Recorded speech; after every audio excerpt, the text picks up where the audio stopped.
Hi, I know we're late, but we're getting ready for the grand procession. So if you want to grab your coffee, something to eat, and sit down, we should be starting shortly. If you are any veterans or first responders, if there's any in the room, can you please come up and so I can talk to you, okay?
Just that you know, excuse me, the procession is coming in the middle.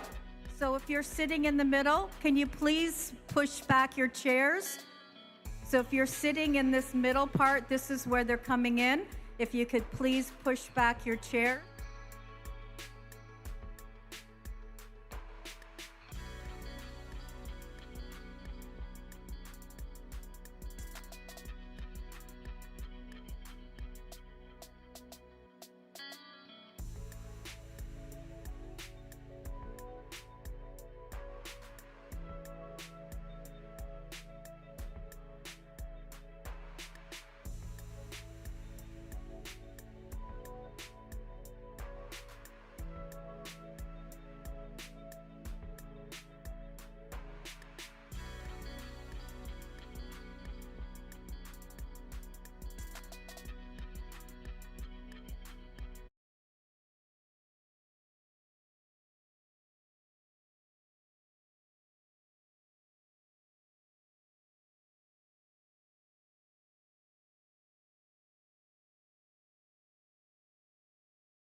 please stand if you can?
Thank you. Please remain standing for O Canada.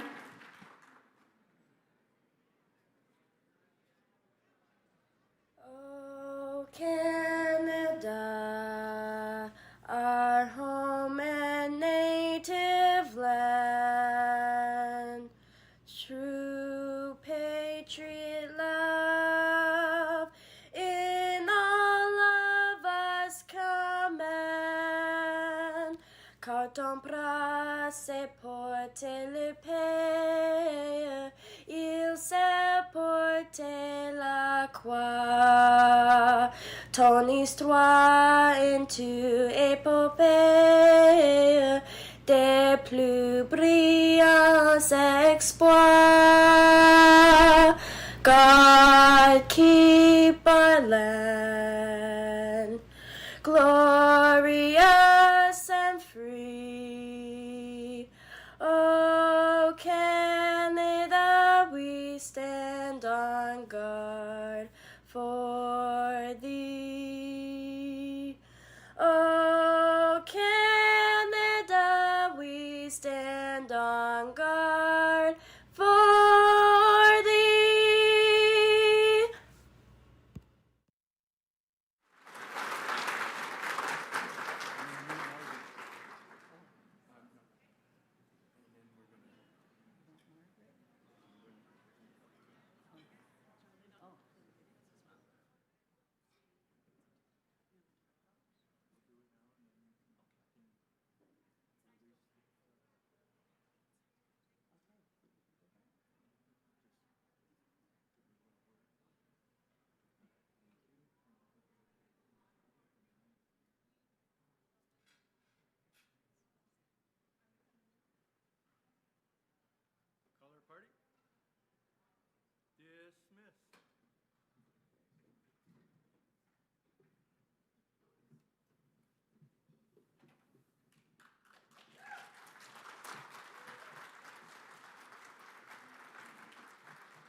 As a brat, that makes me very proud seeing our veterans, and I want to thank the first responder and veterans that lined our center when they were arriving.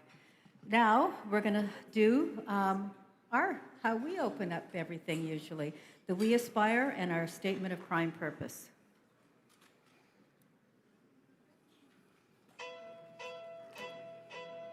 We, the Métis, are a people of the lands which gave rise to our history and tradition and culture. We call those lands the Métis homelands. The homelands stretch from the lakes and rivers of Ontario, cross the wide prairies, traverse the mountains into British Columbia, and into the northern reaches of the Northwest Territories. They include the hills and valleys of the North Central American states. These are our lands. They are Métis lands. They are the lands of our past, which nurture us today, and which we value as the precious foundation of our future.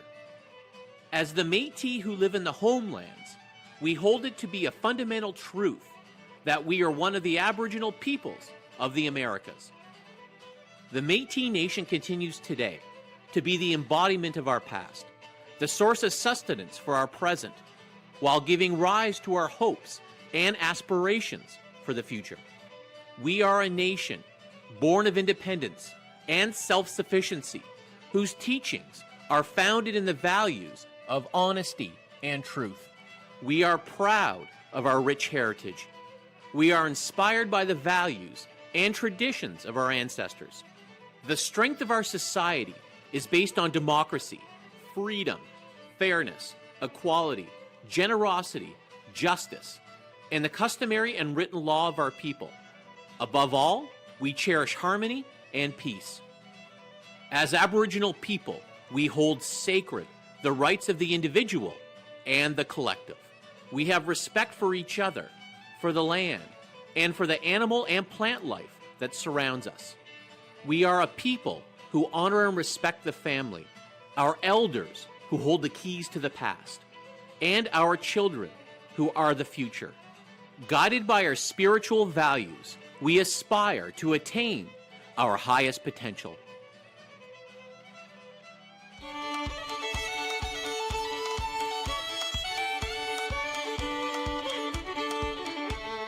Looking up so high to the sky, dreams come true when you try, when you try. These are our lands, this is our home, it is our time.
That one gets always people excited, and it's a great way for us to start our 33rd Annual General Assembly. My name is Sharon Cadeau, and I'm the acting chair of the Métis Nation of Ontario. I just want to give a shout out to my area from Georgian Bay. My family lines are Gendre, Laramie, Vassier, and Longlad, so I'm sure there's lots of you in the room that we're all related, it seems.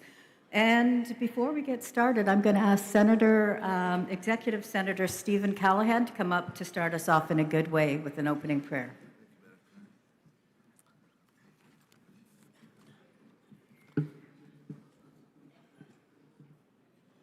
For prayer this morning, I will start with some scripture, a little piece of scripture, a personal reflection, and then a formal prayer.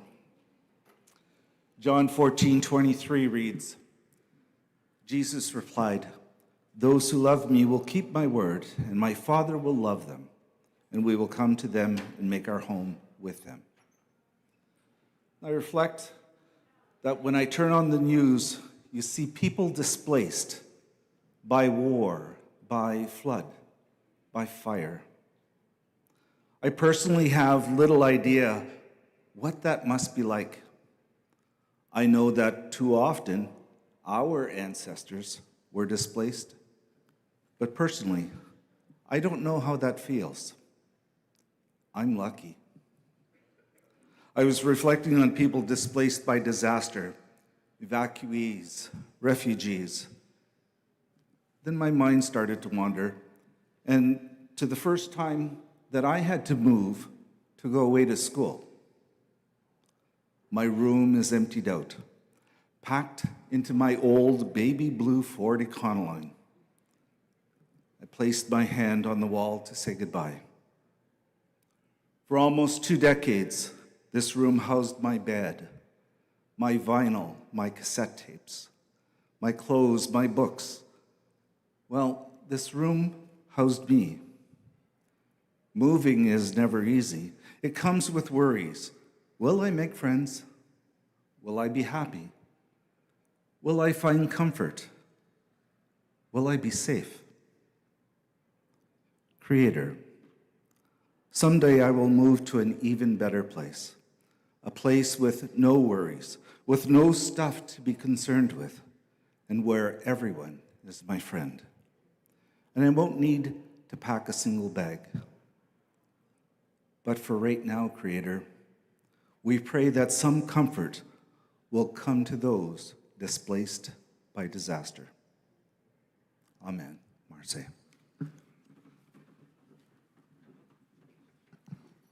Thank you so much, Senator. That was a wonderful way to open up our annual General Assembly.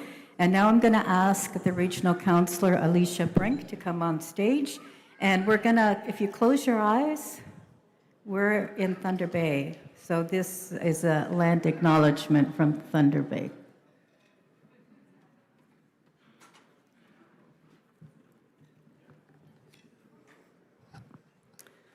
Good morning. Bon matin. I am not from these lands, but I am a grateful guest. I'm grateful to the Mississaugas of the Credit, the Anishinaabe, the Haudenosaunee, and the Wendat people who's cared for these lands from time immemorial, and for those who continue to care for these lands. I'm also grateful to all the work that has happened to make this happen here. I also want to say that Toronto is a part of the Dish with One Spoon territory, and it's covered by Treaty 13. The teaching around the dish with one spoon is of respect and reciprocity. We have one land, one earth, and we have to share it with each other.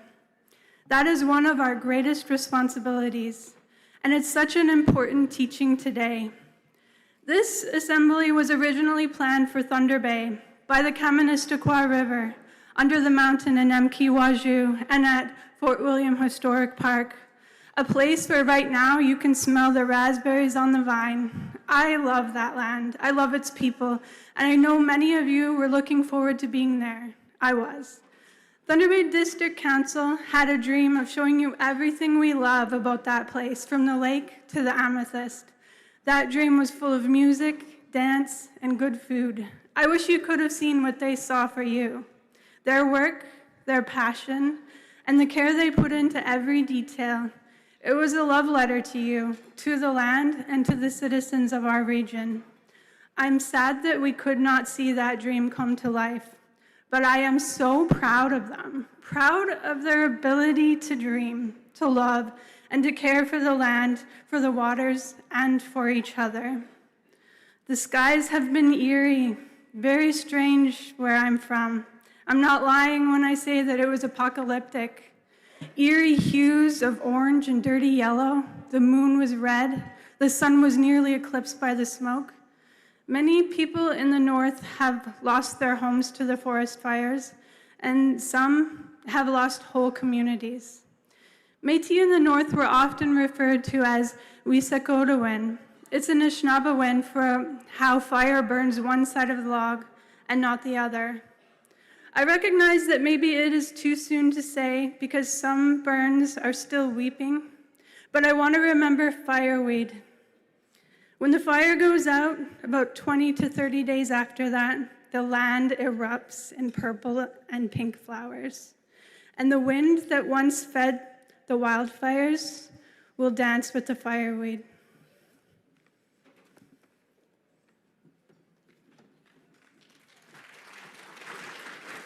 Wow, that was amazing, Alicia. Thank you so much.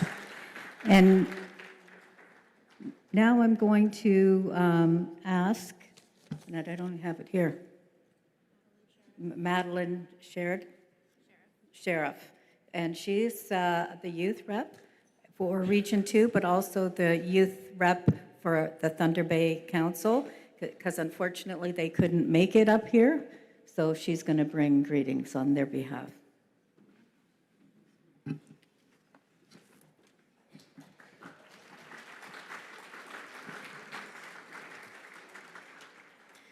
Hello, bonjour. My name is Madeline Sheriff, and I'm proud to serve as the youth representative for the Thunder Bay Métis Council. It's an honor to be here this morning and to have the opportunity to welcome all of you to this year's annual Grand Assembly. Of course, as the youth representative from Thunder Bay, I had been really looking forward to welcoming all of you to my home community this year. But I'm very glad that we were still able to come together here in Toronto. I've just spent the past 3 days at the MNO Youth Conference, surrounded by Métis youth from our communities. This year's theme was Building Our Nation, Métis Youth and Self-Governance. And we had the opportunity to learn more about self-government and the development of our Constitution through workshops, storytelling, and conversations with one another. These conversations gave us an opportunity to think about what self-government and our Constitution will mean for our generation and for the generations that follow. As young Métis people, we have a lot to learn from the leaders, elders, senators, and citizens who came before us. And we also have our own ideas, experiences, and perspectives to contribute. That's one of the reasons it's so important for youth to be part of gatherings like this AGA. It gives us an opportunity to listen and learn, and also to ask questions, share our ideas, and be part of the conversation shaping our future. On behalf of Métis Youth in Thunder Bay, thank you for the opportunity to be here, and I hope everyone has a wonderful AGA. Merci, thank you.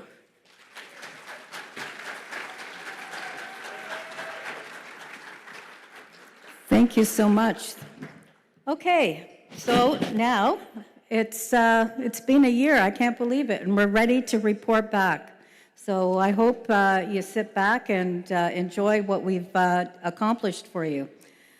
Before I get started, and I have to read a lot of stuff, but it's like evacuation, first aid, that kind of stuff. Before we do that, we lost a lot of dear friends and family members. So I'm gonna ask for a moment of silence while we play the video.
Stand for a moment of silence while we remember our loved ones.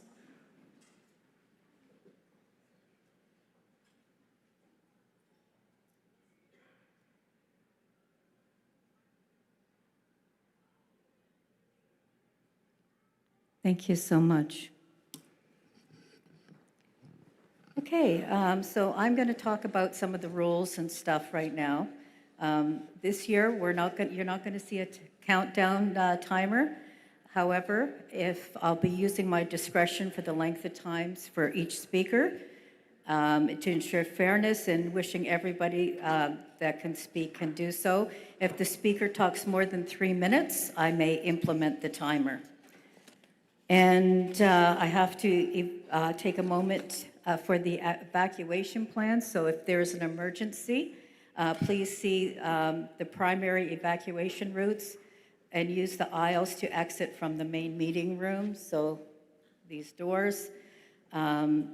If you need assistance during the evacuation, we will be more than happy to help.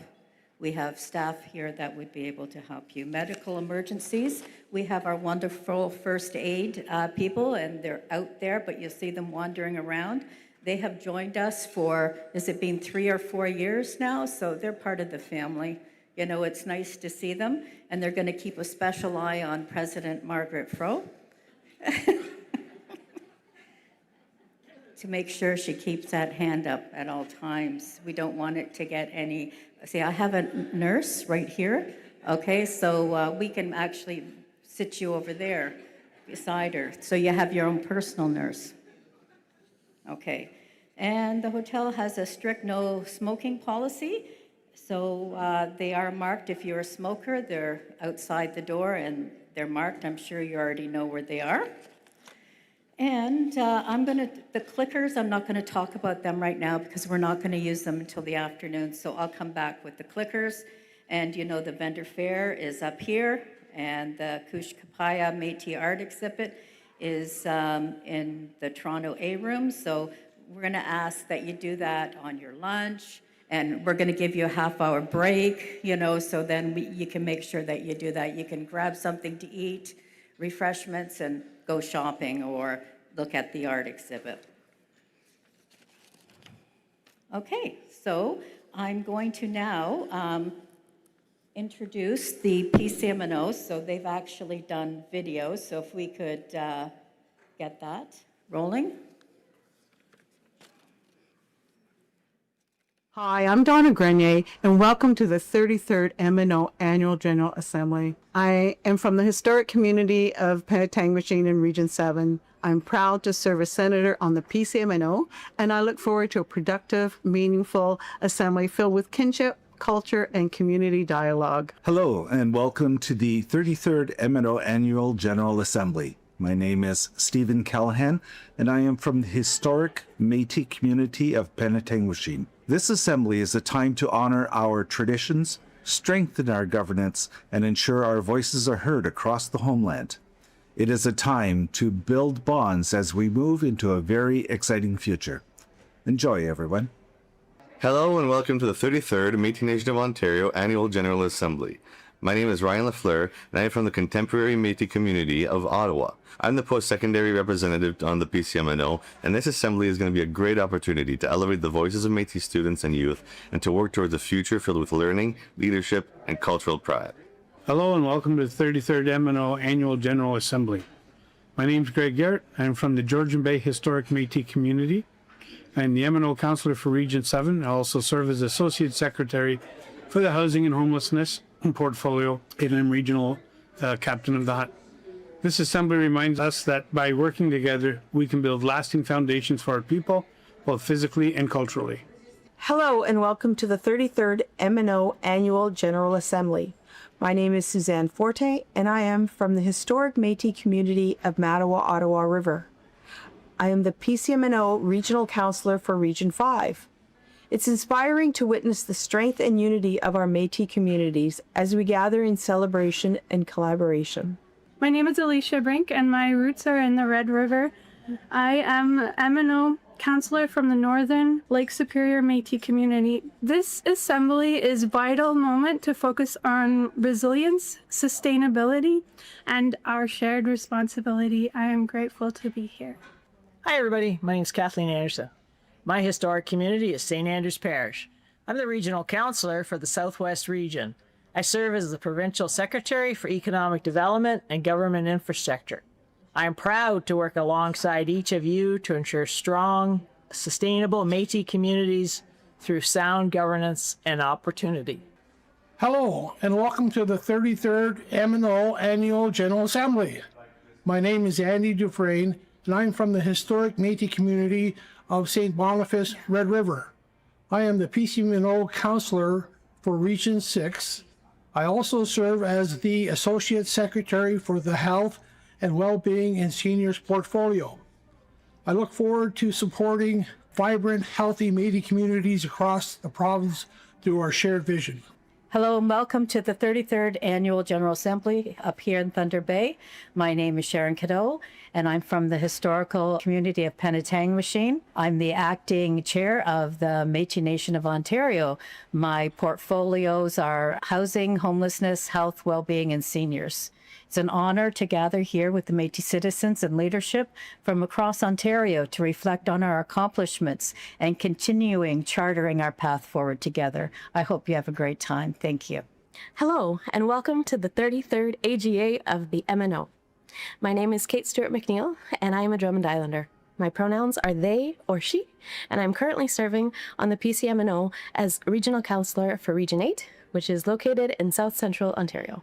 I am so grateful to be a part of the work that we are doing to bring our ancestors together, to honor where we have come from and where we are going, and to be a part of collectively birthing the future for our nation. Merci, and I hope you have a wonderful assembly. Thank you for being here. Hello and welcome to the 33rd Annual General Assembly of the Métis Nation of Ontario. My name is Mitch Case and I am from the historic Sault Ste. Marie Métis community. I am the Regional Councillor for the Huron Superior Regional Métis community, and I also serve as Provincial Secretary of Education and Co-Provincial Secretary for Métis Rights, Intergovernmental Relations and Communications. Looking forward to a great assembly.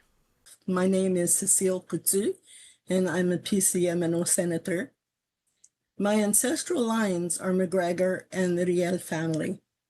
I'm so proud to be from the historic Métis communities of Mattawa and Sault Ste. Marie. It's always such a joy to gather together with family and friends, and especially to meet new faces. These gatherings are more than just traditions. They're about sharing our stories and learning from each other, making sure our values and our cultures are carried forward for the future generations. I'm honored to be here with you, with all of you, and to celebrate our success. And to the future we're building together. Wishing you the best on your new life journey and blessings to each and every one of you. Enjoy and be safe. Hello and welcome to the 33rd MNO Annual General Assembly.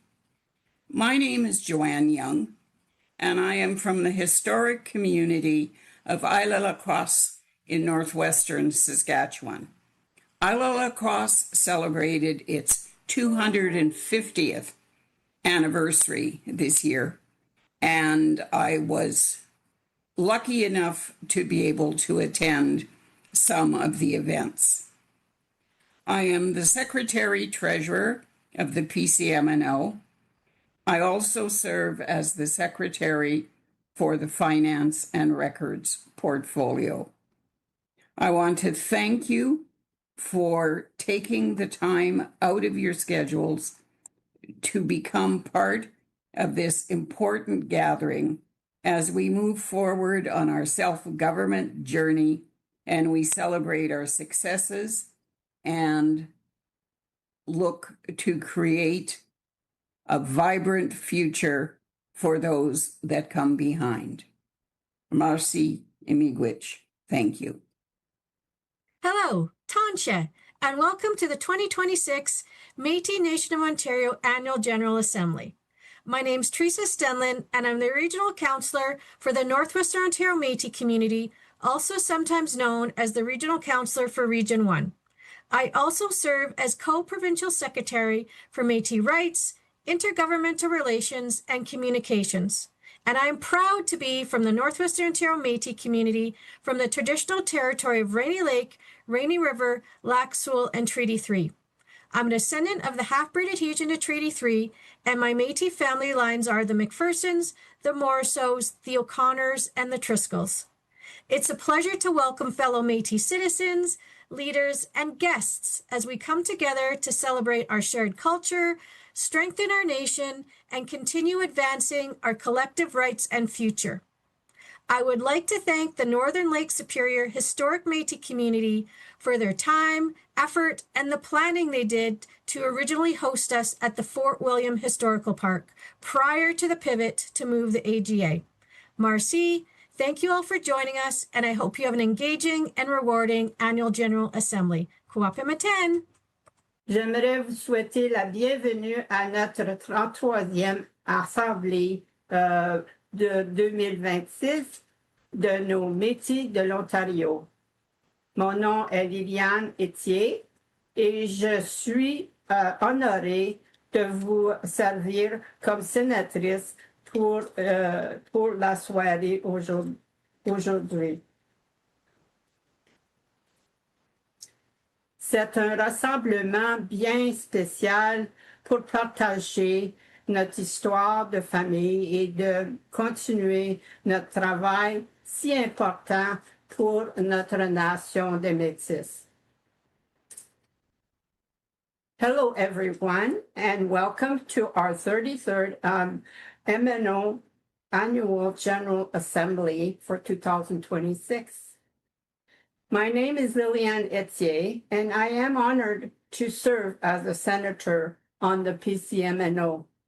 This is a special time for us all, to gather, share our stories, and to support one another as we continue our work with important people here today. Thank you so much and welcome. I'm Evan Etchetola, President of the Métis Nation of Ontario Youth Council and Youth Representative on the Provisional Council of the Métis Nation of Ontario. I come from the Dusson-Claremont family line, and I'm excited to welcome you to the 33rd Annual General Assembly. Hello, and welcome to the 33rd Métis Nation of Ontario Annual General Assembly. My name is Jacques Picot, and I am from the historic Abitibi Inland Métis communities. I am a PCMNO councillor for Region 3, and I also serve as the Secretary for the Environment, Emergency Preparedness, Climate Change portfolio. Let's use this opportunity to build a greener, stronger, and safer future for all Métis people in Ontario. Enjoy your weekend.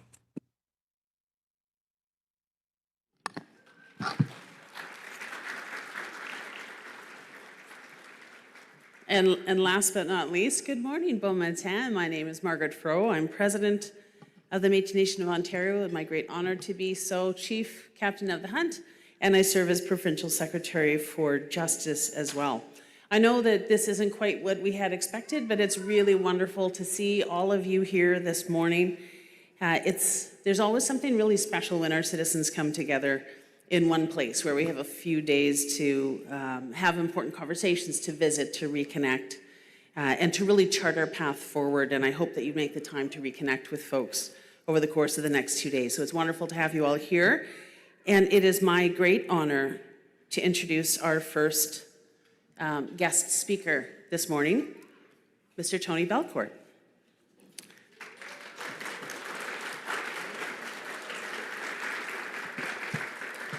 Now, I could read a bio note for Tony that would be very, very long. Tony has been around for so long and has been such an incredible leader, but I'm going to just, as he's walking up, share a little bit about Tony for those that don't know him. Tony's Métis from Lac St. Anne, Alberta. He was the first president of the Native Council of Canada, the precursor to our Métis National Council. Subsequently, he was the founding president of the Métis Nation of Ontario, which was formed in 1993. He served successive terms as president until his retirement in 2008. As a member of the Board of Governors of the Métis National Council, Tony served as chair of the Métis Rights Panel, and at a particularly challenging time as we were bringing Powley all the way to the Supreme Court of Canada. And he has worked as a writer, a producer, a director of film, video, and radio productions. In 2006, Tony received a National Aboriginal Achievement Award for public service, so well deserved. And he's also received an honorary Doctor of Laws from Lakehead University. It's our honor to have you with us this morning, Tony. Merci.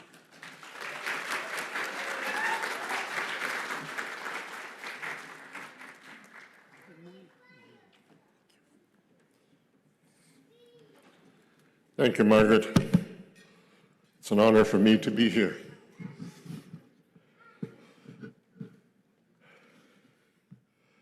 My name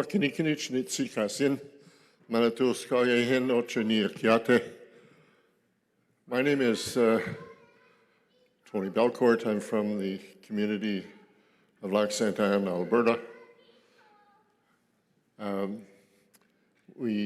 Our original name for that community was Manitoskaya, which means Great Spirit Lake. I really welcome this opportunity, President Fro, to say a few words this morning. Things that are on my mind, think a lot about. One of them is the Eagle staff that's here. I want to acknowledge and thank Senator Callahan for his prayer this morning. His prayers are always very inspiring. There was a time when we also would have at our assemblies smudge. And I remember the first time we did that at Red River, 1985 or 6. And Wilfred Pelche, an elder of the Anishinaabe Nation, was there, a good friend of mine. He was at the back of the room. And there were only a few people, handful, that understood or acknowledged the smudge. But by the time we got to Thunder Bay, a number of years later, when we had Elder Max Sinui there were lineups of people every morning when we had the sunrise ceremonies, and then all day long to visit with him and to get a spirit name. This is part of our ancestry and our culture that I hope we could give a bit more thought and attention to.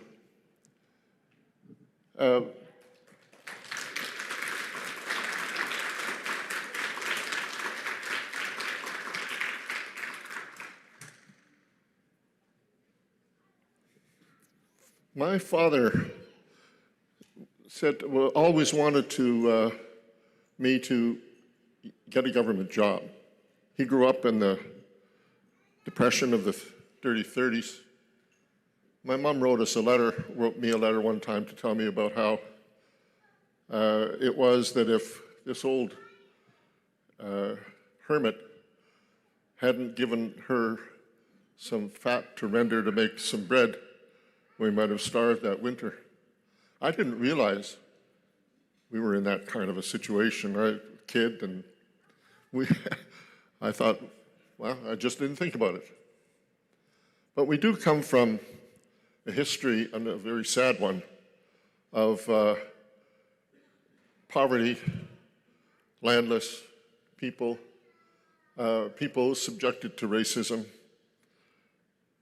And to see where we are today is kind of mind-boggling for me when I think about where we came from. I'm always mindful and on the lookout for people who want to continue to deny us. my dad said, "Get our land back, son. Get our land back," when he realized I wasn't going into government, at least not the government that he thought he wanted me to go into.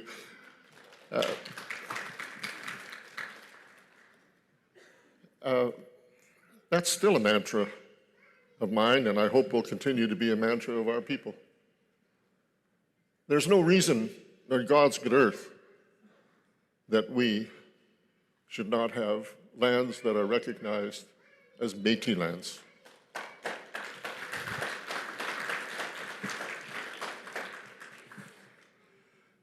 But you know, the prejudice and the denial of Métis people, as I said, I'm always on the lookout for signs of that continuing to exist.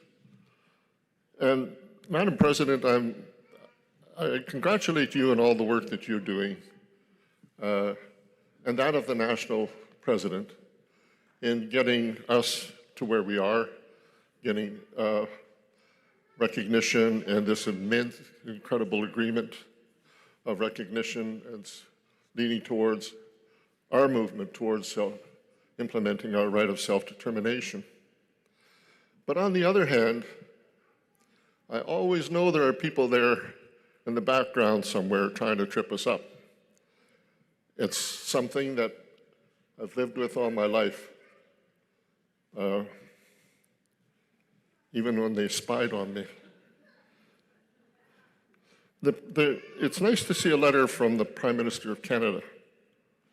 And I consider him to be a very good Prime Minister and an honorable one and a good one that we can deal with. However, his letter sort of flagged something for me when he said, "I would like to thank everyone involved in preparing this important document, which offers an opportunity to reflect upon the history of the Métis who live in Ontario." He doesn't say the Métis of Ontario or the Métis people of the Métis communities of Ontario. It's a subtle thing, but it's just there. And having had experience dealing with the federal government all those years, and at one time being on an executive interchange on the inside of things, I know how much the Department of Justice and the Treasury Board want to preserve and protect the interests of Canada against all else, including us. I always have my eyes open for things that really annoy me about this perpetual idea that all Métis come from Red River. And I just belong to this thing called Academia EDU, and I get these papers. There was a paper that was written by an academic at Athabasca University. It's a new one, but it's the same rehash of all of the other academic papers that come from places out west, from the days of Sprague and so on, that say nothing about Métis of Ontario, but everything about the Métis of Red River. Well, can't let that go. You know, we have to recognize and grant and give all credit to the Métis of Red River, and Louis Riel in particular, who led a provisional government to bring Manitoba and all of the Rupert's Land into Confederation in 1870 and to create a province there.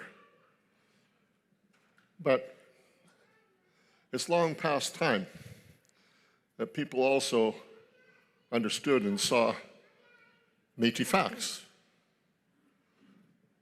The Métis existence and participation in the War of 1812, our role in the Michael Bay incident bringing about the Robinson-Huron Treaty, the petitioning of our people from Penetang and all the way to Abitibi Islands. The people who fought for and successfully gained an adhesion to Treaty Number 3.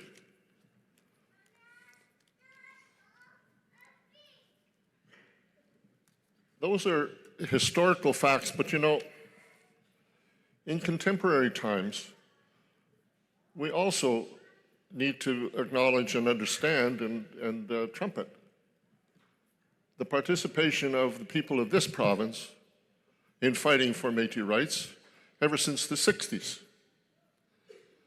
There was in those days the Northwest Ontario Métis Association.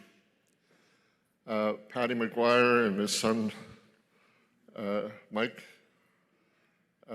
were involved and went to organize and participated in an organization in the 60s called the National Indian Council, which then broke up to create an organization for the First Nations that was called National Indian Brotherhood and now is Assembly of First Nations. We created the Native Council of Canada in 1971 to represent Métis and non-status Indians. I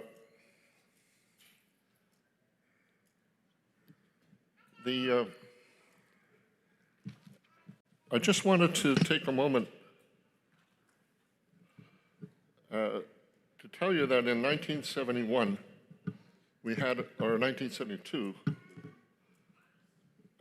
we had the founding meeting, or the first annual meeting of the Native Council of Canada.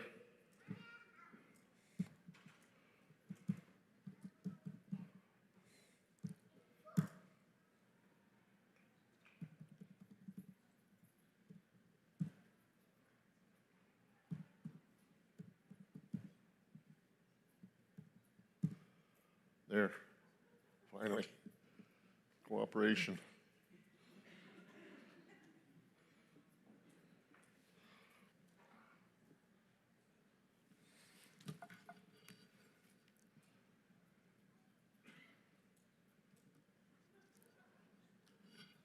The representatives of we had formed the Ontario Métis and Non-Status Indian Association in 1971. And the people who attended that first meeting of the Native Council of Canada, because it was Métis and non-status Indians, some of these people were non-status Indians at the time. The president, Ed Lyons from Thunder Bay, Teresa Hall from Cochrane, Ontario. Teresa became eventually chief. Rita O'Sullivan from North Bay, she became a chief. Claude Bruyere, Rosemary Moffat, Yvonne Meyer, George McGuire, Leslie Curry, Nora Flourd, Maurice Gaudin from Kenora, Gary Dupuis from Moussigny, David Prescott, Louis Bruyere from Atikokan, Walter Curry from Peterborough.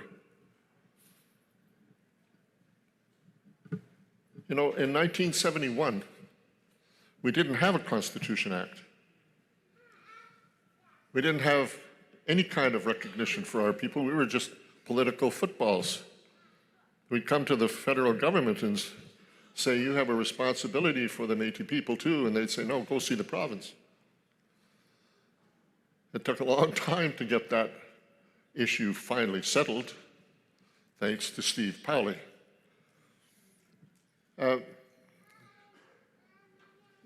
In the 70s, when the biggest issue back then was housing, because we were so active and organized, like the MNO is today, we were able to do some amazing things. We had a sit-in at the office of the President of Canada Mortgage and Housing, walked out of there with a promise of $1 million for emergency repair for the housing conditions that existed at that time, and a promise to build 50,000 new homes in 5 years. That's a heck of an accomplishment for people who the federal government said we don't have any responsibility for. That's the kind of tenacity that existed in the 70s when Harry Daniels came along and became the president. He got us into the Constitution of Canada. We not only got into the Constitution of Canada, thanks to Harry Daniels, the word Métis was added because he insisted, he demanded. He slammed his fist on the table and said, if the government didn't accept that, and then he said, then I mobilize my people.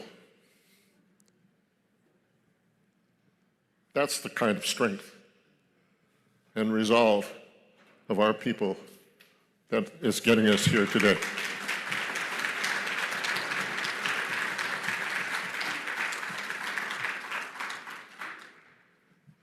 We founded the MNO in 1993. I just wanted to name some of the people. We had 100 delegates at our first meeting at Toronto, I forget the name of the hotel, small hotel downtown. Here are some of the people that, by the way, when we founded the MNO, we didn't have a dime. We didn't have any money for the first couple of years because we were blocked from funding from the Ontario government. That's another story. But we had people who said, yeah, I want to become a citizen of the Métis Nation of Ontario. I want to be part of it. And they came to that first meeting. Here are just some of the names of the 100 people that were there. Guy Lefebvre from Timmins, Helen Bradley from Penetang, Mary Jane Boston from Sault Ste. Marie, Olaf Bjorna from Batchewana, Edith McLeod from McDermott, Marion Larkman from Burley Falls, Rita Gordon from Moose Factory, George McGuire from Thunder Bay, otherwise known as, well, he was from Greenstone actually, Ted Briggs from Kenora.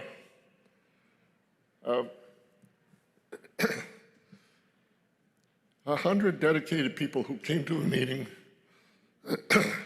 and at that meeting set out the foundation for the Métis Nation of Ontario. Shortly after that, we founded the Statement of Prime Purpose. We said we are a people. We are a self-governing people. We are self-determining. These are our values, our principles, and our objectives. What a great document from a small group of people from throughout the province, many of whom no longer are here with us, but who we should thank for being there at the time.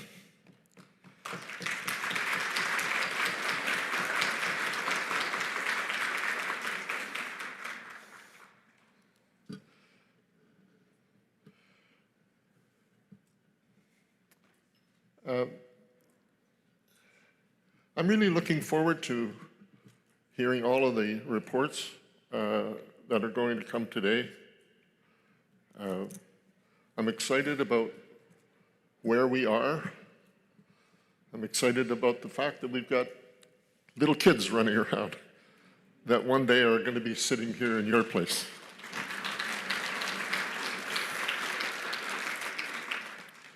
I want to thank the veterans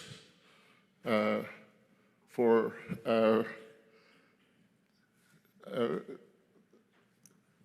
the flags, for posting the flags today.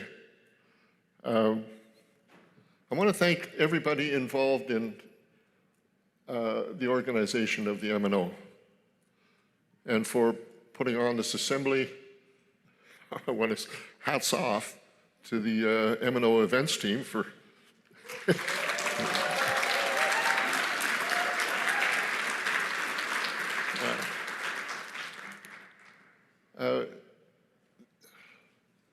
these are times where we're challenged by many things, including and continuing to be developing or reestablishing the relationship that we once had with First Nations. I'm really happy and proud about the fact that there was such a wonderful decision by the court in the case concerning the Waban Tribal Council, the great victory for the Métis Nation of Ontario, spelling out very clearly what threat is the Métis Nation to them if we have self-government. I recently wrote to some of my friends and said, you know, the fall is, hunting season is coming again, and harvesting moose is integral to so many of our families, First Nations and Métis. To some, it's the most important issue, putting meat away for the family, just as Steve and Roddy did in 1993. And I said to them, look,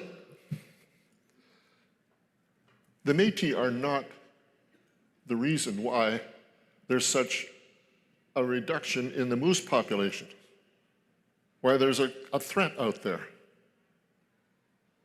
It's long been known and understood that the Métis have harvested moose, whether our right was recognized or not. It's not as if that once our right was recognized, all of a sudden Métis came out of the woodwork to go hunt moose. First Nations and Métis families have traditionally recognized and respected the laws of the hunt. When you issue tens of thousands of moose tags to sports hunters, how can you turn around and suggest for a second that 1,000 Métis people hunting for moose are depleting the moose population? I know that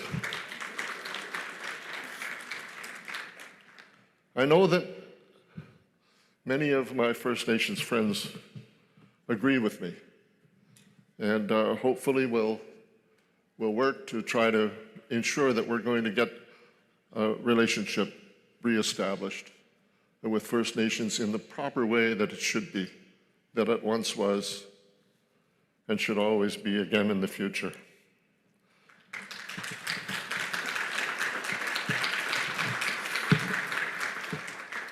As I said, I truly appreciate the opportunity to come to the Assembly today and be able to speak my mind about a couple of things. Love you all. Thank you very much.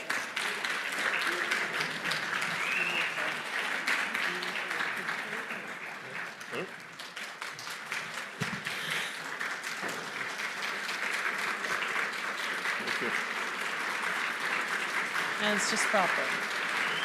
Thank you. Proper.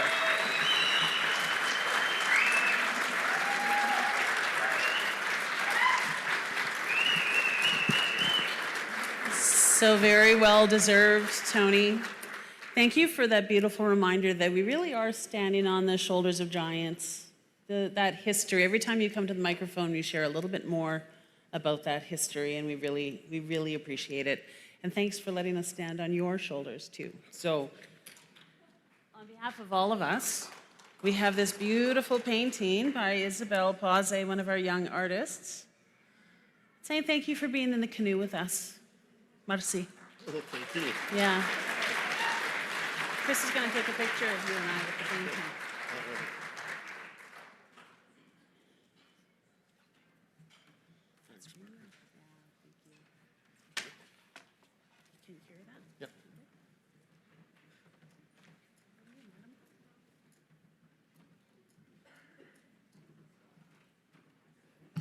I told you yesterday.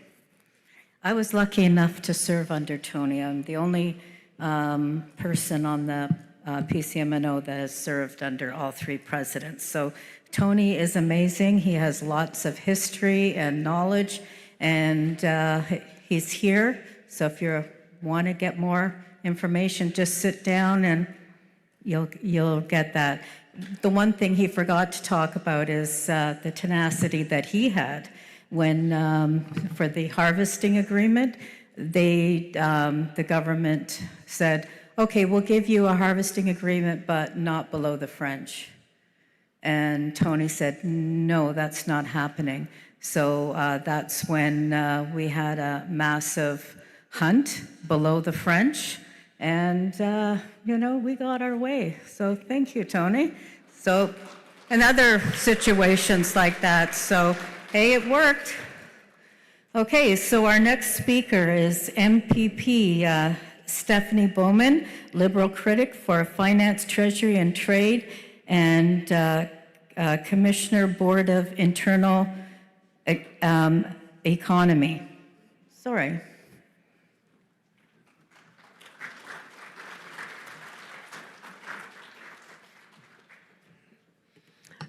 Good morning. Thank you, Secretary Cadeau.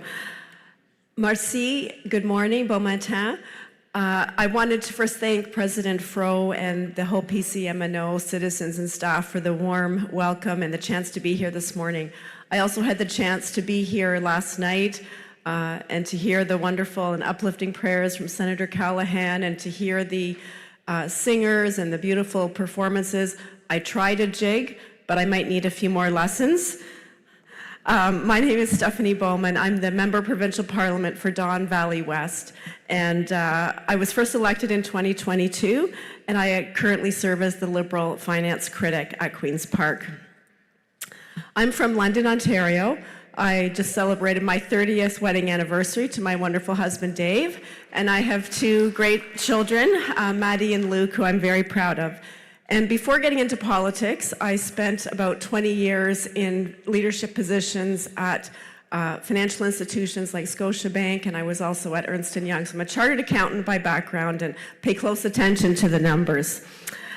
Some of you may have seen me earlier this week. I was on the debate stage as I recently entered the race for the Ontario Liberal Party leadership. That's my next big endeavor. And in preparing to join you today, I read an amazing story on OntarioMétisFacts.com, and I actually got to meet Claire last night, who tells me she's the author. Where is Claire this morning? Where is she? Oh, she's working. Okay, sorry. Thank you, Claire. But I was particularly struck by the story of a strong Métis woman and the matriarchs who helped sustain their families and communities across generations. Elizabeth Longglade, a Métis matriarch from the historic Georgian Bay Métis community, lived to be 95. My grandmothers lived to be 92 and 99, so I can appreciate the wisdom and stories that Elizabeth would have had. And she could remember her childhood in Penetanguishene, and her memories offer such a remarkable window into the history of her Métis community. And it made me think about my grandmother, one of them in particular, who set an example that continues to inspire me today. My grandmother was a single mother, and she raised 7 children in rural Ontario, including my mother. And this was in the 40s and the 50s, and there weren't the supports that there are today. And they struggled and worked hard just to, again, keep a roof over their head and food on the table. So my grandmother taught me the value of hard work and resilience, but it also taught me the story that no one succeeds entirely on their own. Strong families, strong communities, strong public services give people a fair chance to build a good life. And those are the values that ultimately led me from the financial industry to full-time public service. You know, when I think about healthcare and education, housing, transit, infrastructure, social services, they only succeed when we have a strong economic foundation, and that's what I'm focused on. Public services are essential. Yes, in particular, I got to meet some of the leaders working in the economic development with Métis Nation last night, and again, it's fascinating, and it adds to the value of our whole province and the economy in every community. And we need to make sure that people have strong public services, because that is what levels the playing field for all, to give people an opportunity and an education. And I know that today Métis families are asking the government for many of the same things that families everywhere want. But I hear loud and clear that you want to be treated with respect as distinct Indigenous people with constitutionally recognized rights under Section 35.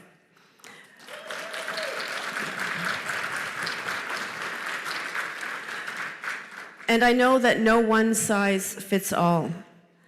I hear loud and clear that fundamental respect, recognition, and genuine government-to-government relationship enables your Métis government to deliver programs and services to your citizens that are Métis-led and culturally appropriate. Better access to healthcare, home care, especially in remote and northern communities, safe, reliable, affordable housing, childcare, good jobs, opportunities for Métis businesses, greater financial security for families, elders, and caregivers, and an education system that properly recognizes Métis history, culture, and rights.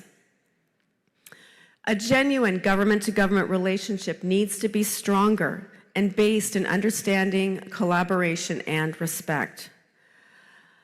I represent Don Valley West, as I mentioned, and some of you, if you follow politics, may know that that was the riding of Premier Kathleen Wynne before I was elected. And I know that under her leadership, the MNO had one of the most constructed periods of provincial relations. And I'm very proud of her for that.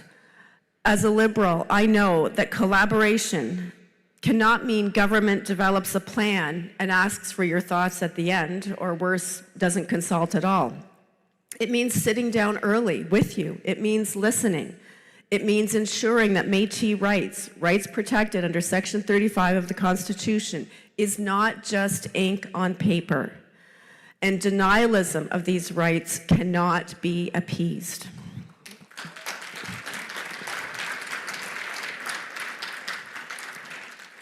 It means that the hard-won Supreme Court decisions of Powley and Daniels are fully realized. And I believe that Ontario's future will be strongest when everyone has the opportunity to contribute to it. When economic growth and major project development creates opportunities for First Nations, Métis, and Inuit communities. And my commitment is simple: to meet regularly, to treat your leaders as duly elected representatives of Métis citizens, and to be a voice that you can rely on to advocate for the things that you need in your communities. I would like to be the next Premier of Ontario. And if this vision resonates with you, I would welcome your help. I've got a website, stephaniebowman.ca. If you join by September 7th, you can participate in voting for the next Ontario Liberal leader in November. Because the relationship between Ontario and rights-bearing Indigenous communities needs to be strengthened today as we build the Ontario we need for the next generation together. Thank you. Merci.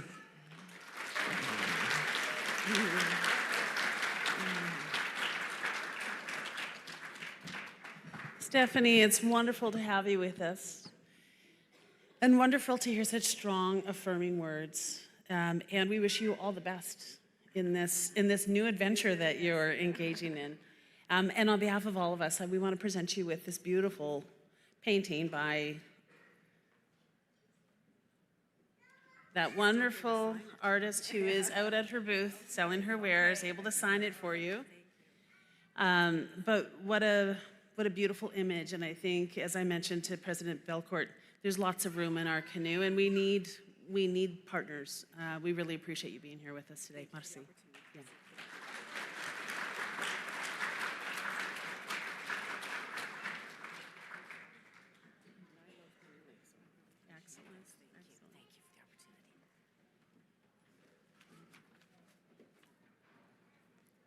Okay, our next speaker is Deputy Minister of Indigenous Affairs and First Nations Economic Reconciliation, is Raj Deer. He's the Deputy Minister of Minister of Indigenous Affairs, First Nations Economic Reconciliation. His career includes leadership roles such as Assisted Deputy Minister for Negotiations and Reconciliation at INAFR, Executive Director of Indigenous Justice Policy at the Minister of Attorney General, and Executive Director of Ontario Human Rights Commission. A lawyer, he has appeared before all levels of court, including the Supreme Court of Canada.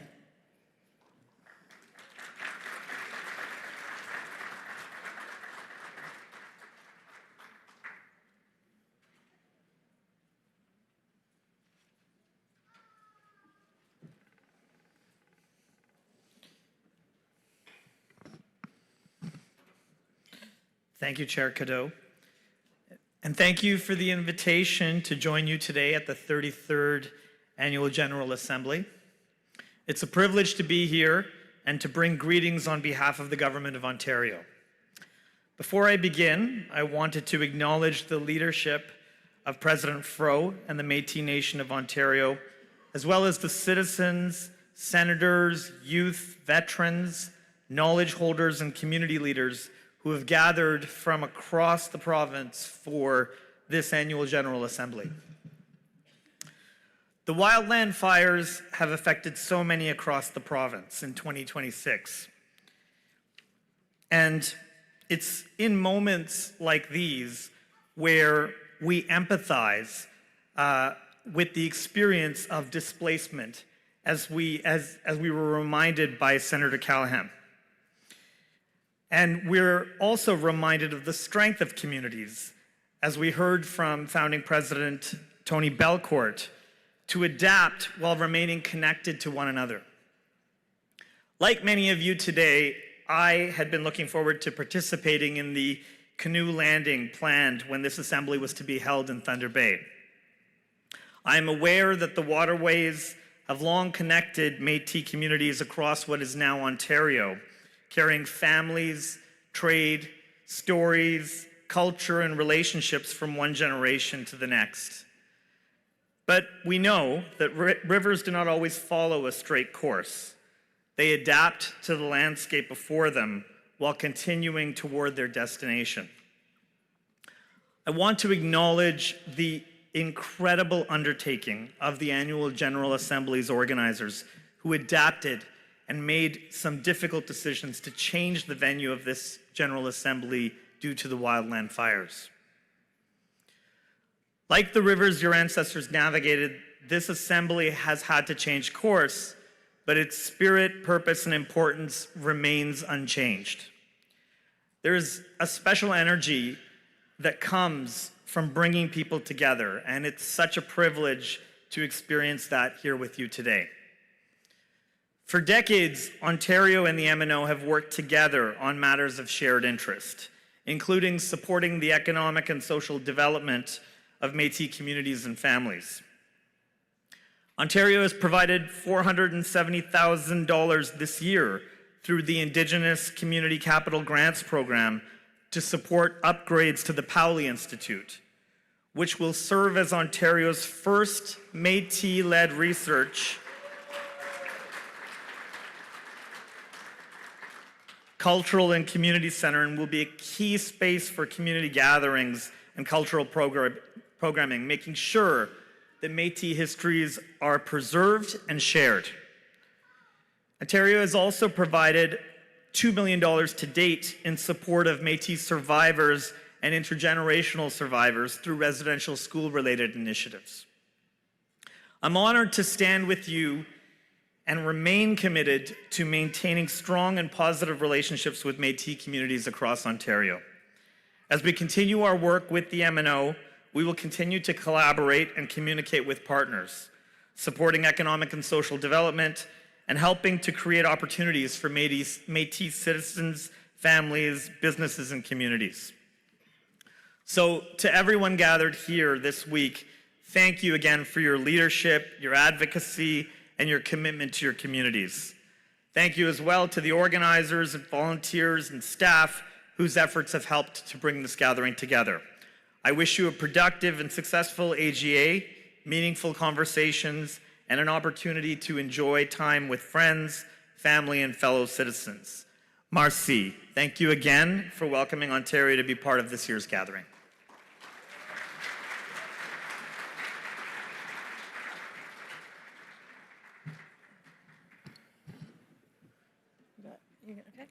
On behalf of the citizens and leadership of the Métis Nation of Ontario, we look forward to strengthening our relationship further with Ontario. By working together, we can both further our priorities. I'd like to thank you, Raj, along with Rhonda, I know she was here yesterday somewhere in the room, and Katie, for attending this weekend's AGA. And we'd like to extend a future invitation to yourself, Minister Rickford, the Premier, and others for attending, hopefully future AGAs. But thank you, and we look forward to strengthening our relationship. On behalf of the Métis Nation of Ontario, we've got this gift to present to yourself.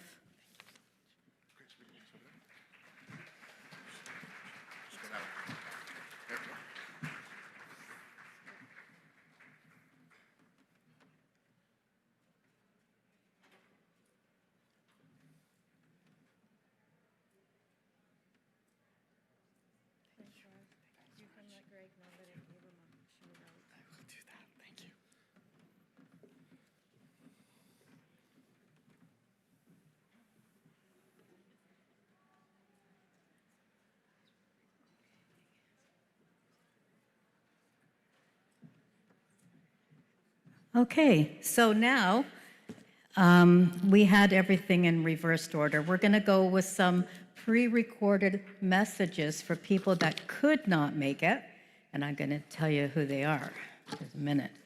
Okay, the Honorable Edith Dumont, Lieutenant Governor of Ontario, President Andrea Sandmeyer of Othepemisiwak Métis Government, Honorable Rebecca Atty, MP of Northwest Territories and Minister of Crown Indigenous Relations, and Mayor Ken Boshkoff of Thunder Bay. So we're going to play them right now.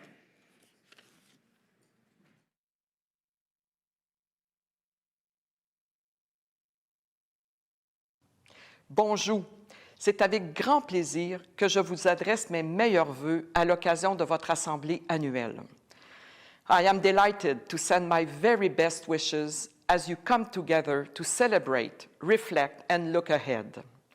Over the years, I have greatly valued the opportunities I have had to spend time with Métis citizens and leaders, to learn from elders and youth, and to celebrate the rich culture and history that continue to shape communities across Ontario.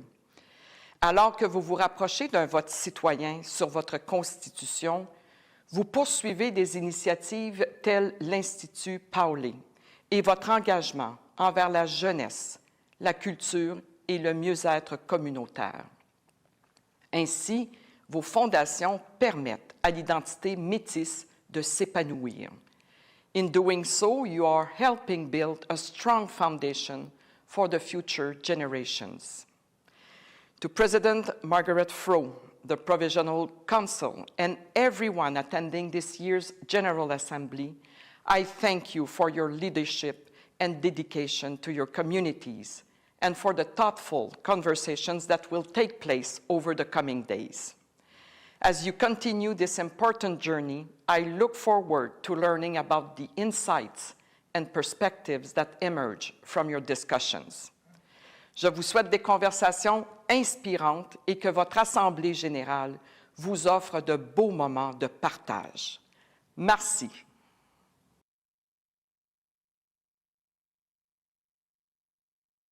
Tanse and good day to everyone gathered at this year's Métis Nation of Ontario Annual General Assembly. I'm President Andrea Sandmeyer, and I'm so grateful to be with you today, even from a distance. On behalf of the Othepemisiwak Métis government and every Métis citizen across Alberta, thank you for welcoming me into this space. I only wish I could be there in person. Before I say anything else, I want to acknowledge the reason this assembly is happening in Toronto rather than in Thunder Bay. The wildfires across Northern Ontario have displaced families, tested communities, and put unbelievable strain on the people who have opened their doors to evacuees. The decision President Fro and the Provincial Council made to relocate this assembly so that the Thunder Bay hotel rooms could stay open for evacuees is exactly what Métis leadership looks like. It says something about who we are as Métis people, that in a summer this hard, our first instinct as a nation is to make room for others. To our sister government in Ontario and to every citizen carrying the weight of the season, we in Alberta are standing right alongside you. This summer, our government here in Alberta took our kitchen party tour to 13 communities across the province. And what I carried home from every stop is something I want to bring into your room today. Being Métis is a beautiful thing to be. I watched grandparents show their grandchildren how to jig. I watched elders smile at every fiddler who took the stage. I met families who drove hours to be together. and every one of them was proud to be Métis. That is what you are doing at your assembly this week too. Being proud, being present, being a nation that keeps showing up for itself. Our two governments share a long history of working together, and the work ahead of us is going to require more of that partnership, not less. Whether it is protecting Métis rights or developing the everyday programs and services our citizens count on, we do this stronger when we do it together. Thank you to President Fro, to the Provisional Council, and to every member of the MNO staff who pivoted on short notice to bring this assembly together under hard conditions. That is a monumental piece of work, and I hope you take pride in its success. Thank you to the elders, the youth, the citizens, and everyone who came ready to do the work of a nation. This is what our ancestors were fighting for. Have a wonderful assembly, and I look forward to seeing you all soon. Merci.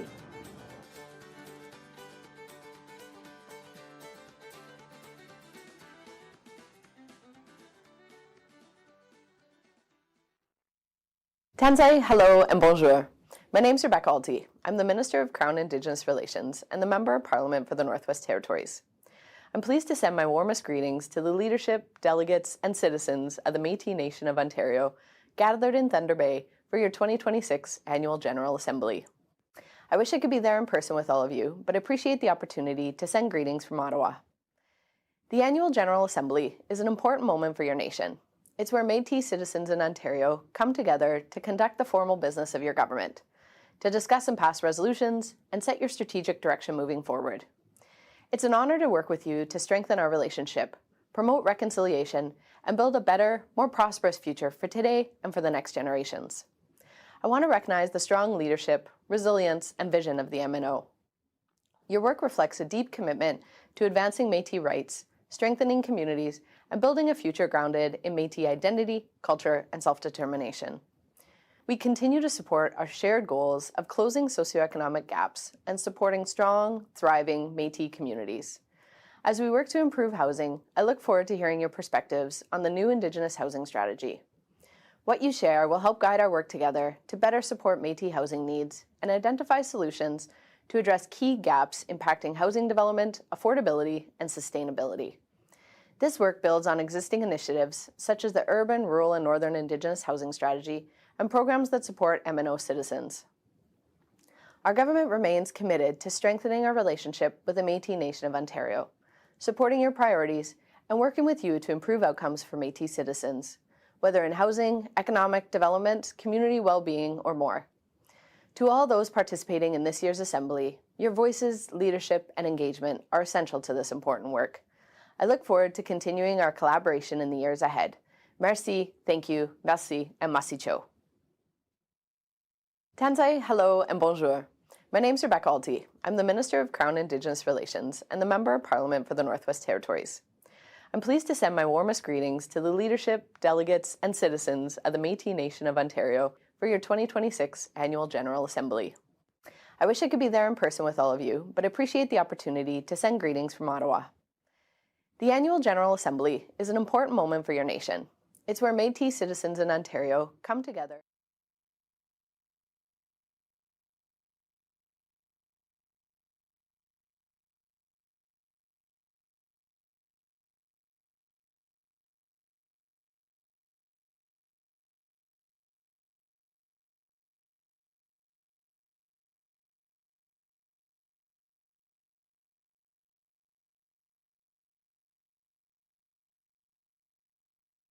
Oh, we can do it later? Yeah, if it's not ready, we can do it later. It's okay.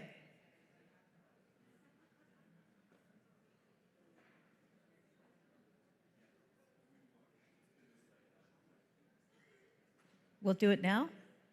Later. Okay. Okay, just a minute. I don't think we're that off for a break. Okay, I show it's 10:17, so we'll make it 10:20, and we'll be back at 10:45. We'll give you a 25-minute break, and then we can get this morning done. Okay, we'll see you back. Go shopping, get something to eat, and then come back refreshed.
Sure.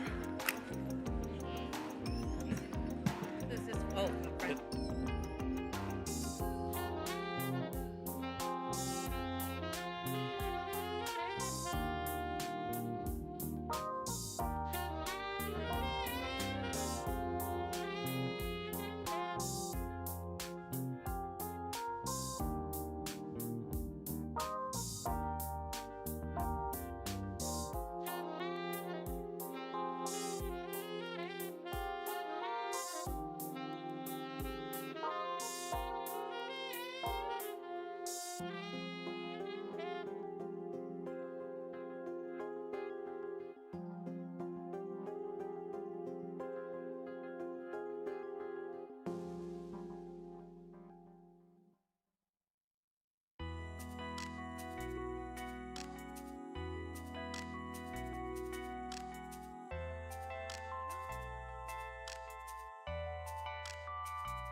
Okay, we're going to get started soon, so if you're missing people at your table, if you could find them, call them, tell them we need them back. And if people are going around with some stickers from this year's AGA, and they were designed by Isabel Pazé.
Okay, if everybody could take a seat, please.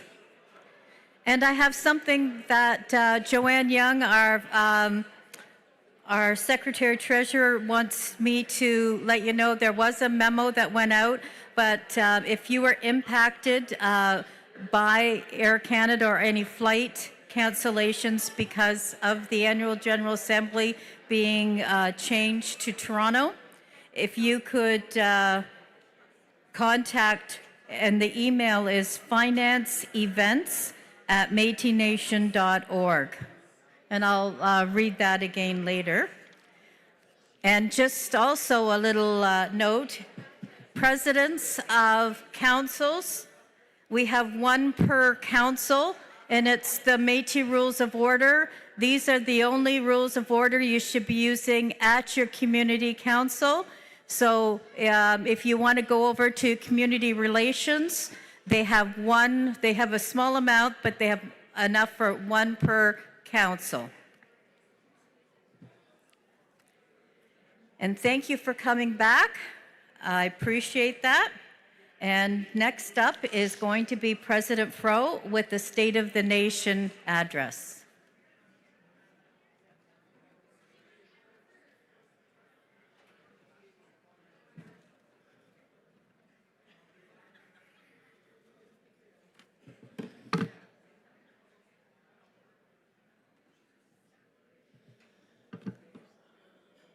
Well, again, bon matin, everyone. And bienvenue à la 33e Assemblée Générale Annuelle de l'Ontario Nation Métis. Welcome to the 33rd Annual General Assembly of the Métis Nation of Ontario. I want to start by acknowledging Executive Senator Steve Callahan for the very beautiful opening prayer. Thank you, merci, Senator. And I want to acknowledge, as I did last night, our MNO Veterans Council, our Métis veterans, for bringing in the colors, and as I said last night, for always standing with us and for their service. Thank you, veterans. Y'all should clap for that. And of course, our amazing Métis fiddler, Alicia Bloor. It would not be a Métis event without the fiddle.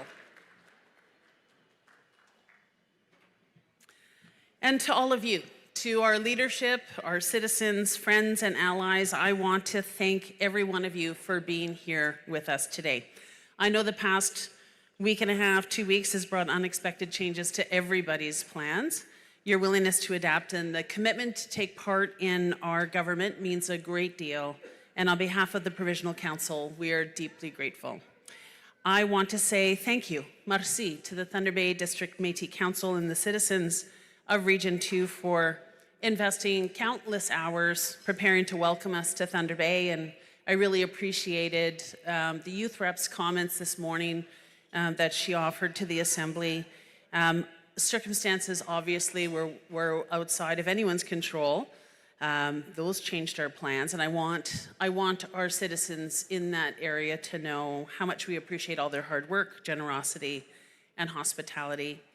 I also want to recognize our staff teams, especially our events team, and many, many, many others from across the MNO who, when the decision was made to relocate the Assembly, everybody jumped in. Everybody said, what can I do? How can I help? And they've gone above and beyond, working tirelessly over the past 2 weeks to relocate this beautiful group of Métis from one part of the province down to another, while continuing to serve our citizens and communities across Ontario. Their dedication made it possible for us to gather here today, and I want you to join me in saying thank you, merci, to events and all the people who made this Assembly possible.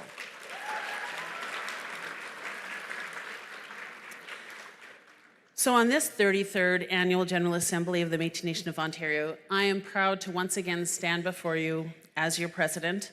I want to give a special thank you and welcome to all of our elected and appointed Métis Nation of Ontario leadership, our community council leadership. And maybe as I just acknowledge groups, you guys could stand up and just be acknowledged. Our community council leadership. Can you all just stand and be acknowledged, those that are in the room?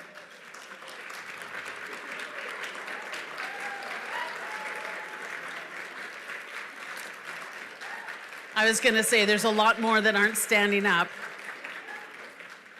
And if I have to stand up, Darlene Lent, you have to stand up, okay? I want to acknowledge our advisory councils, our MNO Youth Council. Could we get the Youth Council members to stand up, please?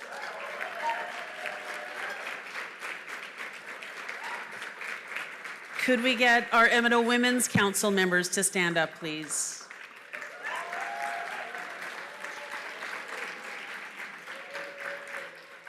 Could we have our MNO Veterans Council, if they're still in the room, to stand up, please? There you go. And our Two-Spirit Working Group members. Could we have our Two-Spirit Council standing? I'd ask all of our senators in the room, however it is that you serve, to please stand and be acknowledged.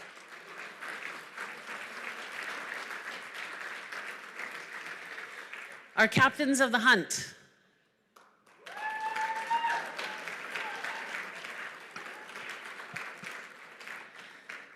And just to say to all of our citizens, to all of our staff that are here today, thank you.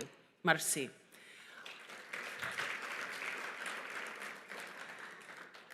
I would echo President Belcourt's comment this morning about how wonderful it is to have little ones cruising around the room as we conduct our assembly, and when you see them, acknowledge them as well. That truly is our future. I want to acknowledge and thank those special guests who have joined us today and last night and offered such wonderful, affirming, and supportive remarks. And we still have some speakers left that are going to be speaking a little bit later today. It is our pleasure to have you with us. And of course, to those friends and partners who couldn't join us in person but took the time to send video greetings or written messages, whether that's President Sandmeyer of our sister Métis government in Alberta, the Otipemisiwak Métis government, or Prime Minister Carney and members of cabinet. Thank you, merci, to everyone that has contributed in that way. And those relationships that we've developed with government, with institutional partners are so important to us and to the MNO's continued success. So thank you to each of those that have contributed by joining us in person, participating in yesterday's welcome, or sending the greetings on to our citizens gathered here this weekend. Welcome. Every year, our annual General Assembly brings Métis citizens from communities across Ontario to reconnect with friends, to reconnect with family, to perhaps discover new cousins, that always happens, to celebrate our history and culture, and to share meals, stories, laughter. And we also come together, of course, to govern ourselves. We debate resolutions, we ask questions, we cast our votes, and we help set the direction of our government. This gathering works, and the work that we do here, because of all of you, as I mentioned last night. It truly is Métis self-government in action. So thank you for participating in that. Obviously, this year, our plans for our gathering changed very unexpectedly, and I spoke to this last night. This is the first time in the MNO's history that PCMNO had to make a decision to relocate an assembly once it had been set. But we knew as the wildfires continued to wreak havoc across the north, it became very clear that moving forward with their plans in Thunder Bay would put additional strain on a community that's already under great strain as they provide shelter to people who've been forced from their homes. When we learned that our presence would displace wildfire evacuees, we acted quickly. When we learned that the city's emergency systems are already stretched very thin, that even Ontario emergency management officials were very concerned about the lack of adequate hotel rooms in the area for evacuees, we called an immediate emergency meeting of the Provincial Council, and we made the decision to relocate this annual General Assembly. As a Métis government, we could not allow our assembly, our gathering, our Métis self-government to come at the expense of people that have already lost so much, or to put strain on a community that is already doing so much to support so many that are in need. That was not acceptable. And I want to thank all of my colleagues on the Provincial Council, our staff that were quick to advise and provide solutions. And of course, every one of you for the understanding, the flexibility, the compassion and generosity that you showed in helping make that change possible.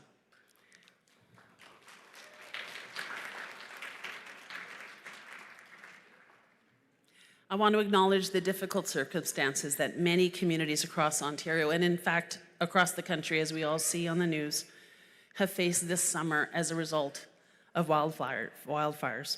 Our thoughts are with everyone that have been affected, and also with the firefighters, the emergency responders, community leaders, volunteers, families, and neighbors who continue to support one another through very difficult days. Thank you, merci, for your service and for caring for each other. These events continue. Thank you. I think that's worth clapping for as well. These events continue to show us both the vulnerability of our communities and the importance of being prepared, supporting one another, and planning for the future. They remind us that caring for our communities also means caring for the places that sustain them, caring for all our relations. And that's always been a part of who we are as Métis people. I want to say these wildfires aren't happening by chance, and we recognize that. Earlier this year, our government released the MNO Climate Change Mitigation and Adaptation Strategy, setting out our MNO-led path to strengthen community resilience, prepare for climate-related emergencies, as we're seeing right now, and protect the lands and waters that sustain our way of life. It also reinforces our commitment, our absolute commitment to food sovereignty, ensuring that future generations can continue to harvest, share knowledge, and live traditions that have always defined us as a people. These fires are yet another reminder that we must act to address climate change, and our new strategy is one more tool in our toolbox to help guide us. This past week has also reminded me of something important. The character of a government is revealed really when circumstances change unexpectedly, when they face a crisis. Sometimes leadership means making difficult decisions, adapting quickly, and putting people first. And that's exactly what we did During the pandemic, it's exactly what happened when we made the decision to relocate this annual General Assembly. I'm proud of our leadership. You can clap for that as well. Over the past year, we've taken some important steps towards a future where Métis citizens can continue shaping their own government, where our communities are even stronger, and where our children and our grandchildren will inherit institutions built by Métis people for Métis people. Our government is taking shape in the institutions that we build, in the opportunities that we create, the rights that we protect, the communities that we serve and strengthen, and the decisions that we make together for the benefit of Métis citizens today and for future generations to come. As we gather this week, we're stronger than we were even 1 year ago. We've strengthened the institutions of our government, expanded the programs and services that support Métis citizens and families, defended our rights and agreements, and created new opportunities for the future. Together, we're continuing to build a Métis government that reflects who we are and responds to the needs of our people.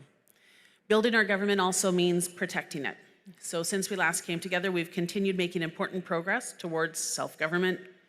That progress depends on protecting the agreements that we've secured, defending the rights of our communities and our citizens, and continuing to build respectful government-to-government relationships. As we've done this, we've also continued to see the effects of Métis denialism. Efforts to question Métis identity, cast doubt on the legitimacy of Métis governments, communities, and citizens, and rewrite well-established history. This is part of a broader trend right across the homeland as Métis rights, communities, and governments are increasingly called into question. We cannot allow those who seek to deny us, to define who we are, or diminish what many generations before us have worked so hard to achieve. The existence of historic Métis communities in Ontario is well established. Our rights have been affirmed through our history, they've been affirmed through the courts, and through the generations of Métis who carried them forward. That truth does not change because others may choose to question it or to deny it. As a government, we have a responsibility to respond, and we're going to continue to tell our story, correct misinformation, and build greater understanding of Métis history, communities, and rights, so that decisions affecting our people are grounded in truth. These truths are set out in report after report, and I'm thinking about things like the Royal Commission on Aboriginal Peoples report that was issued 30 years ago, or even Tom Isaac's special ministerial report that was issued a decade ago. Those reports set out key recommendations to Canada and other governments and dismissed various myths, including the myth that Métis rights are derived somehow from First Nation rights.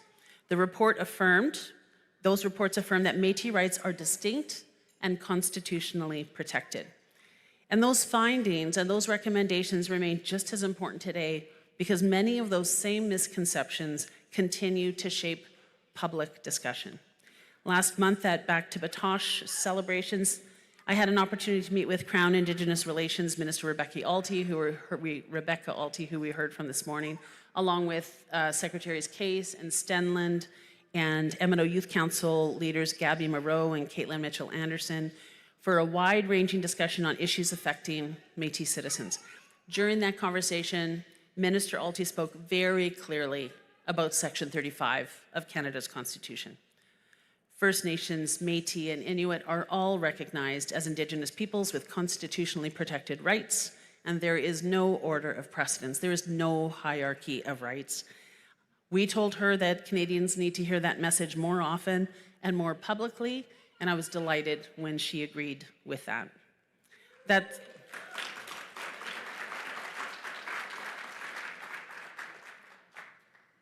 same clarity is needed as Parliament considers Bill C-21, which is proposed federal legislation which would implement the Manitoba Métis Federation's self-government treaty. So I want to be very clear on this point. The Métis Nation of Ontario supports Métis self-government, full stop. We're working toward our own modern self-government treaty with Canada, and we fully understand how important that work is. But treaties have to be clear. They must not create uncertainty for other Métis governments or put well-established Métis rights at risk. It's better to provide that clarity up front rather than leaving those questions down the road for some court to resolve. And that's why we've proposed amendments to Bill C-21 and asked to be meaningfully consulted before the legislation is finalized.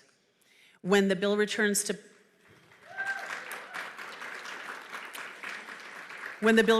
Parliament this fall, we will continue to speak in support of Métis self-determination and self-government, and we will continue to speak up for the rights and interests of Métis citizens and communities in Ontario.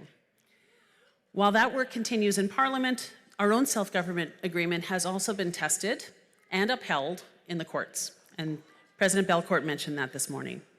Just last month, the federal court upheld the 2023 Métis Self-Government Recognition and Implementation Agreement between Canada and the Métis Nation of Ontario. The court confirmed that Canada can and has recognized the Métis Nation of Ontario as the government representing Métis communities we serve in Ontario, and that our self-government agreement is valid. It also made clear that advancing Métis self-government does not weaken First Nations Section 35 rights.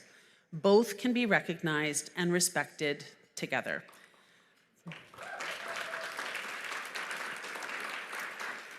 That decision affirmed that path that we are on. It recognized the work of generations of Métis citizens and leaders, and it strengthened the legal foundation for the government that we continue to build together. So good news there. Building our government also means protecting the rights that our ancestors entrusted to us. And shortly after we gathered last year for our annual General Assembly, I was honored to attend events marking the 150th anniversary of the half-breed adhesion to Treaty 3. And I found myself thinking about those Métis families who signed that agreement. They entered into a treaty relationship with the Crown, believing that the promises made to them would be honored, much like other Métis communities, only this time they actually signed treaty. Instead, they were forced to choose between their Métis identity and the benefits that they had been promised. Many refused. Many refused to be registered as Indians under the new Indian Act at that time. They chose to remain Métis. And this is but one of several historic grievances that our communities seek justice for today. Our ancestors protected our communities, our identity, and our rights through extraordinary determination. And we carry that work to hold the Crown accountable forward today with the same, we have to carry it with the same strength and perseverance so that the generations who follow us inherit a stronger Métis nation than the one that we did. We have to move forward in advancing Métis claims.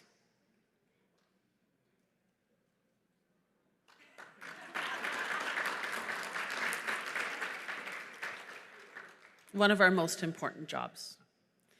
Perhaps no work reflects that responsibility more clearly than the development of our own Constitution, our highest law. A Constitution that clearly reflects who we are, how we govern ourselves, and the values that will guide our government into the future. Today, the Métis Nation of Ontario is the only Métis government in this country without some form of constitution, and we continue to take important steps toward changing that. To date, more than 2,300 Métis citizens have taken part in meetings, surveys, virtual sessions, community conversations, building towards the creation of our Constitution. We've received over 12,000 individual comments from citizens about the kind of government that we want to build together. Our citizens are coming out. They're engaging. They've asked really thoughtful questions, offered constructive ideas. They've challenged assumptions and shared their hopes for the future of our government. And that is exactly what self-government should look like, and we need much more of that. From the incredible feedback from citizens over the last several years on our Métis values and principles, which informed our draft statement of principles, and all the feedback that was received on that document, we have now built a draft constitution, which is going through a leadership review right now before coming out to all of you, to all of our citizens. Beginning this fall, our draft constitution will go out to all citizens through a province-wide engagement and education process that will continue into 2027. All citizens will have the opportunity to read the draft, to understand what it proposes, to ask questions, and to help strengthen it before it's brought forward for a ratification vote. And this is a really important piece about our journey of self-determination, of our journey of self-government. Our Constitution, our treaty, the decision around those things rests with you. It rests with our citizens. And so I encourage every citizen to take part in that conversation, read the draft Constitution, attend a session or sessions, ask questions, share your ideas. This is our Constitution, and it will be strongest if it reflects the voices of the citizens that it is meant to serve. So I truly hope that each of you not just get involved, but bring others from your family and from your communities into that process. While we're building our Constitution, we're also doing the important operational work of getting our government ready for the future. Citizens deserve confidence that their government is accountable to the people that it serves. To that end, we continue to build up our governance tools and institutions to support our self-governance. We're implementing our new Code of Conduct. We've updated several key governance policies. We're working with advisory councils to create modern charters that reflect and affirm their roles within our governance. We've also increased support for community councils by allocating governance funding and beginning some work on clearer training, guidance, internal processes, all as part of that incrementally building our governance capacity under self-government. We see just how much our councils are doing, how much they're asked to manage, from bringing citizens together to navigating governance responsibilities, responding to local needs. Our councils do a tremendous amount of work for our citizens and communities, and they deserve the tools and support to do that work well. So acknowledgement again. A government, of course, is only as strong as the people who serve it. Building a strong government means building a strong Métis government public service. We're continuing to strengthen recruitment, in particular Métis recruitment, and that includes creating more opportunities for young people to see, young Métis people to see public service within our own government as a meaningful career. Over the last few years, one of the first things I did when I took office a decade ago was to create an internship program for recent grads. And just over the last couple of years alone, we've supported 10 interns. That number may not sound really large to you, but that's 10 young people that have entered our public service, that have job experience, that are trying on our public service as an opportunity to serve their nation and advance in their careers. It gives opportunity to gain that experience within their own government. And through programs like Summer Career Placement, the Summer Youth Program, Infinite Reach, Métis youth are gaining work experience, developing leadership skills, and exploring careers that can one day, and already are, strengthening our government and our communities. Today, nearly 1 in 5 employees identifies as a Métis citizen, and we know that that number is incomplete, it's low, because self-identification is voluntary. But for every new generation of Métis public service, it strengthens our ability to serve citizens today and into the future. We've also continued to strengthen the teams that support our government every day. This is much needed support. Over the past year, we've expanded our capacity in intergovernmental relations and in rights research and policy. These teams are critical to help us understand very complex issues, develop strong policy positions, and ensure Métis voices are heard. They help us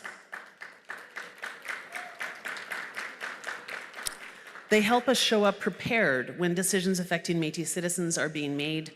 They bring together the research, the advice, and relationships that our leaders need to speak clearly for our government, whether we're at Queen's Park, whether we're on the Hill in Ottawa, or whether we're working with other Métis governments and other Indigenous governments. Because of their work, our government is better equipped to respond when important decisions are being made. Our leadership can enter those conversations knowing that the issues, what they are, understanding what's at stake for our citizens, and speaking clearly for what we need. Thank you.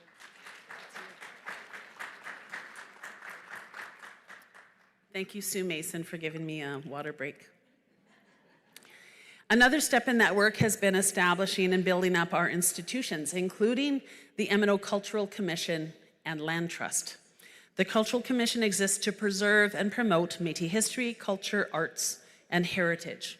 As a registered charity, it can also raise funds and issue charitable tax receipts to support that work. We've already seen what that support can make possible. The Cultural Commission has supported various initiatives at a council level, but also broader initiatives like the work of the Kushkapayu Arts Collective and also the Reconciliation Through Art initiative led by our founding president, Tony Belcourt. As part of its land trust mandate, the Cultural Commission has already acquired several parcels of land for the benefit of our citizens and is working toward registration with Canada's Ecological Gifts Program, creating new possibilities for land to be donated to the MNO Cultural Commission and Land Trust and protected for long-term environmental and community benefit. This is how we build institutions that can preserve and promote our culture, that support Métis artists and communities, and protect important spaces for generations to come. And then there's the Powley Institute.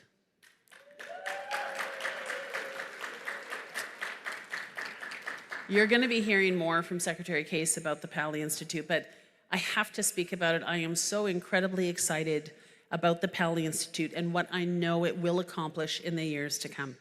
Last year at our Assembly, citizens approved MNO legislation that made the Powley Institute possible. And just 1 year later, I'm very happy to say that thanks to Secretary Case and others' leadership, we have a Powley Institute Board of Directors in place. The work that's being done to renovate the physical space, that beautiful historic building built right on Métis River Lot lands, is well underway, and the space is already being used for meetings and gatherings. And next week, we take yet another important step when Stephen Neville joins the Powley Institute as the Métis Research Chair.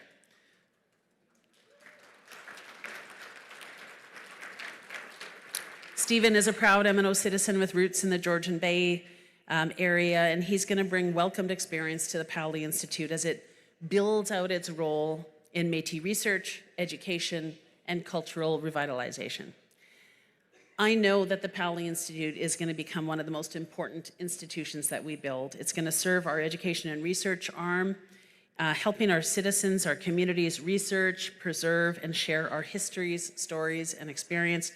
But it's also going to provide library and archival services for our nation. It's going to create a home for records, for our cultural heritage, and other materials of historic significance to our communities and our government. And importantly, it gives us the capacity to set our own research priorities, to tell our own stories. So more to come on the Powley Institute, but one of the greatest tools that we will have in our toolbox to advance rights and self-government in this province.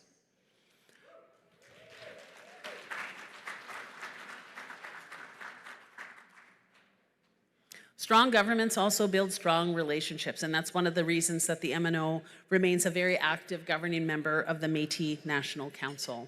You heard from President Victoria Pruden last night, and over the course of the past year, the MNC has renewed its focus on Métis Nation advocacy, convening Métis governments to drive change, and advancing research and policy, creating new ways for Métis governments to work together. That renewed direction is already providing and producing results. So just before we gathered for last year's AGA, I joined the leaders of several of the Métis governments at the Métis Summit with Prime Minister Mark Carney, and I had an opportunity to speak to that at last year's Assembly. But I used that opportunity to make a very clear point, that as Canada moves ahead with major nation-building projects, Métis governments need to be involved from the beginning. Our rights and priorities cannot be considered after the major decisions have already been made. I shared a message that I believe is fundamental to building a stronger Canada. Economic development and Indigenous rights are not competing priorities. Economic development and Indigenous rights are, in fact, fundamental to building the strongest projects. They are built when governments work with rights-bearing Métis communities from the very beginning, honoring the agreements that have already been signed, and respecting the duty to consult and accommodate. That approach creates stronger relationships, greater certainty for governments and industry, and better outcomes for everyone. The summit itself was a positive step. It showed the value of bringing Métis governments together directly with the Prime Minister and key members of his cabinet to focus on shared priorities. And we are really encouraging Canada to build on that success by holding future summits focused on issues like major projects, inclusion, and addressing Métis denialism. Strong relationships between governments are essential to addressing the challenges our citizens face in their daily lives.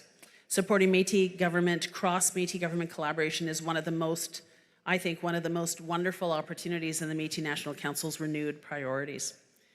Housing is a challenge that's shared right across the homeland. Every Métis government is struggling to ensure housing for their citizens, which is why it was chosen as the focus of the Métis National Council's first ever Métis Policy Forum that was held earlier this summer in Edmonton.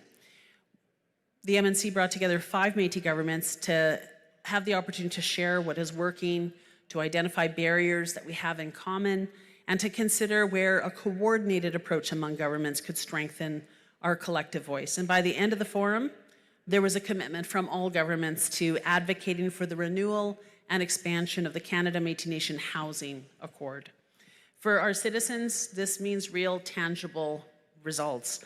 It means working towards a long-term partnership with Canada that provides that stability of funding so that we can plan, build, expand Métis housing and our homelessness initiatives over many years rather than focusing one funding agreement at a time. Métis governments are identifying shared priorities. They're speaking, I think there's the potential here to speak with a much stronger collective voice and working together to deliver better outcomes for our citizens across the homeland, and that is something that every Métis government wants to see happen.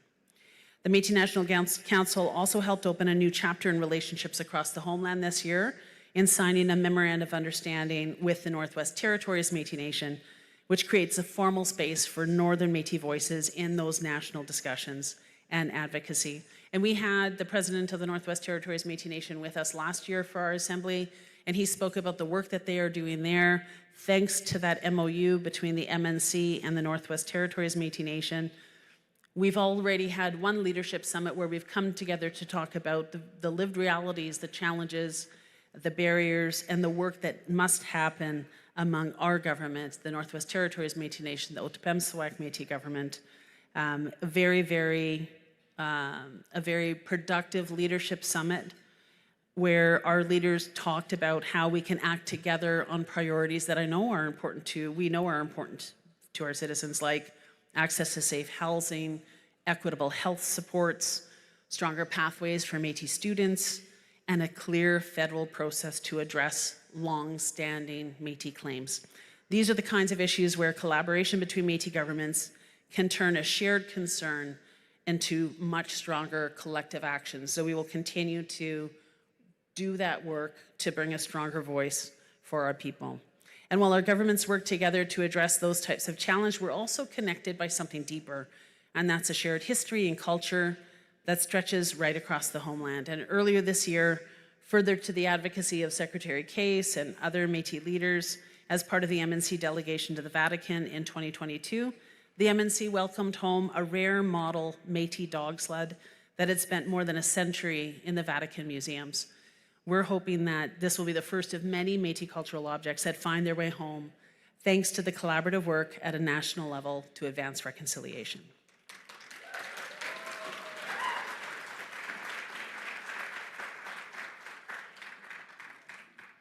So let's come back to the strength of our nation, and I see that in so many places. I see it in the events that our local community councils continue to organize to celebrate our history and culture and to build a strong sense of Métis pride and community. We see it in the extraordinary work of the Sault Ste. Marie Métis Council that they've done to further build out that Sault Ste. Marie Métis Heritage Centre, Ontario's first Métis museum. We see it in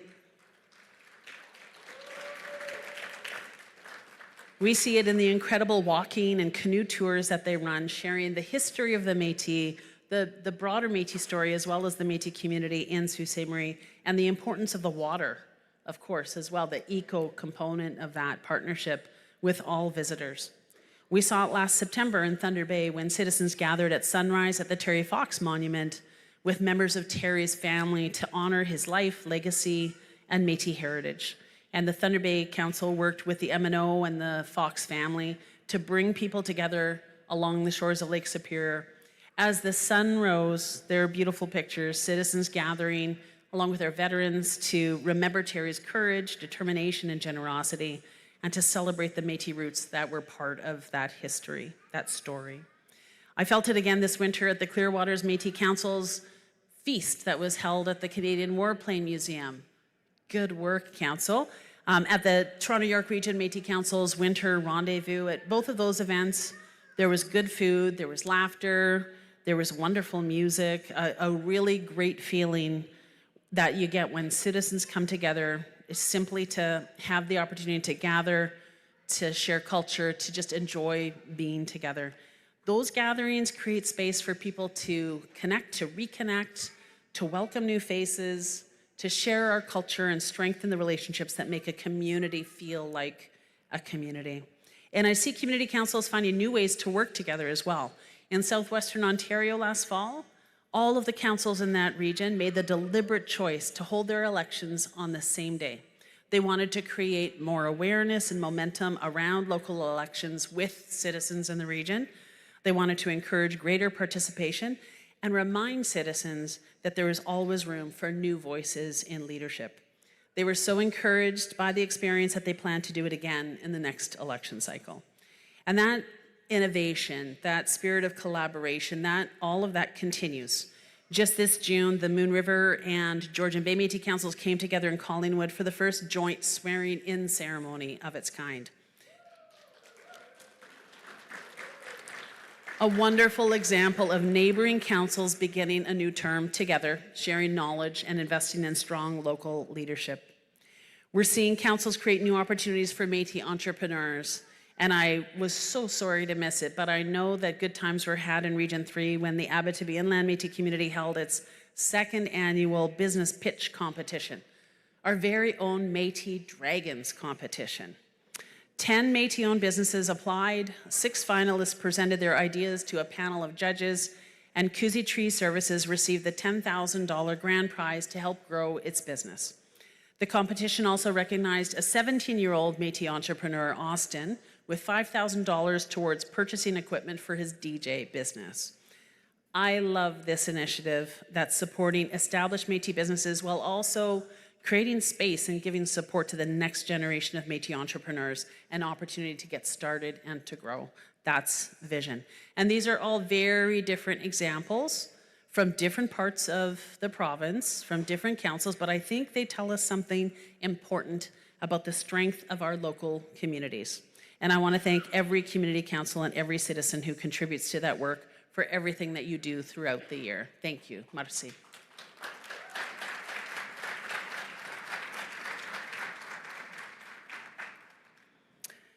I see our strength growing in the programs that our government continues to build to serve our people as well. And one of the really special moments for me this year that has really stayed with me happened earlier this spring in Penetanguishene.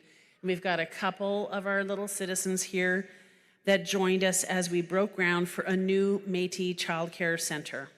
And there was a group of small children, including Lou and Forrest and Adrian, and they were with us as we broke ground on the Little Harbor Métis Early Learning Childcare Center in Penetanguishene.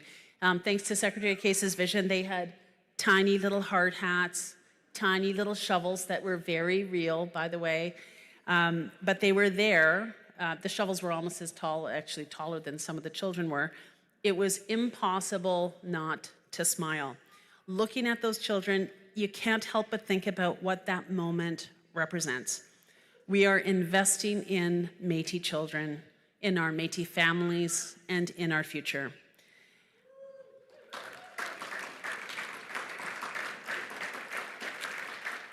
Those children will walk through the doors of that center to learn, to play, to make friends, and they're going to grow up surrounded by their culture and community, and one day they're going to take part in our government. In fact, they already are. They are here at our assemblies. They are fully participating.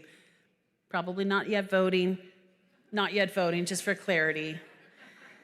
But that is how our government is strengthened, one generation at a time, and what a moving opportunity there to see that in the flesh. I've seen that same spirit of care in a really special program that's running called Love Yourself First. And this one's a little bit different. In Métis community after community, women are coming together to learn, to support one another, and take an important step forward, protecting their health through understanding and hopefully securing going through breast cancer screening, mammograms. This initiative, as you probably know, holds a special place in my heart. This is a citizen volunteer-led program which was 100% born from my announcement 3 years ago that I had been diagnosed with cancer, and encouraging all of our citizens to go out and get their cancer screening done. 3 years later, I'm happy to say I am a cancer survivor.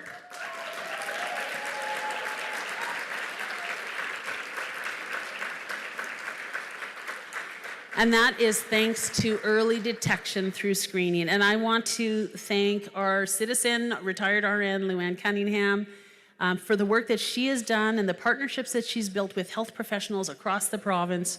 As of yesterday, we have held 9 Love Yourself First sessions, and we would love to see this program in all of our communities. If you are interested, reach out.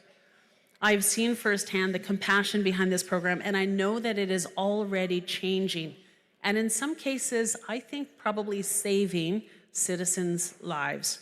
To date, we know of, in just 9 sessions, and a whole bunch of women getting mammograms, we know of at least 7 of our citizens who were able to catch their cancers through mammogram screening as a result of that Love Yourself First program.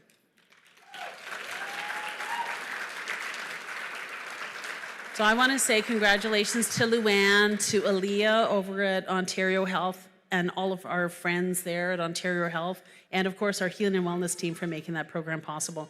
But please, I'll take this opportunity, as I always do, to remind you, take care of yourselves, get your cancer screenings done. You're important to our nation.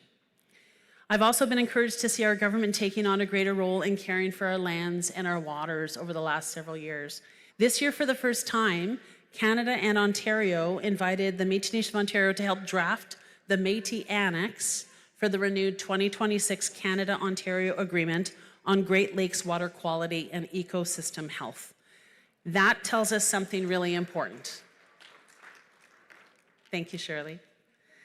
This work is really a beautiful job being led by the Great Lakes Advisory Group, but there's more and more governments are recognizing that Métis government and experience belong at these tables. As we continue our work on climate adaptation and food sovereignty, we're helping ensure that our communities are ready for a future while caring for the lands and waters that sustain us. This year marked, in fact, it just finished yesterday, the 10th annual Métis Nation of Ontario Métis Youth Leadership Conference. 10 years.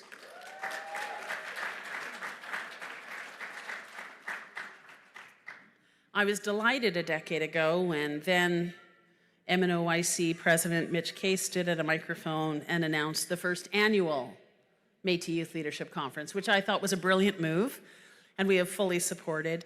But we now have a decade of evidence that shows that when you invest in Métis youth leadership, that works. Some of the young people who came through those conferences over the years now serve as elected leaders. Others hold very important roles within our government and our public service. We have a whole beautiful network of young Métis people that are already helping lead the work of our government, an investment that really, really matters. Our other advisory councils also bring important citizen perspectives to the work of the Métis Nation of Ontario.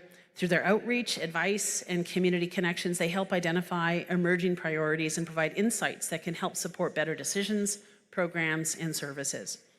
This year marks, I understand, the 25th anniversary of the MNO Veterans Council, which was established by citizens at the 2001 Annual General Assembly. The Veterans Council has spent a quarter century representing the interests of Métis veterans and ensuring that their concerns are brought forward, not just within the MNO, but actually at a national level. Our Women's Council have been listening to Métis women, strengthening connections, and creating new leadership opportunities. Our Two-Spirit Advisory Council has been working across programs and services and contributing perspectives to broader discussions about the future of the Métis Nation of Ontario. And I want to thank members of each of our advisory councils for the time, the experience, and the care that they bring to this work. Their contributions help ensure that government remain connected to the people and the communities that they serve, and I'm delighted that we're beginning a process where there'll be much greater dialogue between those advisory councils and the provisional council. So thank you, advisory councils.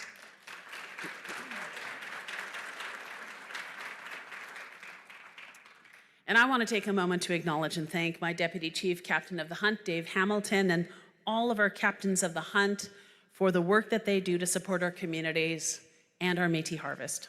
Such important work that often flies under the radar, that transition of knowledge, but critical work to supporting Métis harvesting rights and our Métis way of life. So thank you, merci, captains.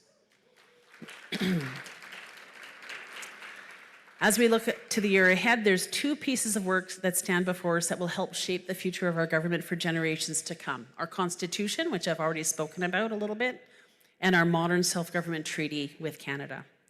For more than 30 years, we've been building this government together, strengthening our institutions, defending Métis rights, and creating opportunities for our citizens. Every step has brought us to this moment in time. Now we have the opportunity to do something that will endure well beyond our own time. Our Constitution will not be written by one person or one generation. It'll be shaped by the voices of Métis citizens across Ontario, just as it has from the very beginning. That work will also carry us into the next chapter of our self-government journey as we continue working towards a modern-day self-government treaty with Canada. Together, our Constitution and our treaty will help define how our government serves its citizens, exercises responsibilities, and strengthens its relationship with the Crown for generations to come. I have every confidence that our citizens will approach these conversations with the same care, thoughtfulness, and commitment that have brought us to where we are today. We have never taken shortcuts in building our Métis government, and we will not begin now.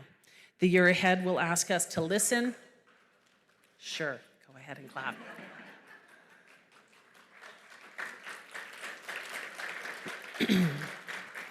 The year ahead will ask us to listen, to learn, to make decisions that will shape the future of our government. And I look forward to taking those steps together. So as we begin the business of the Annual General Assembly, again, I want to thank every single one of you for being here with us today. I know that getting to the Assembly is not always easy, especially this year, but your flexibility, understanding, and commitment to your government made it possible for us to gather here today, and for that, I am deeply grateful. Over the past year, we've strengthened our government, we've protected rights, we've supported our communities, we've created new opportunities and programs for Métis citizens and family, and that work belongs to all of us. It's strengthened every time a citizen asks a thoughtful question, shares an idea, volunteers in the community, serves in a leadership capacity, or takes the time to just be part of these conversations. Government is strongest when its citizens are engaged, and your presence here this weekend is part of that strength. Before I close, I want to thank again the Thunder Bay and District Métis Council, all the citizens up in Region 2 for everything that they did to prepare to host this year's Annual General Assembly. Although circumstances changed, we remain deeply grateful for everything that they did to prepare and to welcome us. Again, I want to thank our staff, especially our events team, for creating a miracle, frankly. Your dedication reflects the very best of our government. Alors, merci. Merci de la confiance que vous accordez à votre gouvernement. Merci d'avoir fait l'effort d'être présent. Et merci pour toutes les façons dont vous contribuez au renforcement de nos communautés tout au long de l'année. So thank you, merci. Thank you for the trust you place in your government. Thank you for making the effort to be here, whether in person or listening back home. And thank you for the many ways that each of you strengthen our communities throughout the year. I look forward to spending the next few days with you, listening, learning, and continuing this work together. Merci. Thank you. Merci.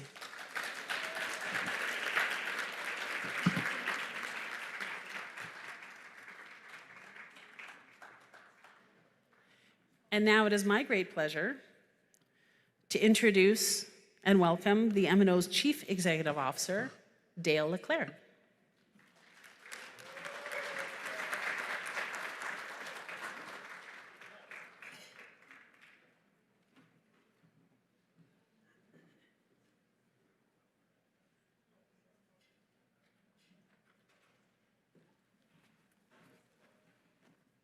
Thank you so much, Madam Fro. A wonderful reminder of all the things that we do and the hard work that has been going on in this past year. I have prepared about 2.5 hours of notes, but we're going to try to get us to lunch as soon as we can. And good morning and welcome to all the elders, our special guests, the PCMNO, who I absolutely adore to work for, the veterans who have served us well and continue to serve us well every day and make us proud, and of course to the citizens of the Métis Nation, of which now I got the updated number, it's over 34,000 citizens of the nation, so which is fantastic. And that's really where I want to focus on the work that we do. I'm only going to talk for a few minutes because I'm going to talk about this wonderful team that a year ago I came to the nation. And to be honest, I wasn't quite sure what I was going to face. I was happily going into retirement, getting a little long in the tooth. I felt I'd been around too long. I've been working for the nation probably for 35 years in different capacities. And I'm originally from Manitoba, St. Lazare, Manitoba. I went to Alberta. I'm a Western Canada boy. I went to Alberta, did some work for various First Nations and Métis Nation. I was a member of the MNA at the time, and then I moved and I became a member of the Peavine Métis settlement with my wife. I'm not sure if she's here, out there spending all our money, but then I was away, and I've been away for a while, and where I'm leading to is coming to the nation, being inspired by leadership, being inspired by our communities, and certainly this team. I can happily say I'm now a citizen of the MNO, and a very proud citizen. And I'm going to tell you, it makes me feel like I'm at home.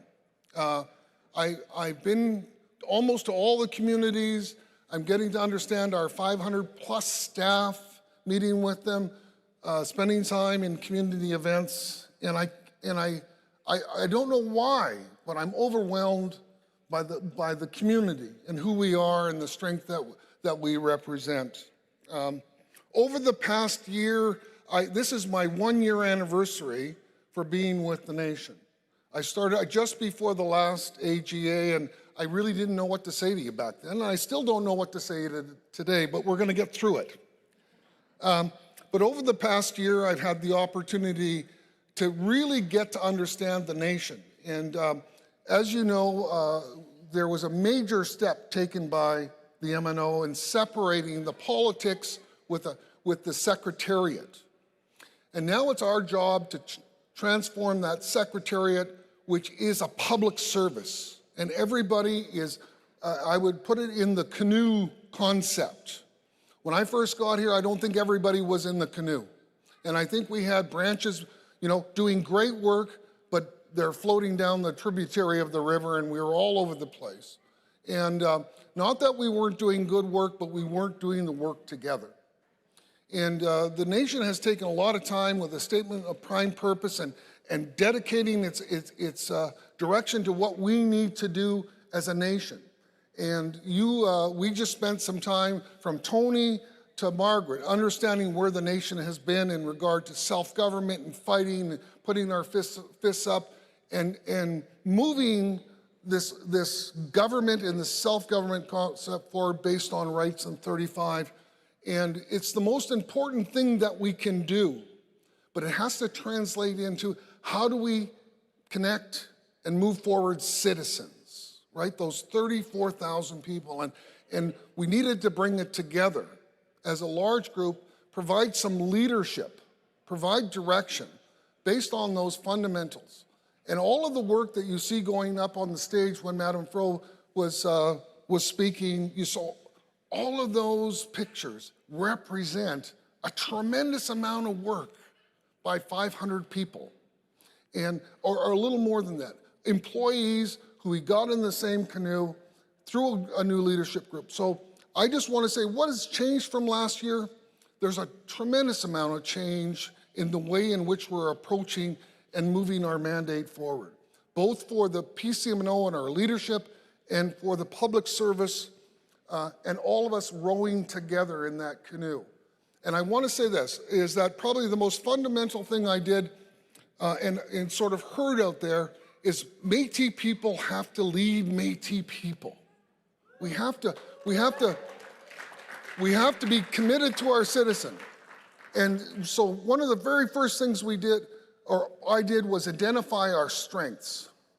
And I'm going to go to them fairly soon. But we can't lose who we are and where we've been, and we need new blood. So I want to point this out. The most fantastic chief of staff and deputy CEO is going to come up and speak first. But here we have a person, a woman, a very smart, been here 30 years with us. Let's celebrate that. And then we've got this curmudgeon, by the book, COO, our Chief Operating Officer, and again, been with us for about 7 years, and he knows what he's doing, and confidence. And then finally, we needed not Dale LeClaire, the old whatever he is, but then we needed some new blood. And we needed a young man who's gone through our system and has led us in so many areas. And so we brought in, and I'm so glad Paul has agreed to join our team and bring new blood to us. Now, having said all of that, this is the changes we made. We made change to leadership. We made good, strong efforts, and then we knew we needed to improve on what we do and how we define things and how do we get things to come together in a more holistic approach across the nation. So we brought in some senior directors, and those senior directors are the operational people making things work. We brought in some absolute experts in their field, and I wasn't surprised that they decided to come to us because we're growing, we're getting stronger, and we're going to move forward, and hopefully we'll bring that all together. So next year, we'll see where we go. But having said all that, what I want to do is that you heard Madam President tell you all about the things that we're doing, the interaction, the work that we're doing with both the federal and provincial governments, new rights orientation, new assertion. There's work across the board. Very excited about the constitutional work. I've walked side by side with these teams, and they're doing an excellent job, and we're going to continue to do that. I'm so excited about Burke Falls, our new daycare centers, Powley. We've really moved on Powley, and we're excited about the work that continues to go there and the work that we do with the local councils. So I'm going to end there because I'm excited about this team and us working together and moving that. So Jen, you're up first, and you can talk from there.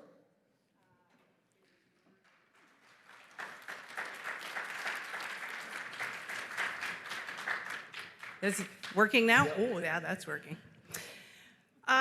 So thank you, Dale. I want to acknowledge the opening prayer today, the senators, the leadership in the room, the citizens, the staff, and everyone that makes this such a special place to be, and what a wonderful gathering and space that it is. And, I often reflect. I've been to 30 plus AGAs. My kids are here. Since they were born, have been to an AGA every single year, and they almost didn't make it this year because of other events, and we were going to be in Thunder Bay, where my wife's family's from, but they wanted to be here, so they're over in the teen programming room, having a great time and enjoying that space. And we have grown tremendously. This room is massive.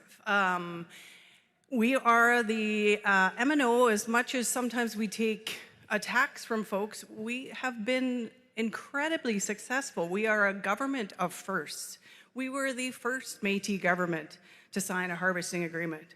The first Métis government that actually had a province-wide bursary program. We were the first Métis government that actually had health services within the province.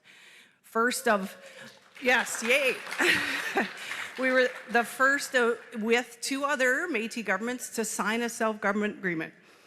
And yes, we made this decision. It's the first time we have relocated, not the first time we've dealt with adversity at an AGA.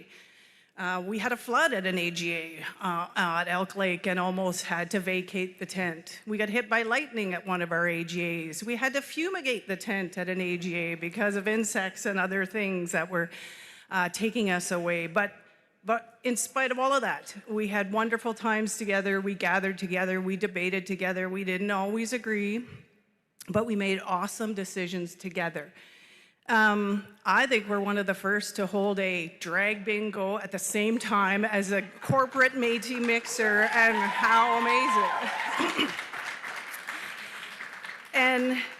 And to see that welcoming, inclusive kind of space, not every government does that.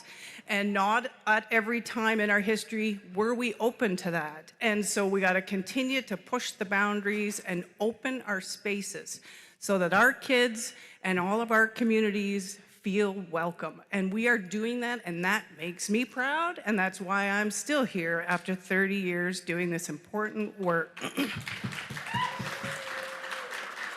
And my 12-year-old Autumn would say, "Mommy, stop the self-glaze, because it's we're not supposed to be self-glazing." But I think we should self-glaze. I think the MNO has a lot to be proud of.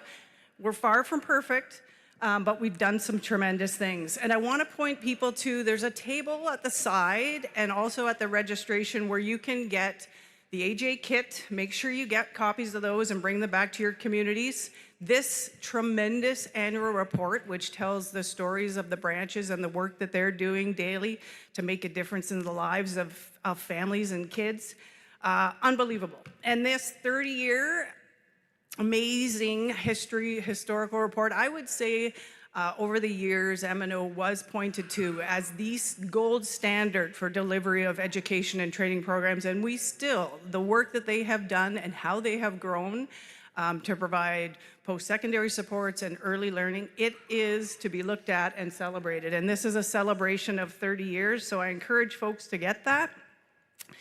And I love this work. It's evolved over the years of what I've done at MNO. Now I get to work really closely with the elected leadership and the provincial secretaries, and that's tremendous. It's very rewarding.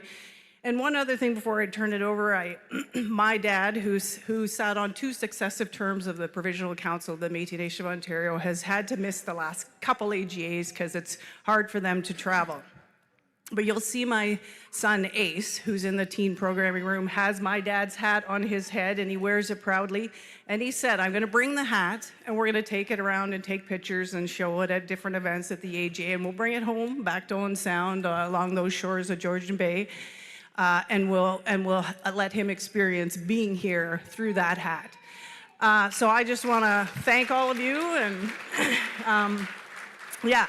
This is amazing work, and I turn it back over to Dale to turn it back over to my awesome colleagues who I love having this team. Yeah. I was going to flip a coin, but Brian and then Paul. Brian. All right, thanks very much. I guess Dale was a little bit scared of an old curmudgeon guy that's going to throw a book at you. In saying that, I want to acknowledge my C-suite colleagues here on the stage. We've been working together in these roles for about 8 months together, and what I can tell you is how much of a pleasure it is to work with talented, smart people who you don't have to argue or fight with to get things done. So much, yes, absolutely. So much to the contrary to how we work together, and we're able to work. We're like-minded leaders that drive things together to get the work done, and with our shared vision of the best way things are for our citizens and for our communities. It is a true dream to work with these folks here. So it's wonderful to be here at our 33rd Annual General Assembly. It's one of my favorite things to do is to be at these assemblies and to see people that I haven't seen very often or only get a chance to see for a minute here or there. And here we actually get a little bit of time to actually sit and maybe have a conversation.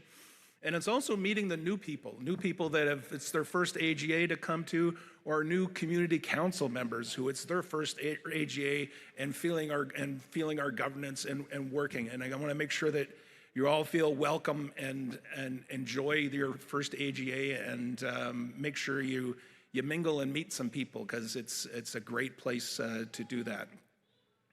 And in saying that, I want to make a big thank you, and I'll be remiss, and you'll always hear me say this, is to all community council members. You're all volunteers. You all give your time away from your families to serve your Métis community, and I want to thank you for that. The MNO could not operate without you. We thank you very much as volunteers.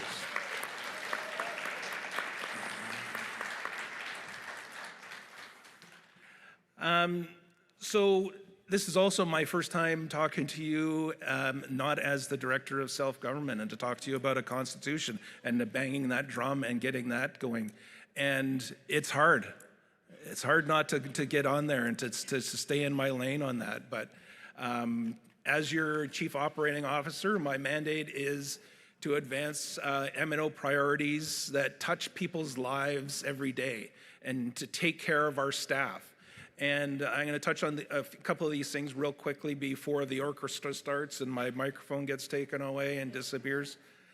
You know, one of the things is ensuring that Métis citizens have access to quality health. Through our health resources projects, hundreds of citizens have received help with essential services, health expenses like dental care, hearing aids, vision care, medications, and other supports. We've also introduced virtual health care. Support for healthy babies, families, adults, and seniors. So at every stage of life, our seniors can have services and supports to help them stay in their homes. Also helping provide safe, affordable housing for our Métis families. Also assisting in getting our Métis citizens off the streets. Just coming up in the next few months, we're going to be finishing up a project being built in Thunder Bay. As a youth transition house, and it is going to be something that is absolutely amazing. It is a 3-phase program for getting kids and homeless people off the streets and getting them integrated back into society and working to give them the skills to be able to be self-sufficient. It's going to be one of the greatest things to see and to be a part of.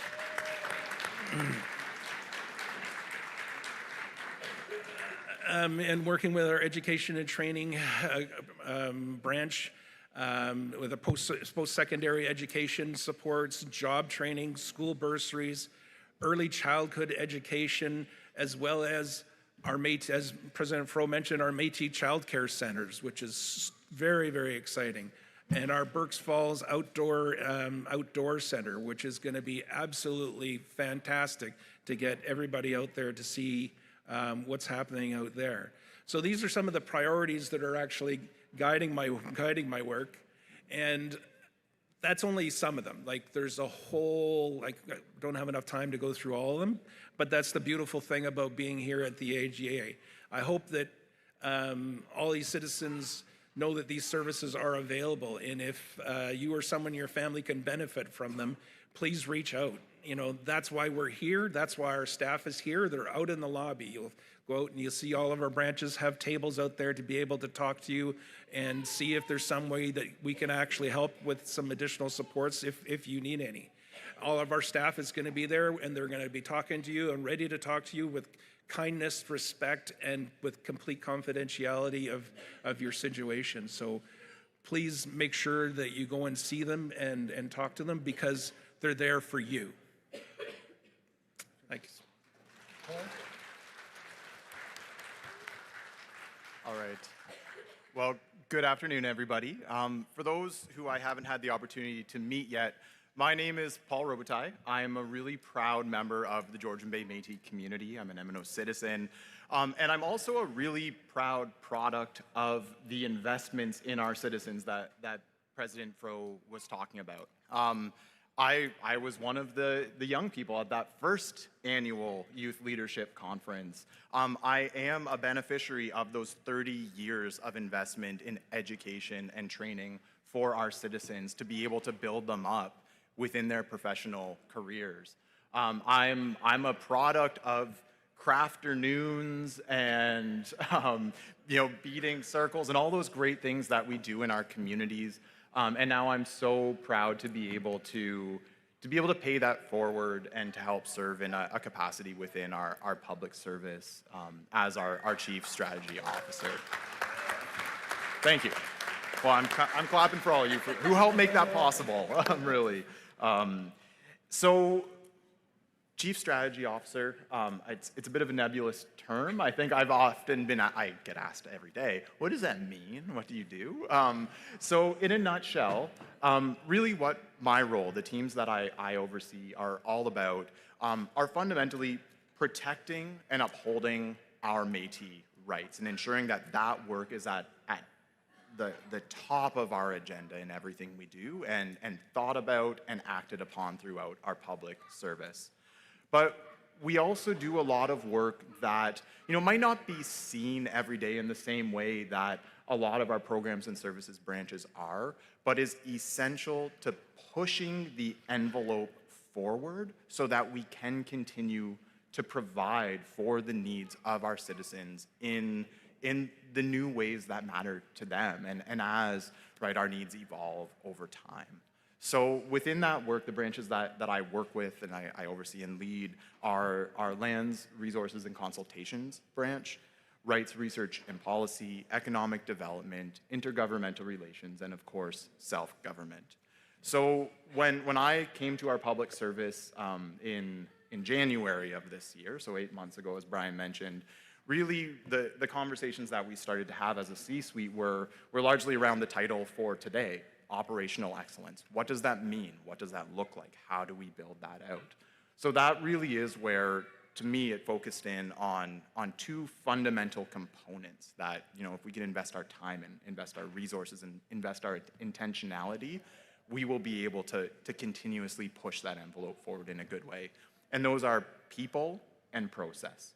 So I'm really proud to have continued to build and strengthen over these past 8 months my senior team that really are leading and helping to continuously evolve and strengthen each of those branches I mentioned. I just want to acknowledge them quickly because some are new and you might not have seen them before, but maybe if you are in the room, you can stand up or wave from my team.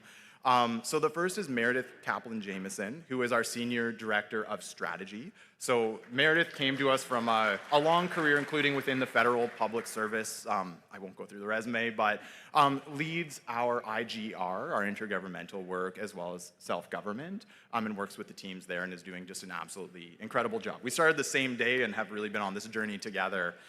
We also have Christina Evangelidis, who I think I see in the room, yes, who joined us maybe 3 weeks ago now, also from a really long career in the federal government, often actually from the other side of the table in some of our most important negotiations, but really a strength to come in-house as our Senior Director of Rights to help really bring cohesion and a new layer of sophistication to our lands, resources, and consultations work, as well as rights, research, and policy.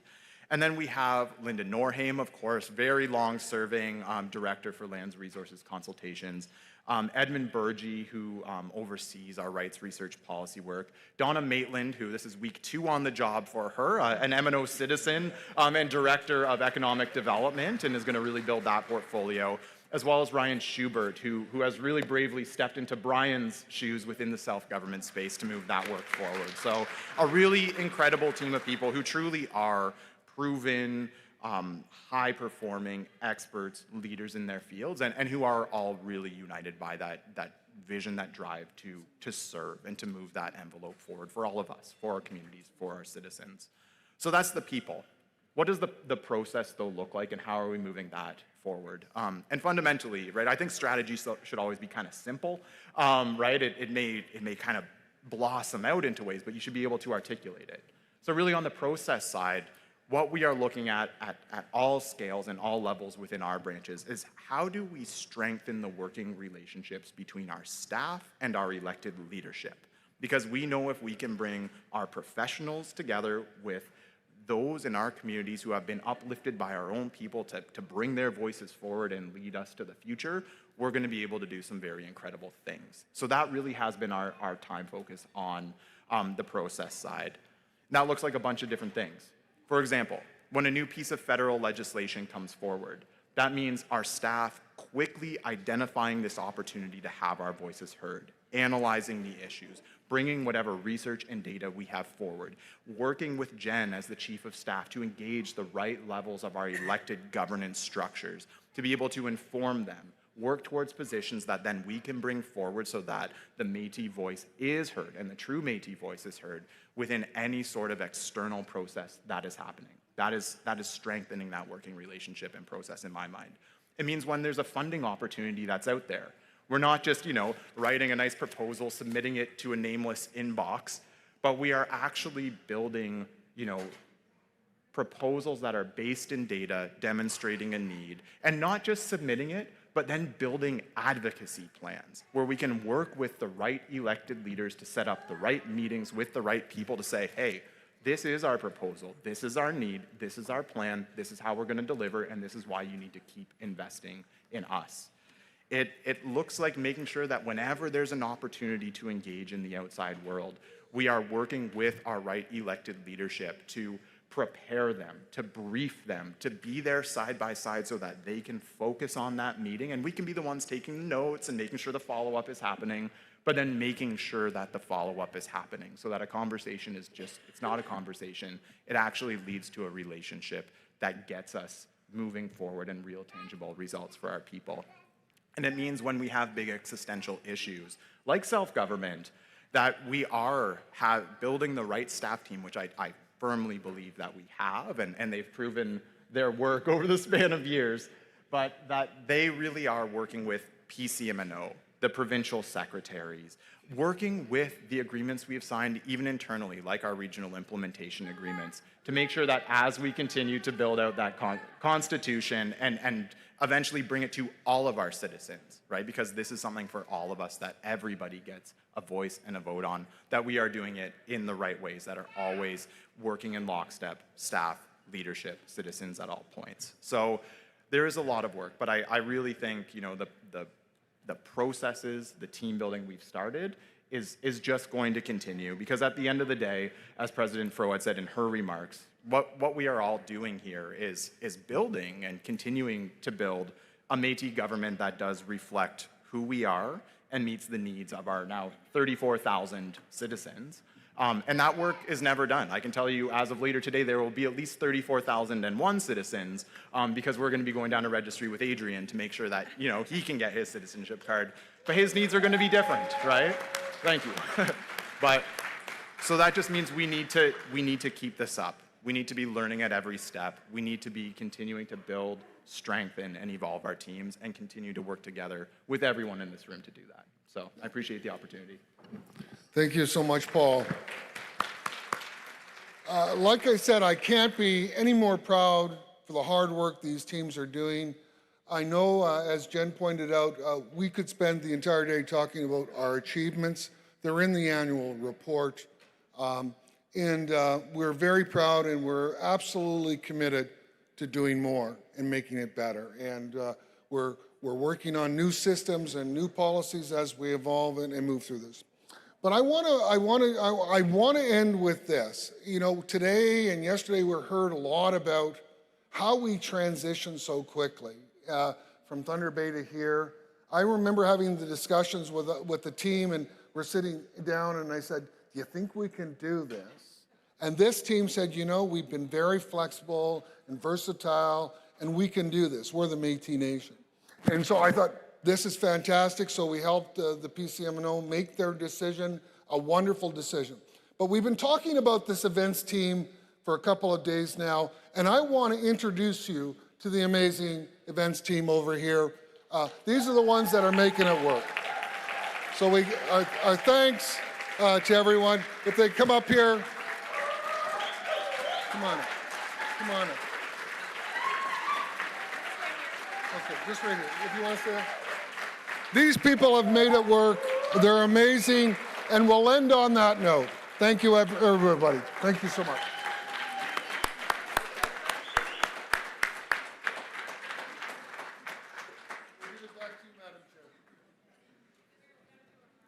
Thank you.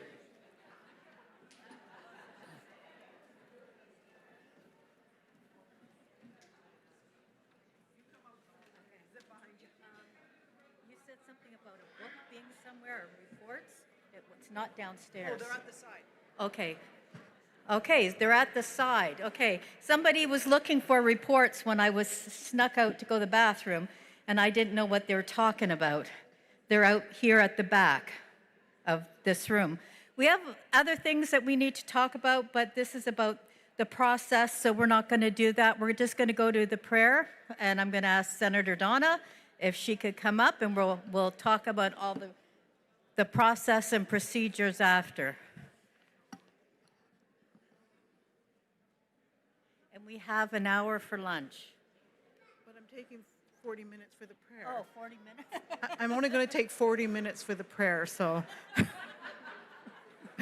Creator, bless this food we're about to share.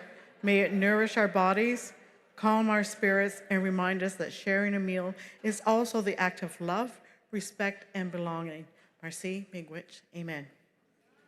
That's a short 40 minutes. Yeah. See you at 1:20.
Hello, everybody.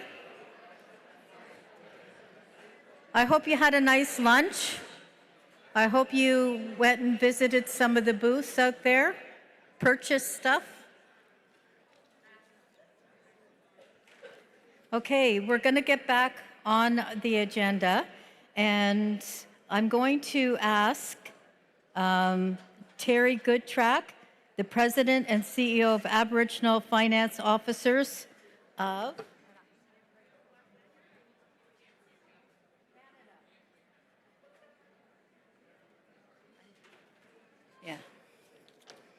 Terry Goodtrack is the President and CEO of Aboriginal Finance Officers Association of Canada. Over 30 years, Terry Goodtrack created opportunities for Indigenous people and made significant contributions to Indigenous well-being at the local, national, and international levels. In 2011, he became the President and CEO of the AFOA Canada, expanding the organization's focus and adding a new certificate program and professional development workshops. Terry.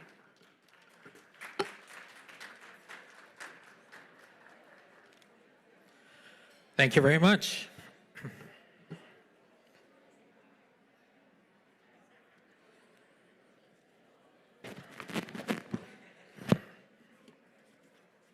Well, good afternoon, everyone. Hope you had a good lunch. My name is Terry Goodtrack. I'm the President and CEO of AFOA Canada. I'm originally from Saskatchewan in the Wood Mountain Lakota First Nation in Saskatchewan. And on behalf of AFOA Canada, it's my pleasure to bring greetings to the citizens, leadership, delegates, senators, youth, and guests gathered here at the Métis Nation Ontario's 33rd Annual General Assembly. I want to thank Senator Callahan for his words this morning, in particular the words of displaced. I think for Indigenous people, since 1492, we have been displaced, whether it be in South America or North America. So those words really resonated with me this morning. And I thank the President Fro for the invitation here today. Gatherings like this are important. An annual General Assembly is an opportunity to conduct the important business of the nation. But it's also much more important than that. It is time to come together, strengthen relationships, share perspectives, celebrate accomplishments, and have important conversations about the path ahead, just as we've heard this morning from President Fro, Dale, Leclerc, and certainly Jen. At AFOA Canada, we have had the privilege of working alongside Indigenous leaders, professionals, communities, and organizations across this country. Our work is grounded in supporting Indigenous leadership, governance, management, and financial capacity, and in helping build the knowledge and skills that support prosperous and healthy communities.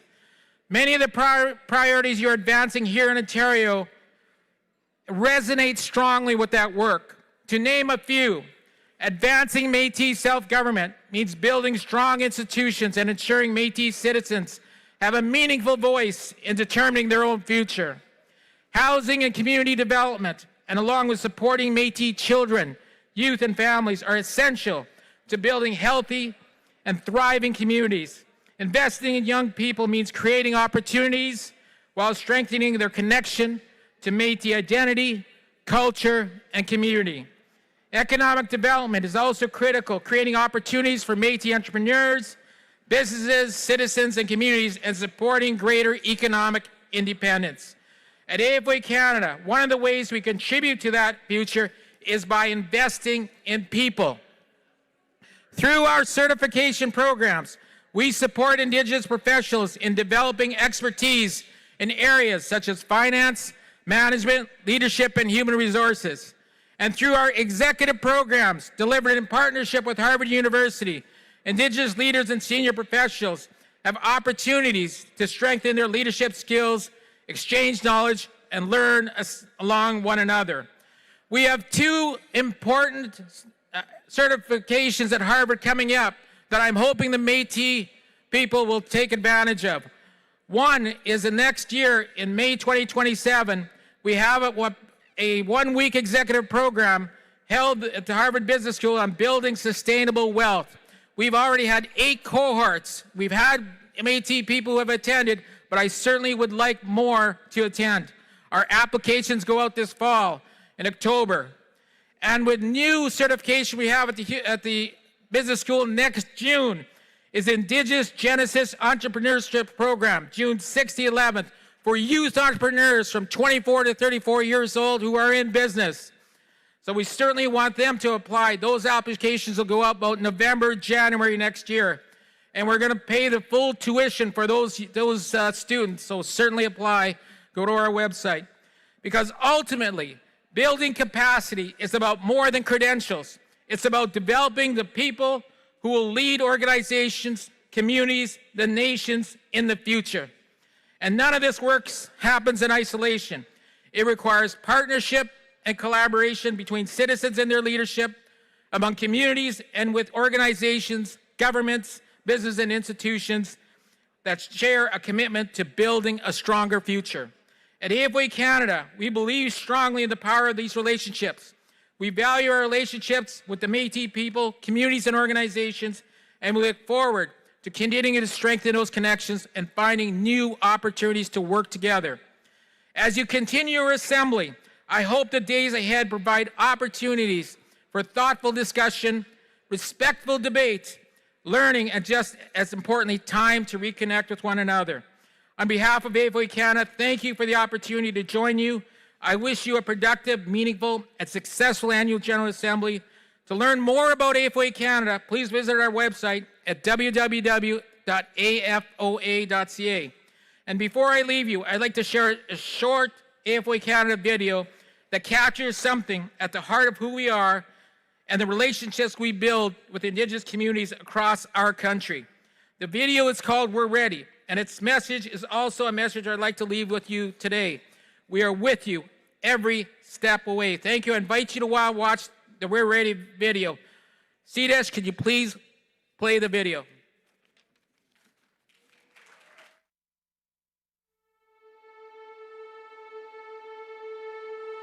Every journey starts with a dream. The path to a better quality of life for yourself, your family, and your community begins with believing in that dream and taking the first step. The courage to embrace hope is where transformation begins, a spark of inspiration that can ignite a brighter future for all. It opens the door to a world where people dare to aim higher and reach further, strengthened by the guidance and resources offered by AFOA Canada and its chapters.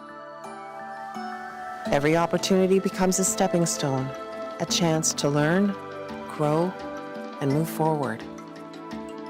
Aspirations that once seemed out of reach become reality, transforming lives, families, and communities. Every Indigenous person deserves a future that they can take pride in. Having someone in their corner, committed to their personal growth and success, can make all the difference. Because when we invest in potential, we unlock a world filled with endless possibilities. AFOA is committed to creating a better life for Canada's Indigenous people and a better future for the next generation. We are with you every step of the way. You're ready. We're ready. Come join us. Well, what a wonderful invitation. Terry, thank you so much, and it's wonderful. We haven't had AFOA with us before for annual assemblies. We really appreciate you being here. And again, as the video was saying, an invitation to do more, and I think there's wonderful opportunities to partner, and so glad that you were able to share some of the information about what the AFOA is doing and some opportunities that are there for our leaders, for our entrepreneurs. And we look forward to doing some more work with you heading into the future. And we've got a beautiful gift. Dan, I'm going to have to get you to carry. Hold. And as you probably heard, this is artwork by one of our youth artists who's here, not in the room. She's outside at her booth, but I'm sure she'll sign it for you if you wish. Okay. But we hope that you remember us by this, and we look forward to doing some work with you in the future. Great. Thank you very much. Thank you. We're going to take a picture. Okay. With the painting. Great. Thanks.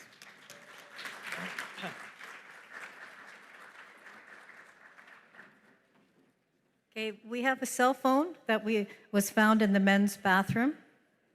Lori, I think you were trying to call it. Okay, we also have a set of keys that were misplaced. They're downstairs in registry for IKEA and a beaded lanyard around there. So if you're missing your keys, they're down at registry. Okay, so I'm gonna ask everybody if we could be very polite. There's a lot of people in this room, and if one person starts talking at table, it just reverberates the room and we can't hear. So I will stop the meeting if that continues on. Okay, so you're looking for the numbers. I'll give you the numbers right now. You did get your clickers. Okay, so as of noon today, 239 voting citizens.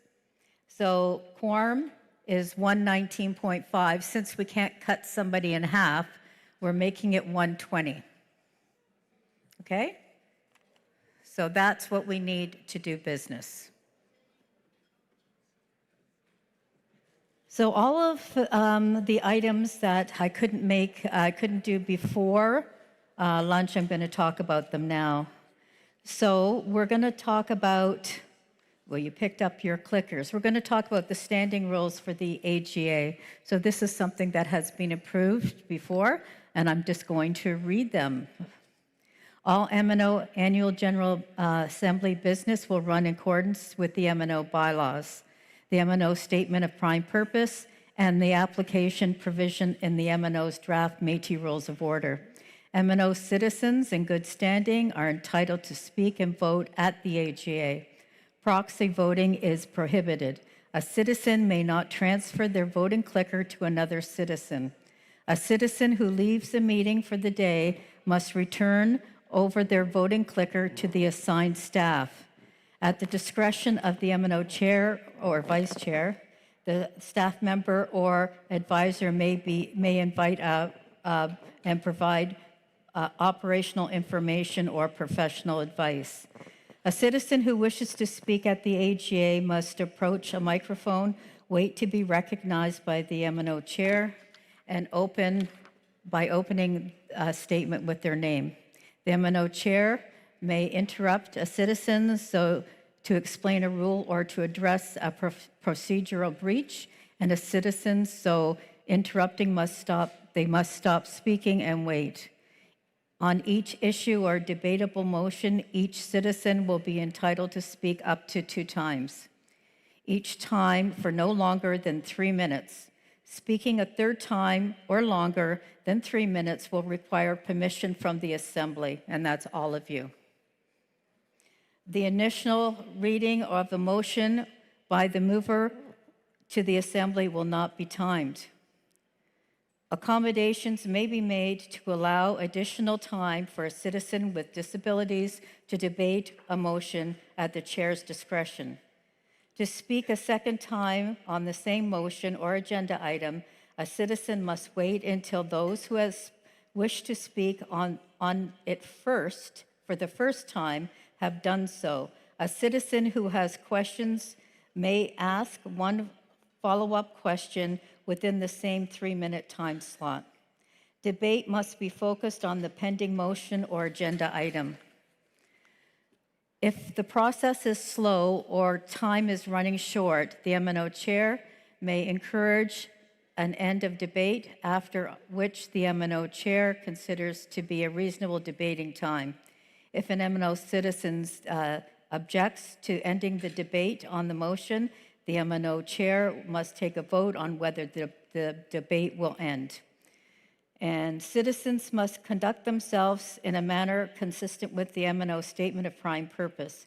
Speakers must observe decorum, must avoid personal attacks or disorderly or discourteous behaviors, and are expected to help maintain a safe and respectful meeting environment. If possible, decision-making will be by consensus. In the event that consensus seems to be difficult or impossible to achieve, a formal vote will be taken, and the outcome will be determined by the provisions in the MNO bylaws. Okay? This year, citizens who can't attend in person, the business portion is on Facebook. Is on a live YouTube feed. And as the chair, I can instruct the live feed to be turned off at any time if I determine that it's necessary to do so. If this happens, we'll do our best to indicate when the live feed will resume.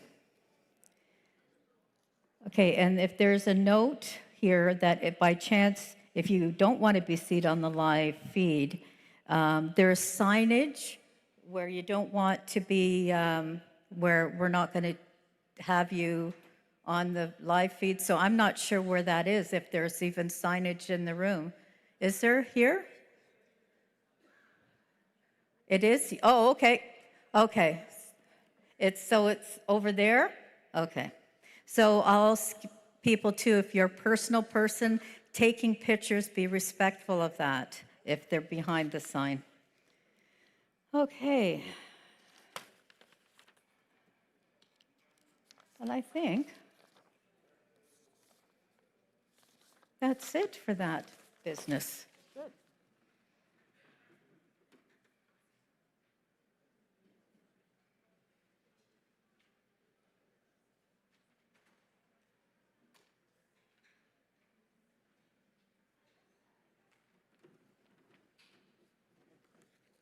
Okay. So we're going to be asking Jay to come up to the on stage. But before we do that, I'm just going to do clicker test.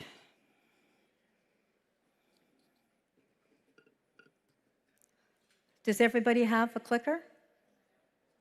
Did you get one? Okay. Do we have the question, or we're good to try this? Okay, for quorum, press 1A to make yourself present. And we need 120.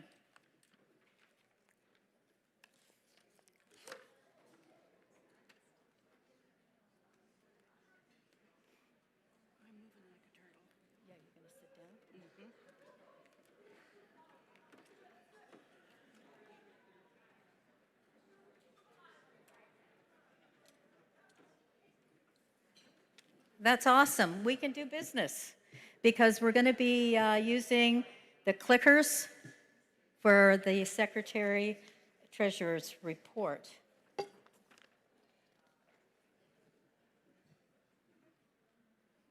And can you turn on her mic at the table because she's going to sit down? Mic 3.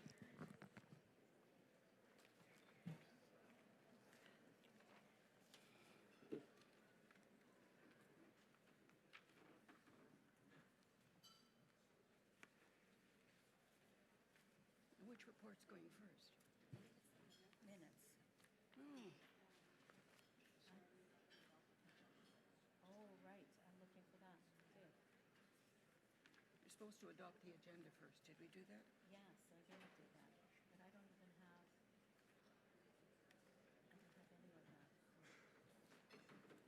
that. Okay. So first of all, we're going to, if you look at the agenda, I need somebody to adopt the agenda. So the only changes, you need to go to a mic. So there's a mic 1, 2, and if you can't make it to the mic, put up your hand and we'll bring one to you.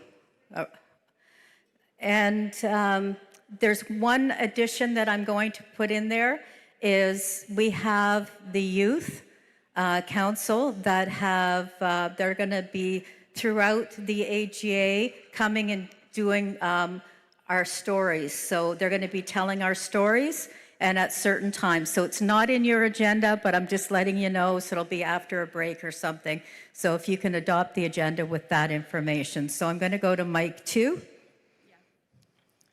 Hi, Stephanie Bergman, President, North Bay Métis Council. I move that we accept the agenda as amended. Okay, so I have a mover. Do we have a seconder? Mic 1. Derek Pont, Niagara Region Métis Council. I second the motion. Okay, so we have a seconder. We good with the names? Can you repeat the name? Derek, can you repeat your name, please? Derek Pont, Niagara Region Métis Council. Okay, so we have a mover and a seconder. Do we have discussion on the motion? Can I call the question? Yep. Thank you. Question has been called. Is anybody abstaining or objecting? Is anybody abstaining or objecting?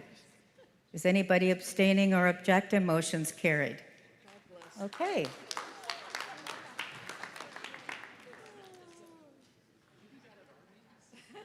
Now we're turning over to Jay. Good afternoon, everyone.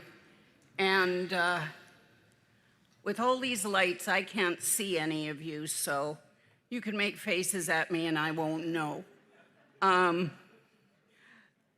We're going to be discussing the minutes from the Annual General Assembly from 2025, and was held August 15th to 17th, 2025 in Sault Ste. Marie.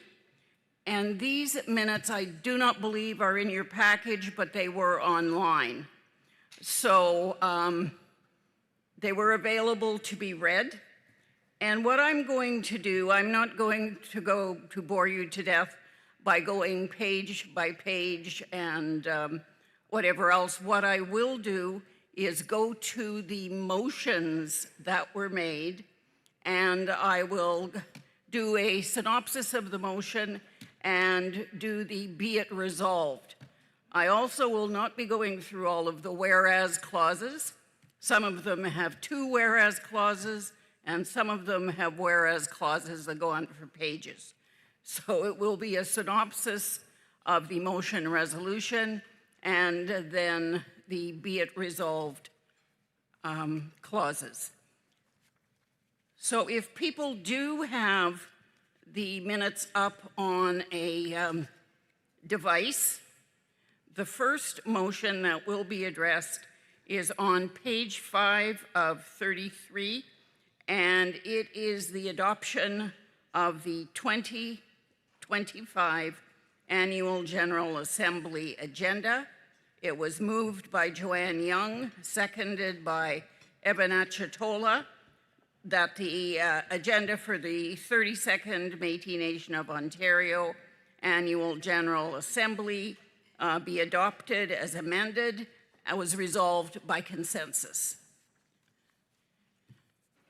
The next motion is on page 8 of 33, about halfway down the page, and it's the adoption of the 2024 AGA minutes.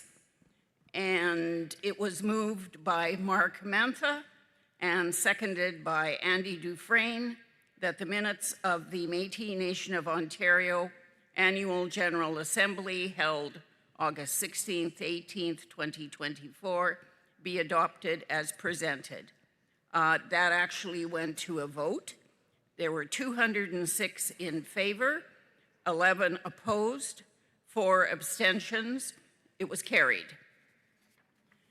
Then we go to page 9 of 33, and there is, again, it's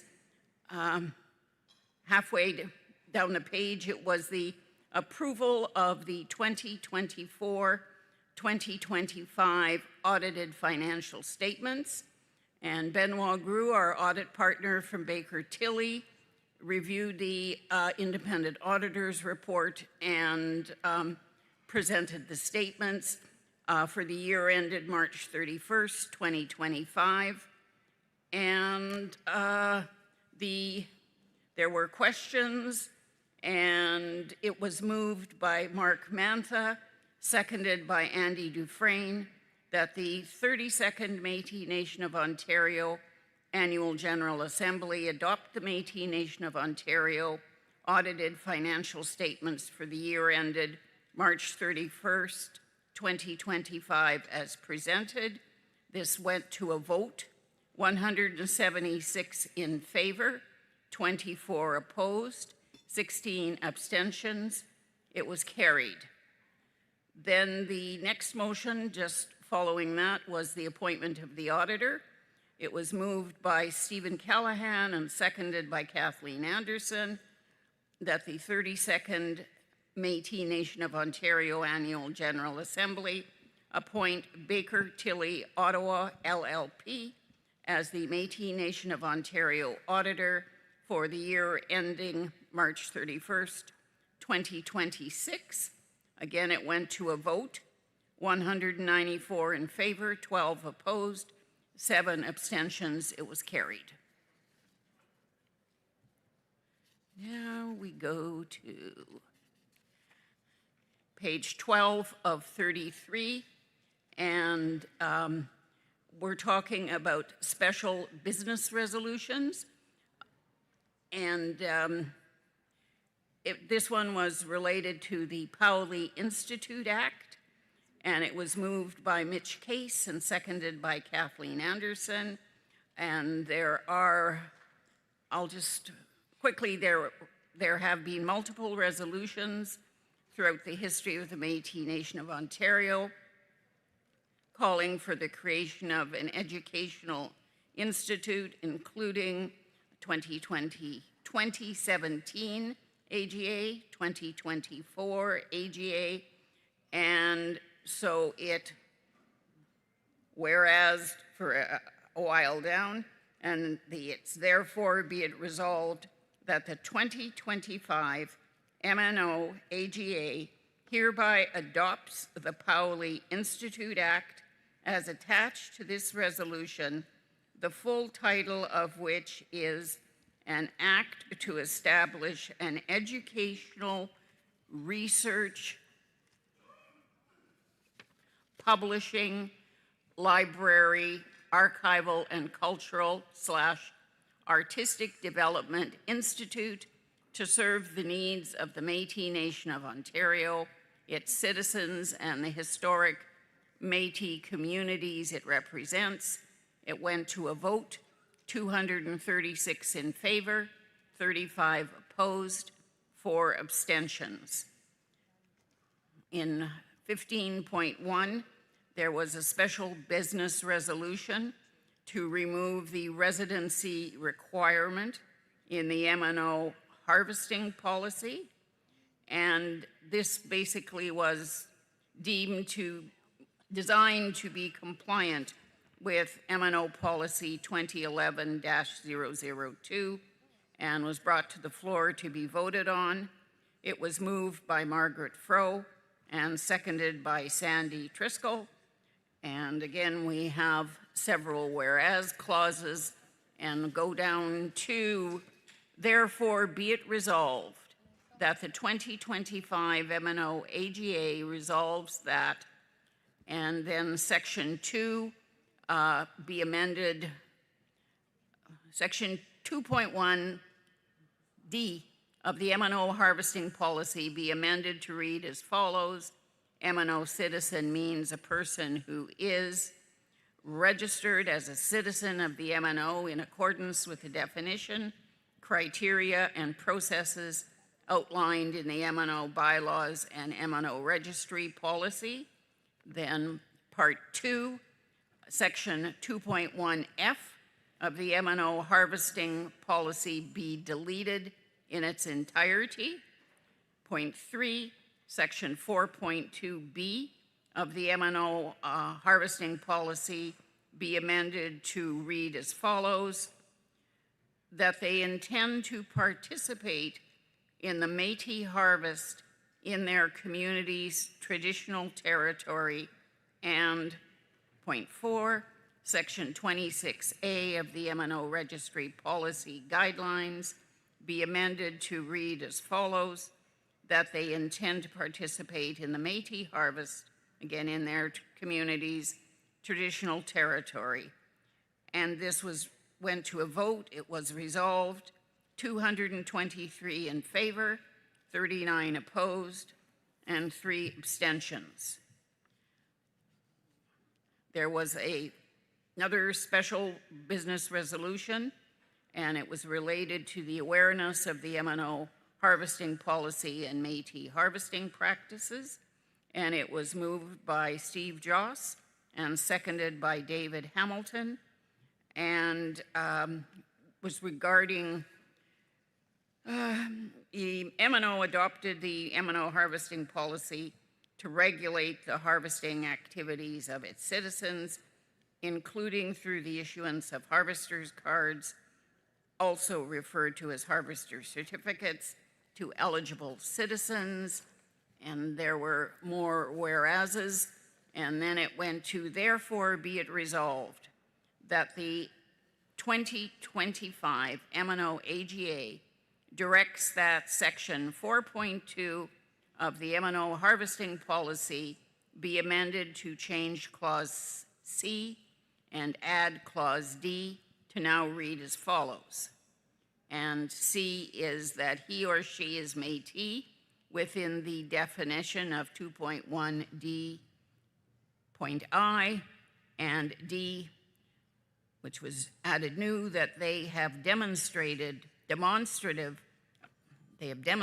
awareness of this MNO harvesting policy and Métis harvesting practices, as well as the traditional harvesting territory of the Métis community to which they are ancestrally connected in a manner as may be determined by and at the discretion of the captains of the hunt in consultation with the chief captain of the hunt from time to time. Section 2, at the end of 2.C, the word "and" was deleted, and after 2D, if charged with an offense, report the charge and provide a copy of the summons and/or information to his or her captain of the hunt as soon as possible upon receipt of that summons and/or the information. And Section E, if determined by their captain of the hunt that awareness of this MNO harvesting policy and Métis harvesting practices, it is necessary to completion of an education and training program as may be determined by and at the discretion of the captain of the hunt in consultation with the chief captain of the hunt from time to time. In Section 3, point B had an "and" entered at the added to it, and then followed point C, that they have awareness of the MNO harvesting policy and Métis harvesting practices, as well as the traditional harvesting territory of the Métis community in which they are ancestrally connected, in a manner as may be determined by and at the discretion of the captains of the hunt in consultation with the chief captain of the hunt from time to time. This went to a vote, 236 in favor, 26 opposed, 3 abstentions. It was carried. Then there was a special business resolution on virtual voting at General Assembly meetings, and this special business resolution, AGA-03, was deemed to be compliant with MNO policy 2011-002 and was brought to the floor to be voted on. And I'm not going to read all those whereases. We'll be here for a while if I do. Anyway, it was moved by Renee Bouchard and seconded by Catherine Bouchard. Whereas the Métis Nation of Ontario MNO bylaws have historically been interpreted as only allowing in-person attendees at a General Assembly to be considered present and vote, and whereas citizens who may continue to not be able to physically travel to an AGA or General Assembly have indicated a strong interest in being able to establish, we're ongoing, I'm just going through these whereas, establish democratic institutions, One of the MNO's founding values is democracy, and at the 2022 MNO AGA, it was resolved to add the following provision to section 5.1 of the bylaws. And we go on. Therefore, be it resolved that the following provision be added to section 5.1D of the MNO bylaws. Virtual attendance and voting shall be made a priority, and every reasonable effort shall be made to give MNO citizens the opportunity to vote virtually. This shall be done prior to the commencement of the following annual General Assembly, which would be AGA 2026. This motion went to a vote, and because it was a special business resolution and required the 2/3 majority, 144 in favor, 137 opposed, 13 abstentions. It did not receive the 2/3 majority and therefore was defeated. And then we have another special business resolution regarding PCNO senators upon retirement. It was the motion was deemed to be compliant with MNO policy and was brought to the floor to be voted on. There was discussion in support of the resolution. As we went on, it was moved by Verna Porter Brunel and seconded by Steve Callahan, and refers to the 2002 AGA resolution from AGA 02-08, Section D, and MNO Bylaws 16, Section D, to read in part, senators, after holding office on the PCMNO or the executive committee, are entitled to carry the title of senator forever after, and that honorary title does not entitle them to participate or vote at PCMNO or executive committee meetings after their term of office has expired, and that would commonly be designated as an honorary senator. And again, there were some more whereases. Therefore, be it resolved that MNO Bylaw 16D be amended to read, a senator would be granted the title senator forever after, only upon retirement and after completing a full designated term or terms of office as a PCMNO senator or executive senator, and that honorary title does not entitle them to participate or vote at PCMNO or executive committee meetings. It went to a vote, 78 in favor, 147 opposed, 28 abstentions. The motion was defeated. Then we had special business resolution 25 AGA-06 regarding the election of PCMNO senators. And there was discussion, and it was moved by Steve Callahan and seconded by Lillian Etier. And there are a variety of whereas clauses.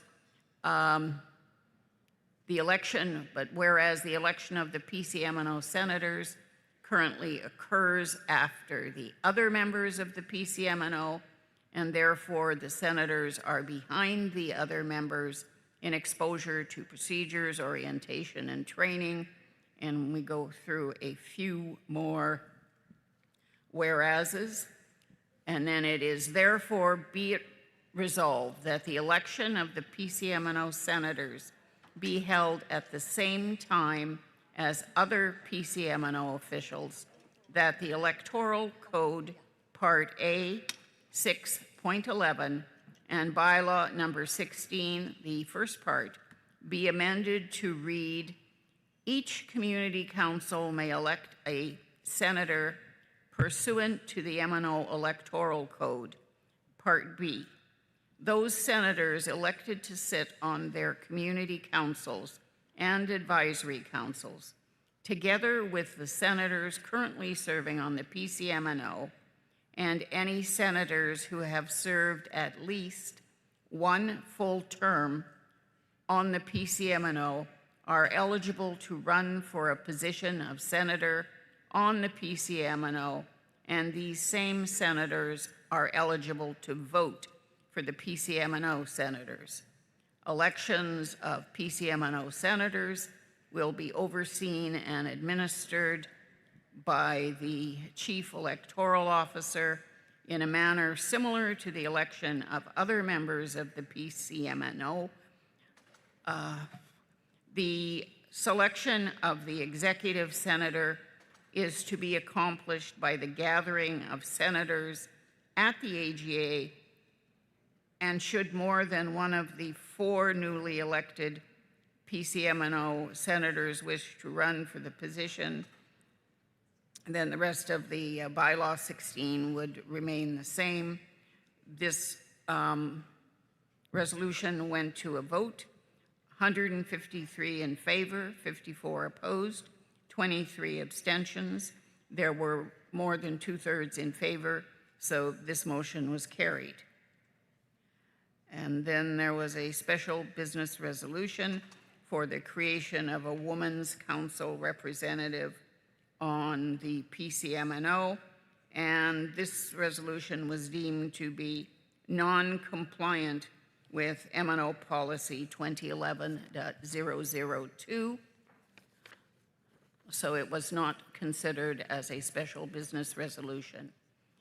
Then we move on to Special Business Resolution 25-AGA.08, which was a resolution to amend MNO Policy 2011-002, process for conducting ordinary and special business resolutions. This motion was deemed to be compliant with MNO Policy 2011-002 and was brought to the floor to be voted on. There was discussion, and basically the intention of this resolution was to provide more time for the Resolutions Committee to review resolutions during the AGA and streamline the process. Because under the current process, the Resolutions Committee often worked late into the evening, early morning to be more precise, and this resolution does not provide any additional powers. During discussion, one concern was raised that the Resolution Committee is now appointed for 1 year, but the chair would be elected at an AGA for 2 years. Then legal counsel commented on the concern that was raised. It was moved by Joanne Young, seconded by Steve Callahan, and we go on to whereas the MNO wishes to clarify the process for conducting ordinary and special business resolutions. And there again were a variety of whereas clauses. And we keep going, whereas clauses. And then it was, therefore be it resolved that the 2025 AGA approves the following amendments to the MNO Policy 2011-002. Process Section 4 is replaced with, at the beginning of the Annual General Assembly, AGA, a Resolutions Committee shall be established. The Resolutions Committee will sit from the time it is selected until the appointment of the Resolutions Committee at the next AGA. The Resolutions Committee shall include 3 MNO citizens selected by the AGA along with MNO's legal counsel. 1 of the 3 MNO citizens selected will be appointed to sit as chair of the Resolutions Committee as decided by the Resolutions Committee, and this individual sit on the Resolutions Committee as the chair for 2 consecutive years. The Resolutions Committee shall also be supported by the MNO's administration as required. The Resolutions Committee has the authority to review the proposed special business resolutions to ensure they are in a form that is consistent with this policy. This review of special resolutions will occur prior to the start of the AGA by the Resolutions Committee that was selected in the previous year, and those decisions are final and bind the subsequently appointed Resolutions Committee, which is responsible for bringing them to the floor of the AGA for a vote. Only those proposed special resolutions that are compliant with this policy will be brought to the floor by the Resolutions Committee to be voted on by the AGA. At least one of the identified movers and seconders for each special resolution must be in attendance at the AGA to act as the mover and seconder when the special resolution is brought to the floor. The Resolutions Committee cannot amend special resolutions in order to make them compliant with the policy. If a special resolution does not refer to a specific clause and proposed wording, it will not be put forward to the Annual General Assembly for consideration. Section 5 is amended to add, the Resolutions Committee appointed by the AGA is responsible to review all proposed ordinary resolutions at the AGA at which the Resolutions Committee was appointed for to ensure compliance with this policy. And that would be added after. They also cannot deal with internal and individual staffing and personnel issues. This went to a vote, 229 in favor, 28 opposed, 13 abstentions. So this special business resolution was carried. And if anyone is still trying to follow along page by page, we're now at page 21 of 33. So I won't be boring you too much longer. We're getting there. Special Business Resolutions 25 AGA-09 was a resolution to amend the MNO bylaws for CEO and president. And the resolution was deemed to be compliant with the MNO policy 2011-002 and was brought to the floor to be voted on. There was discussion in support of the resolution that it was reflective of MNO's growth, etc. It was moved by Suzanne Fortin and seconded by Donna Grenier. And again, there were a variety of whereas clauses. And we go down to, I'll read the last whereas. Clause 58 of the MNO bylaws outlines that the bylaws of the MNO may be repealed or amended by resolutions passed by a majority of the councillors at a meeting of the PCMNO or by a resolution in writing pursuant to Clause 27 of these bylaws and subsequently confirmed by a special resolution at the next General Assembly.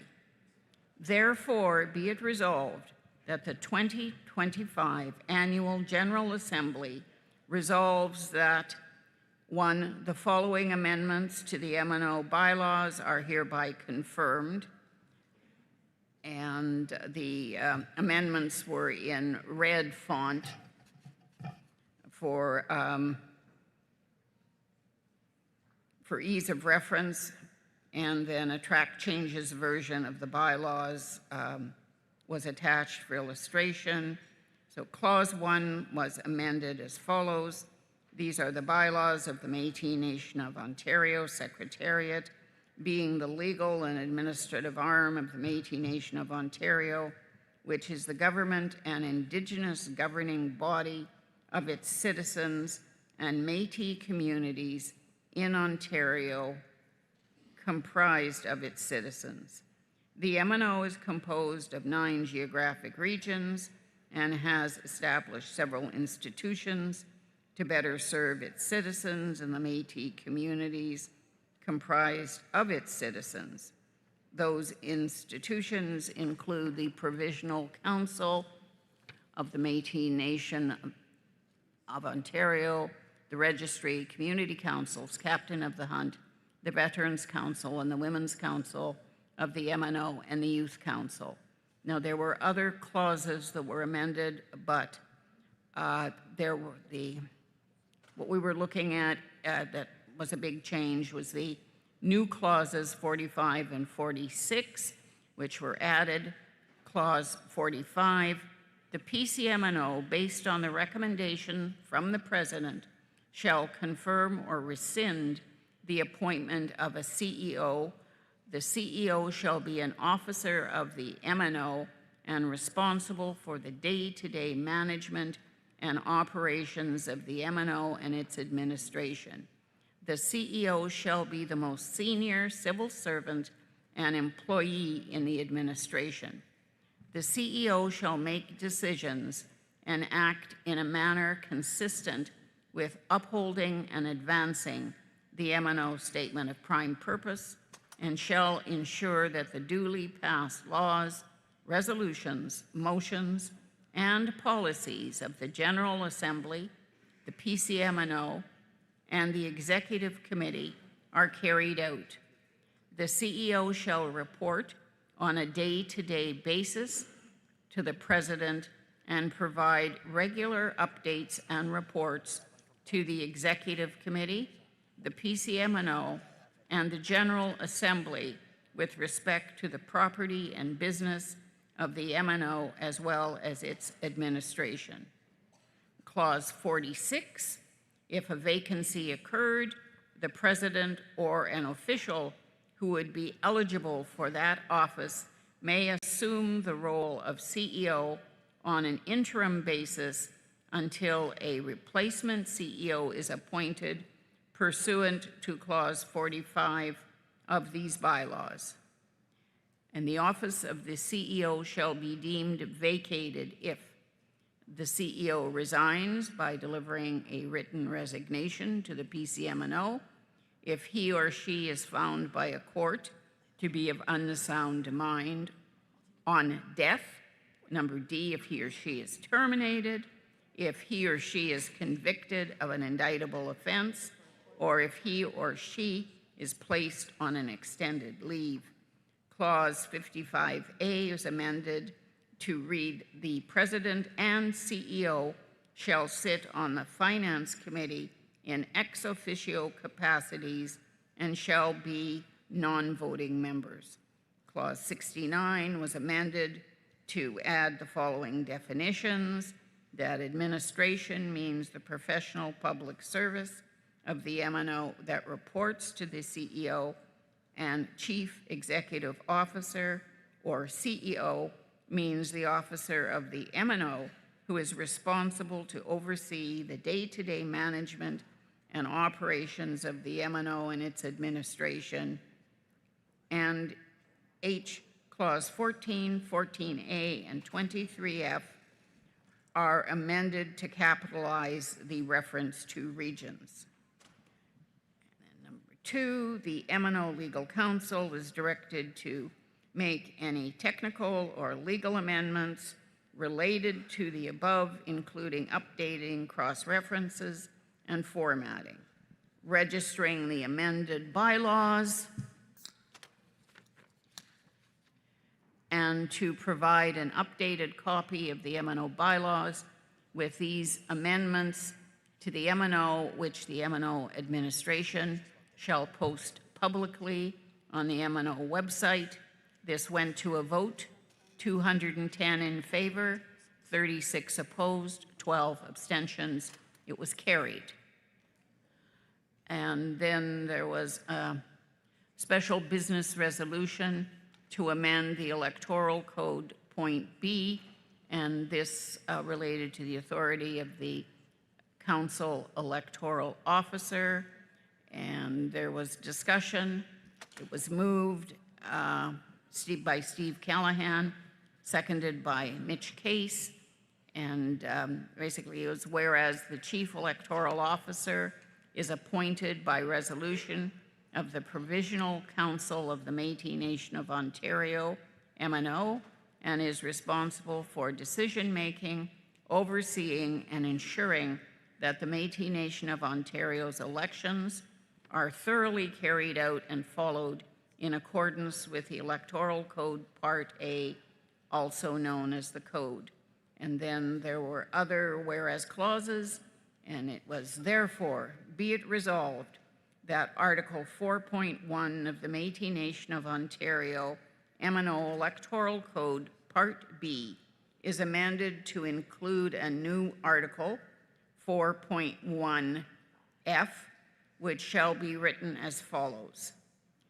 The Chief Electoral Officer has the authority to investigate allegations of inappropriate behavior under the Electoral Code and to impose decisions or sanctions as necessary for a breach of the code. The Chief Electoral Officer may, point I, initiate an investigation and issue a final decision. 2, request a change in behavior that the candidate is required to follow. 3, impose transactions such as a reprimand, public censure, or disqualification of a candidate in consultation with the Chief Electoral Officer. And then 4, declare an election for a specific position invalid, null, and void. And 5, should the electoral officer identify a possible breach of the code, the electoral officer shall engage with the Chief Electoral Officer, who shall review and administer the possible breach. And number 6, in the event of a serious breach of the code, in the opinion of the Chief Electoral Officer, or a refusal to comply with a request to amend behavior made by the Chief Electoral Officer, the Chief Electoral Officer may impose a ban upon a candidate from running for an elected office position for up to 5 years. This went to a vote, 203 in favor, 20 opposed, 16 abstentions. It was carried. And we are now on page 25 of 33. And this was a motion, was moved by Evan Achatola and seconded by Caitlin Anderson Mitchell. Whereas the health and well-being of Métis youth is a priority for the Métis Nation of Ontario, MNO, as demonstrated by its support for research and initiatives that address the health priorities of Métis youth in Ontario. Then there were other whereases.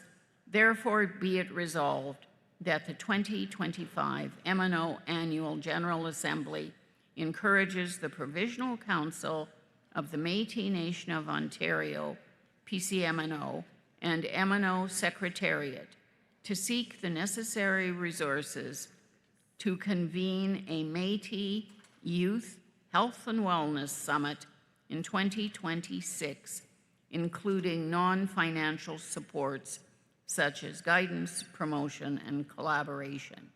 This went to a vote, 171 in favor, 30 opposed, 4 abstentions. It was carried.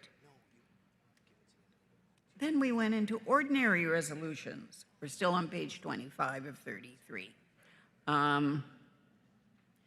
As the mover, this one was providing childcare during Métis Nation of Ontario Youth Council's annual youth conference. As the mover and seconder were present, this resolution was brought to the floor for consideration. There was discussion, and it was moved by Pandora Cassandra Wilhelm and seconded by Jeffrey Dussom, and various whereas clauses that basically the MNO has a long-standing commitment to promoting equal and full participation of Métis youth in governance, cultural, and nation-building events. And we go down to creating a child care service for the youth conference will reduce barriers, uphold the MNO's ongoing commitment to youth inclusion, and strengthen their engagement in governance. So therefore, be it resolved that the 2025 Métis Nation of Ontario Annual General Assembly directs that, and it was I'll just say a wordy, therefore be it resolved, but basically consultation with youth parents, develop a child care implementation plan, conduct an internal MNO staff feasibility, looking into opportunities to identify and secure funding, and then ensure that any child care provided aligns with the regulations outlined in the Child Care and Early Years Act, Ministry of Education regulations on unlicensed day camps, and ensure that staff supporting the children have completed child safeguarding training, as well as standard first aid and CPR training, and any additional applicable training to ensure the health, safety, and well-being of the children within their care. This went to a vote, 170 in favor, 39 opposed, 3 abstentions. It was carried. Okay. Sorry, lots of words.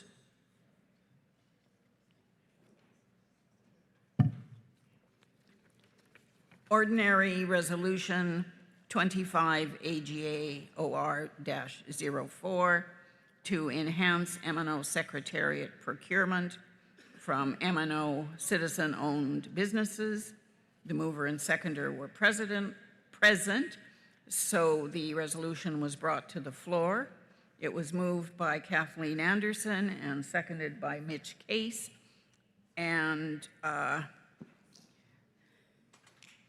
there are again whereases, but the Métis Nation of Ontario was founded 32 years ago to establish a Métis-specific governance structure to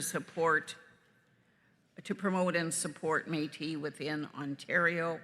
And we go down to whereas many MNO-owned businesses also employ other MNO citizens and through their employment contribute to the well-being of entire Métis families and communities. And then be it resolved that the 2025 MNO Annual General Assembly encourages the MNO Secretariat to explore strategies and opportunities to further grow and enhance its procurement from MNO citizen-owned businesses, which including but not limited to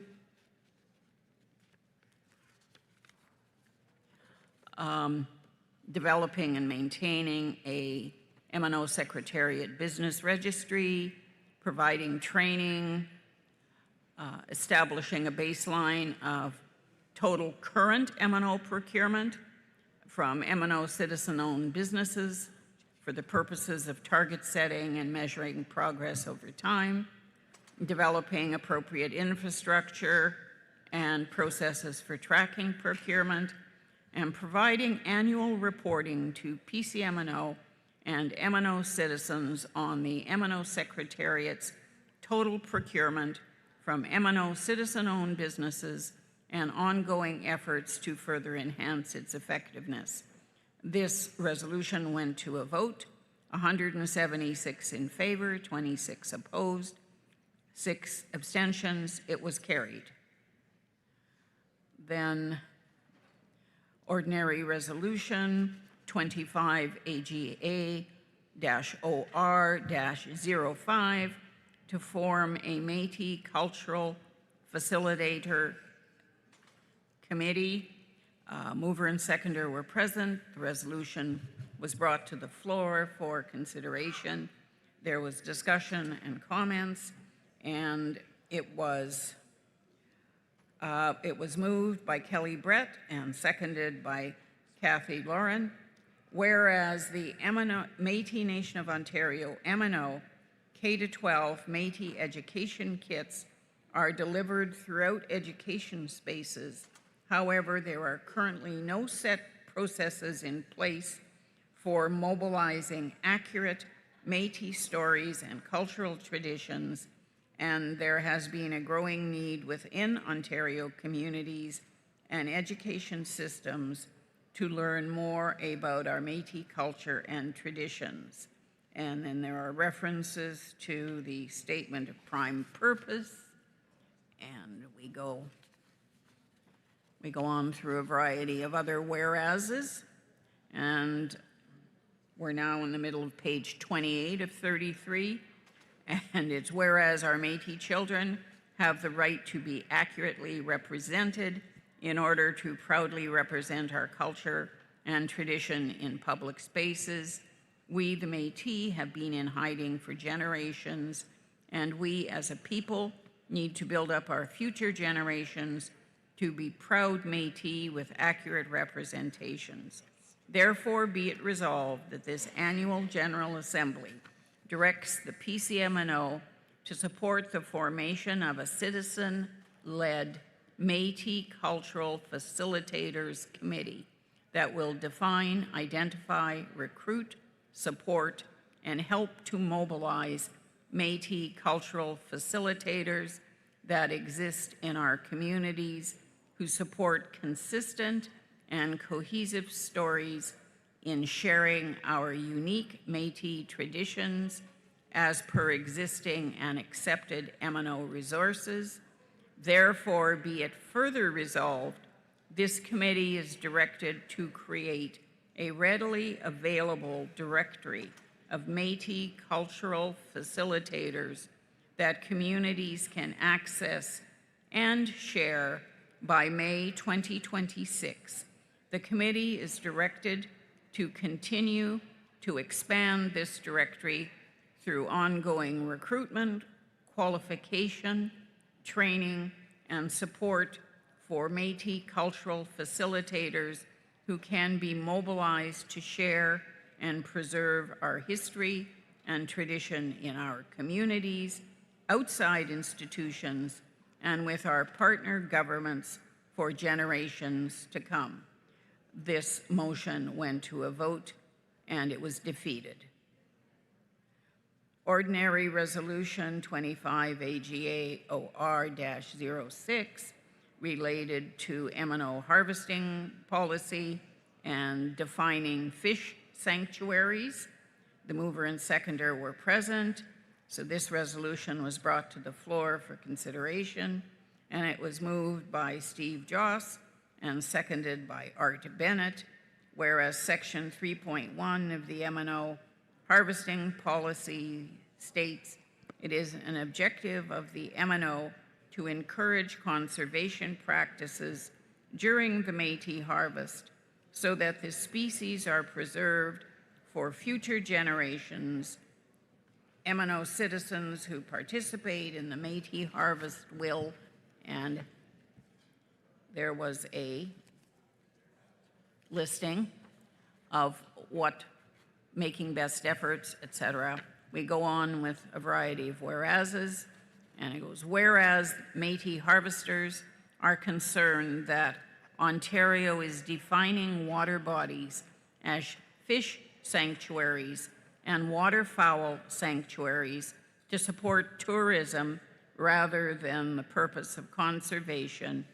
Therefore, be it resolved that the MNO pursue further research into definitions of fish sanctuaries and waterfowl sanctuaries for the purposes of the MNO harvesting policy, that the MNO consider requesting the RRP Rights, Resources and Policy Branch staff to develop a concept paper for implementation of an amendment to MNO harvesting policy to explore Métis harvesting in fish and waterfowl sanctuaries, especially during times that the province deems fish sanctuaries and waterfowl sanctuaries open for harvest.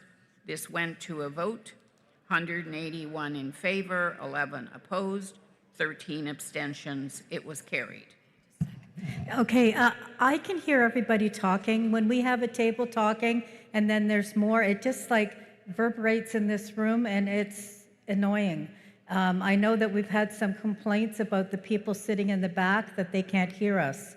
And I'm sorry, I forgot to mention that if anybody in this room does need a listening device, we do have 20 of them available up here. So if you wanted to come up to the AV area, we can get that. And I'm going to ask if you're having a serious conversation to leave the room. Thank you.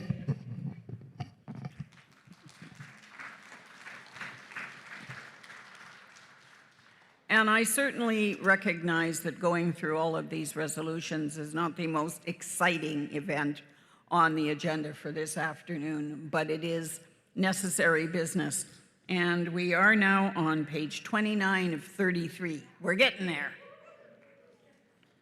So, Ordinary Resolution 25 AGA OR-07, resolution in support of Ontario's First Nations resistance to use glyphosate-based herbicides within Ontario. And the mover and seconder were present. The resolution was brought to the floor for consideration. It was moved by Tony Belcourt, seconded by Donna Grenier. And it was whereas beginning in the late 1700s, distinct Métis communities emerged along the fur trade routes and waterways surrounding the upper Great Lakes and what is now Northern Ontario, developing their own group identities, culture, way of life, and special relationship to the land. And then there were varieties of whereases. And when we're about halfway through page 30 of 33, we go to whereas Ontario First Nations and territorial organizations have recently reaffirmed their decades of advocacy to end herbicide spray on their traditional territories, and whereas the Métis Nation of Ontario Annual General Assembly in consensus in 1999 has expressed concern over chemical aerial spray for the use of forest management. Therefore, be it resolved that the 2025 annual MNO Annual General Assembly stands in solidarity with Ontario First Nations in calling for an end to aerial spraying of glyphosate-based herbicides across Ontario's forest. This went to a vote, 186 in favor, 7 opposed, 12 abstentions. It was carried. And then we move to Ordinary Resolution 25 AGA OR-08, resolution to address Métis denialism with Ontario Human Rights Commission. And the mover and seconder were present. The resolution was brought to the floor for consideration. There were comments and discussions on the motion. And then we go to, it was moved by Lisa Monchalin and second by Danielle Gendron, that we're talking about the Métis again as distinct communities, a variety of whereases, and we keep going. We're now On page 31 of 33, there were a lot of whereas clauses on this motion. Man, were there ever. Whereas the Ontario Human Rights Code prohibits actions that discriminate against people based on their ancestry, citizenship, and ethnic origin in a protected social area, which include but is not limited to workplaces, goods and services facilities, and within professional associations. Therefore, be it resolved, the 2025 MNO Annual General Assembly directs the MNO as the recognized Métis government in Ontario with a mandate to defend Métis citizens and communities in Ontario, to engage with the Ontario Human Rights Commission to investigate the harassment and discriminatory attacks which MNO citizens have been subject to in recent years based on the ancestral connection to the Métis communities in Ontario and citizenship with the MNO. This went to a vote, 199 in favor, 4 opposed, 5 abstentions, so this was carried. And basically, that ends the resolutions and motions for the minutes, Chair.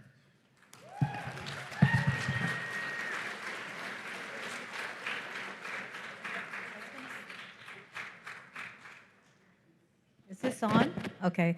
I was going to say I had to do this one time for Tim, and it was when France was the chair, and she told me I had to read every part of it. So it was, you know, it was bad. Yes, it was before your time. I had a senator meet me in the elevator and wanted to know if I was available for bedtime stories. So, you know, I was a hit that year. Okay. So I'm looking for a mover and a seconder for the business from the adoption of the 2025 AGA minutes. So there's mic 1, mic 2. Or you can both go to the same one. Okay? Mic 1. Steve Callahan, PCMNO Executive Senator. I so move. Ron Lepage, President of Georgian Bay Métis Council. I second the motion. Okay, and we got do we have discussion on the motion? Question has been called. Is anybody abstaining or objecting? Is anybody abstaining or objecting? Is anybody abstaining or objecting? Motion's carried. Jay? Aren't you the next one, business arising?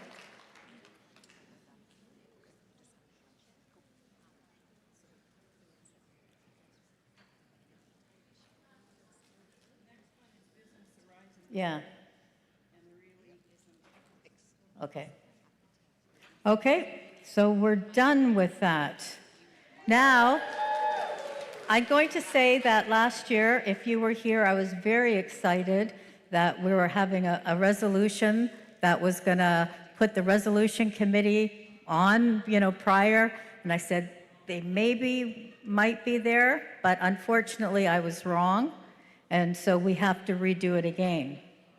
So I'm going to read it just like I was told to, so we get it right this time.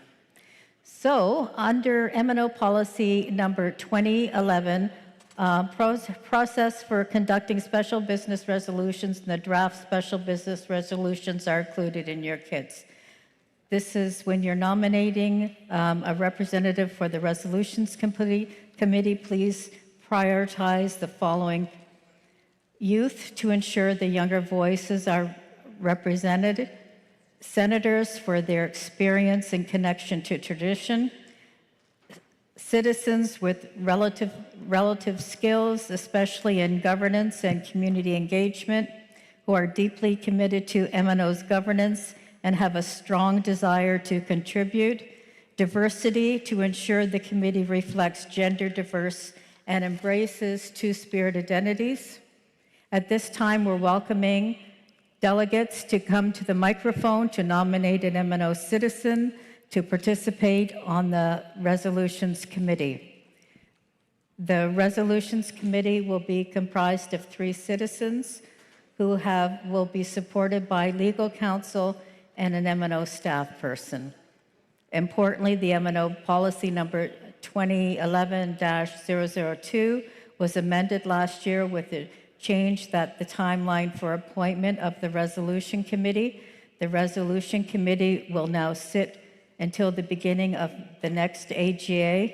The chair of the Resolutions Committee will be sitting until the beginning of the AGA 2028 for a term of 2 years. That means we can get things done ahead of time. Okay, so if you have any nominations, and it looks like I have some here, so I'm going to go to mic number 2. Merci, Chair. For clarification, can we also nominate a position, or is it the... We nominate just for the people. They decide who the chair is. Merci. Suzanne Forte, PCMNO Regional Councillor for Region 5. I would like to nominate Stephanie Bergman for the committee, please. She is president of the North Bay Métis Council. Okay, do you have that name? Okay, thank you. Mic number 1. Stephen Callahan, Executive Senator, PCMNO. I would like to nominate Kim Mantha. Kim Mantha? Youth Representative. Okay, we got that. So that's 2.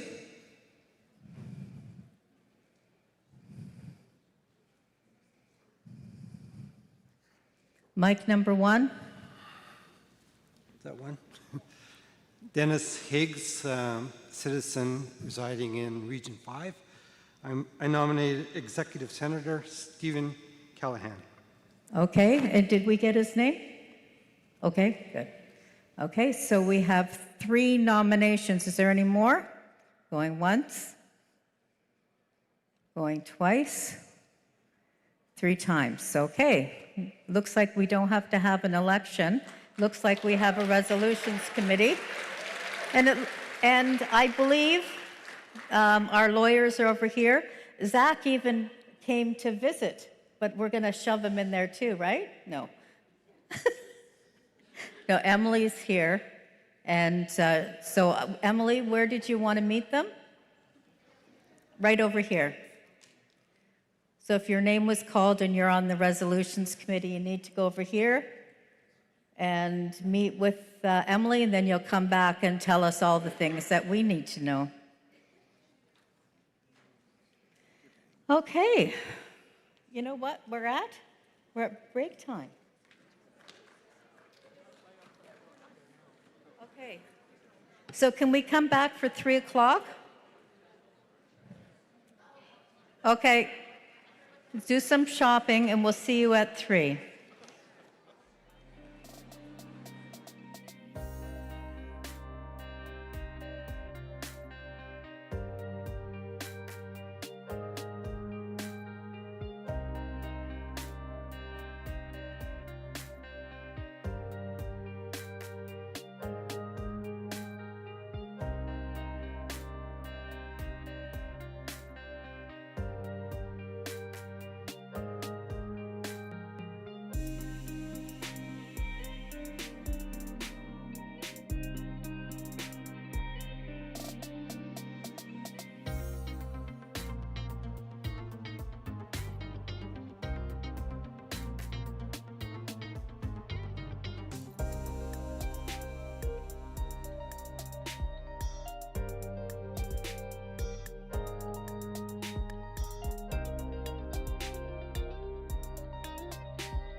Hello, everybody. We're going to get started because if we start, we can leave earlier. So,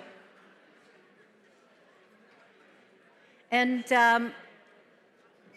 remember I said that throughout the AGA, we're going to have youth come up and it's telling our stories. So we have a youth from Region 2, and her name is Isabella. And she's going to tell us a story right now before we get on to business. So I'm going to ask everybody to be very polite. And if you have talking to do, please be respectful and wait or take it outside.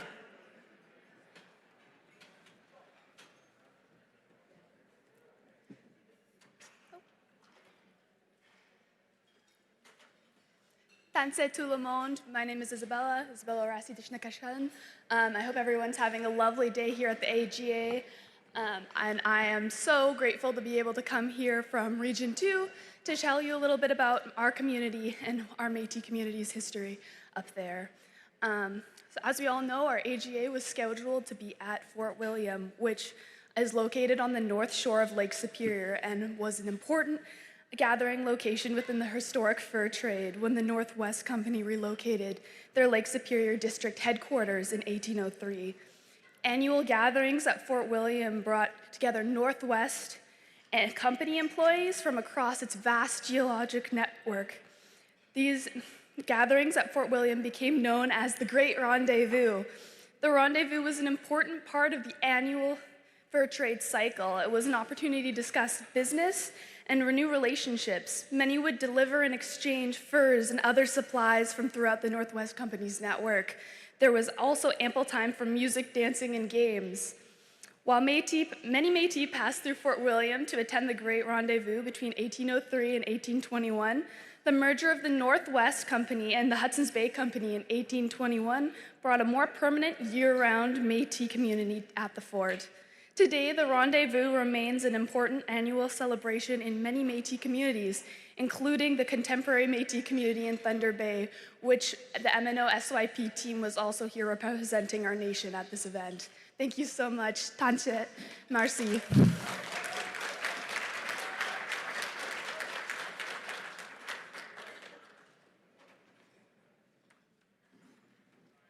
Thank you so much, Isabella. It's hard to come up here in front of these people. Sometimes they're a tough audience, but thank you. Okay, is the resolution committee here? I need all of you. So I need the chair and everybody to come up. Yeah. We forgot a step. I need to know if you're going to accept your nominations, but before I do that, I need to make sure there's 120 people in the room. So I need you to just press your button.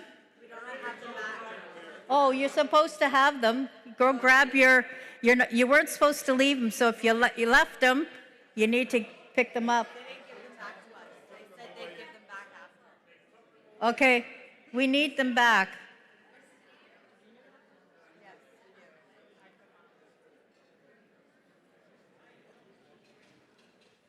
Where are they? They're where?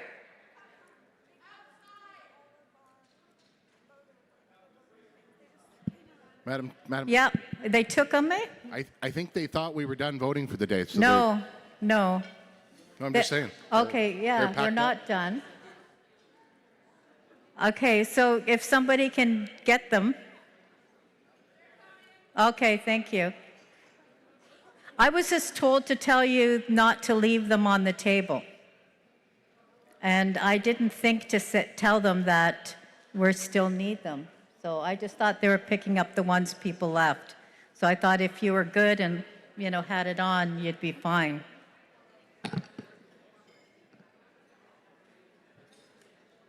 We can't do anything until I get them back. Yeah. Yes, I am. I need to vote to see. They need to accept the nominations. Yeah.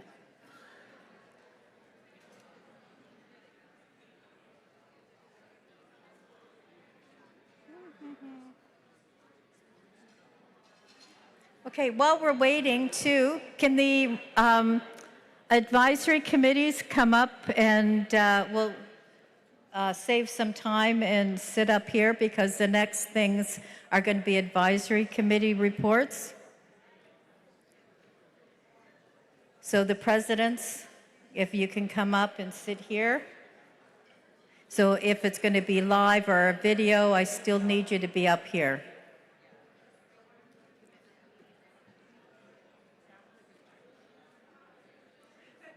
I didn't know they were doing that. Taking them. No, I don't.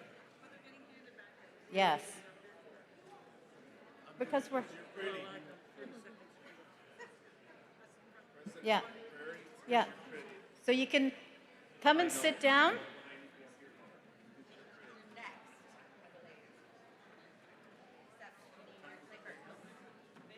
Well, I'll have some announcements.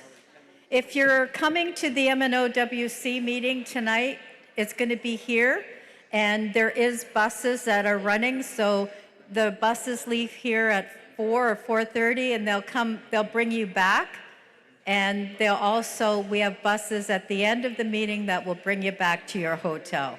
So we got you covered. It's not listed in there, but it's going to happen.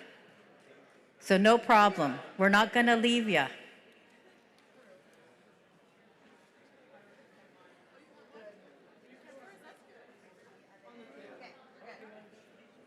Okay, they're coming out with if you could give one of those to everybody with the black.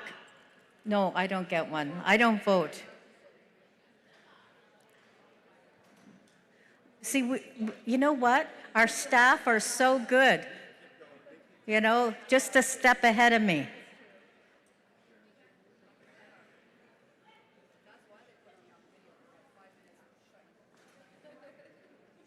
Did you get got your clicker? Yeah, I need to do that, and that's it. So, does everybody have a clicker? No. This time I'm asking to hear from you. Yes?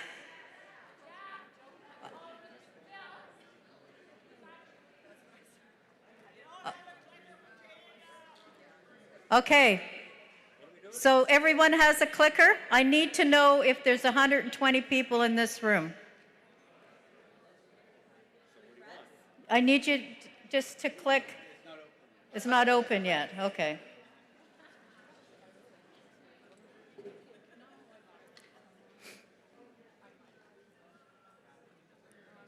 I'll wait until they open it up. Okay. So just press, is it 1A?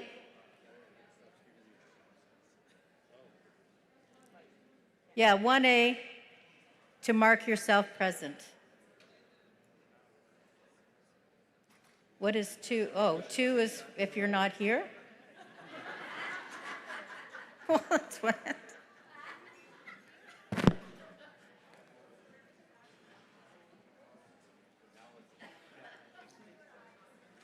Okay, so did everyone vote? Did you vote? Okay.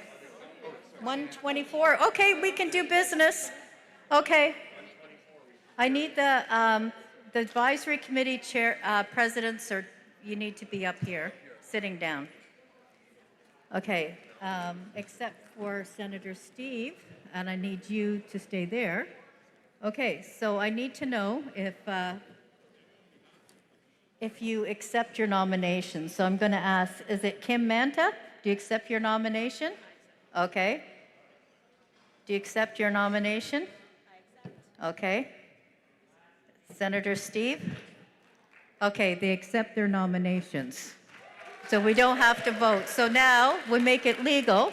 So now we're going to hear from the resolution committee on what they talked about at that quick meeting they had. Hello, everyone.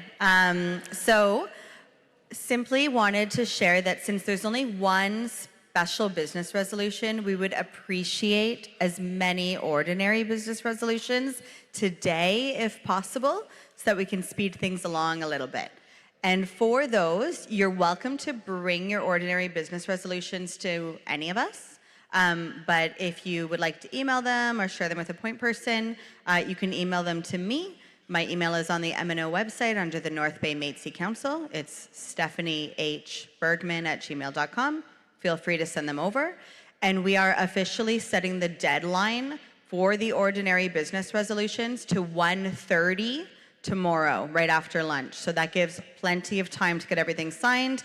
But again, please get as many of them as possible to us today. Thank you. Okay, thank you. So now if we can show the videos of the advisory councils.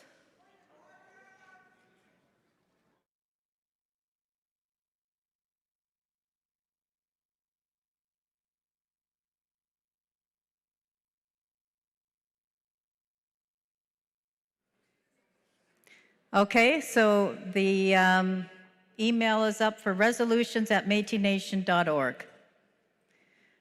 I guess that's the email that you're sending it to. Okay, if you could show the video for the advisory councils, the ones that have sent it in, and then we'll have some live ones, live reports.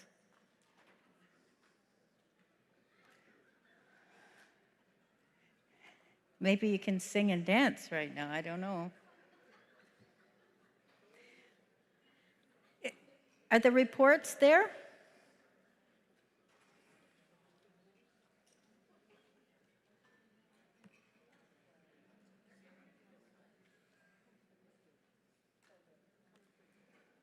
Okay, if you're not going to show them, we'll do the senators first. If you don't have them, and you could, oh, you got them now? Okay. Hatse Niwakumakanak, Niwehoin Uma Samantha Loney. Hello, my relatives. My name is Samantha Loney. I am the current president of the Métis Nation of Ontario Women's Council. So the Métis Nation of Ontario Women's Council, or MNOWC, is an advisory council of and for the Métis Nation of Ontario. We work on behalf of women identifying MNO citizens with regional representatives across Ontario who are committed to empowering and supporting Métis women and their families. We do this by promoting Métis culture, language, history, and values. While our leadership has changed hands halfway through the year, the MNOWC has been hard at work, fully realizing its potential as an advisory council. We had our first presentation/update to the Provisional Council of the Métis Nation of Ontario, PCMNO, this last July. And we advised the PCMNO and the secretaries ahead of their federal, provincial, territorial FTP meeting with ministers responsible for the status of women. We look forward to engaging more with the women in our community so we can provide updated, accurate insight into these issues as we bring them to the PCMNO. As we work hard toward creating this strategic plan, it is imperative we work toward better communication with the women in our community, as well as leadership at all levels within the MNO. A few activities the MNOWC has done over the past year was release 2 issues of our Métis Matriarch newsletter and listening to our women survey. These were done in response to MNO women telling us they would like to hear more from us. The MNOWC has also participated in a seed distribution initiative in collaboration with the Climate Change and Longtime Food Security Initiative with the MNO. The MNOWC has also been hard at work discussing a charter with the MNO's legal team. We are working toward creating a draft that we would love to bring to the women in our community for input. As we move forward toward self-government, we hope for many engagement sessions with women identifying citizens to learn more about what they would like to see with the future for the MNOWC. The MNOWC is happy to have been working with the Special Projects team within the Healing and Wellness branch to participate in their health fairs, as well as hold a workshop during the 2026 AGA with a discussion on palliative care. These have been a great asset to the MNOWC as we learn what health supports are needed for the women in our community. We look forward to many more engagements and collaborations with other branches within the MNO to gather this information so we can better inform the PCMNO on issues affecting the women in their regions. The MNOWC is excited to announce that we've been a partner with the Rural Ontario Institute's Rural Changemakers program. This gives priority seats to Métis women aged 18 to 35 in that program.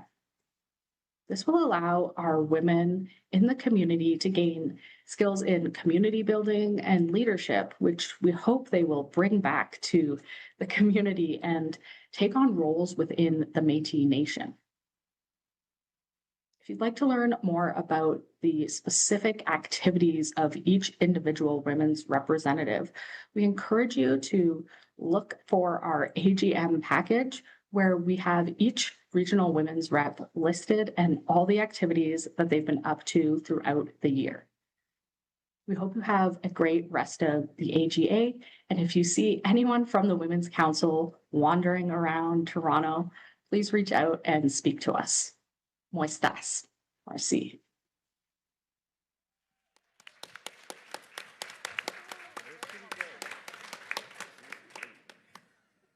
My name is Lindsay Rogers, and I'm the president of the Two Spirit Plus Advisory Council. I'd like to take a moment to share some of our work with you from this past year. See, traditionally, Two-Spirit individuals were highly regarded and held respected roles in communities such as healers, medicine people, knowledge keepers, caregivers, mediators, artists, stewards of the land and water, hunters and gatherers, and we were leaders who proudly served our communities. The incredible, hardworking people that sit on this council carry these gifts across Ontario, advocating and fighting for our citizens in these difficult times. The Two Spirit Plus Council also recently developed a new logo, which we are really proud of. We chose a coyote to be prominently featured in this logo because in Indigenous North American traditions, the coyote often embodies a two-spirit trickster or shapeshifter figure, transcending rigid gender binaries and societal norms. As a transformer, the coyote represents the blending of masculine and feminine energies, often acting as a teacher of adaptability, duality, and hidden wisdom in various diverse tribal mythologies. The 2S Plus Council has also participated recently in a food security initiative, providing and distributing $50 William Dam seed gift certificates to citizens who opted in to our email list and identified themselves with registry as 2S LGBTQIA plus individuals. This program assisted not only with food security, but also with citizens being able to reconnect with the land. We also represented the nation at numerous Pride events this year, including the Toronto Pride Parade, events in Kingston, Prince Edward County, Kitchener, Kirkland Lake, Fergus, and even as far as St. John's, Newfoundland. We also contributed virtually in the MNO Wellness Team's 2 Pride events in June. We've engaged in many productive cross-branch trainings with MNO staff this year on topics including mental health, 2S Plus early learning programming and materials, victim services, anti-human trafficking initiatives, court support, etc. We continue to hold space and advocate during many conference meetings and forums, including at the National Indigenous Federal Provincial Territorial Meeting on MMIWG2S+, the Pride 7 Summit hosted by EGAL, the National Métis Health Policy Forum honoring Métis health through trauma-informed and culturally safe care, the Métis National Council's Nature Summit in Calgary, the 2S Summit in Montreal, the Promoting and Increasing Cultural Safety for Métis Women, Youth, and 2S LGBTQIA+ Summit. We also had an in-person meeting in Toronto to make contributions to the IWAC report, giving critical, culturally relevant advice to the Ontario government on issues such as violence prevention, human trafficking, and family well-being. We also participated in a life-changing knowledge exchange project in Zambia called the World of Wekotowin Project, which was a Métis National Council-led initiative advancing Indigenous climate resilience through reciprocal nation-to-nation collaboration. This work strengthens MNO's capacity in climate leadership, governance, and global Indigenous diplomacy. In May, we actually welcomed these delegates from Colombia and Zambia to Métis Crossing in Alberta to learn from us about our climate resiliency here in Canada. We also have the opportunity to share space and educate these delegates about Two-Spirit people and introduce them to same-sex Two-Spirit families. It was a truly incredible experience, and we're forever grateful to Vaidea and the Zambians who welcomed us into their homes and cared for us during our time in Africa. We continue to be stewards of the land, working alongside the Great Lakes Advisory Group, giving a voice to the water and protecting species at risk, including sturgeon, whitefish, turtles, frogs. And we also participate in GLAG's fantastic Youth Wise Ones event every year. We have an excellent working relationship with the Lands, Resources, and Consultations branch, who are very inclusive and value our feedback as Two-Spirit individuals. Many of us are also Métis water guardians who monitor and test our waterways. We also participate in wetland field surveys and the Native Bee Monitoring Project. We are looking forward to this upcoming year and continuing to share our stories with you all, finalizing our charter with the MNO, having 2S LGBTQIA+ citizens' rights and inclusion prioritized in the Constitution, further engagement with citizens, and continuing to advocate for Two-Spirit citizens, their families, to be seen, heard, and valued within the Métis Nation of Ontario. Thank you, and I hope that everyone is having a wonderful AGA.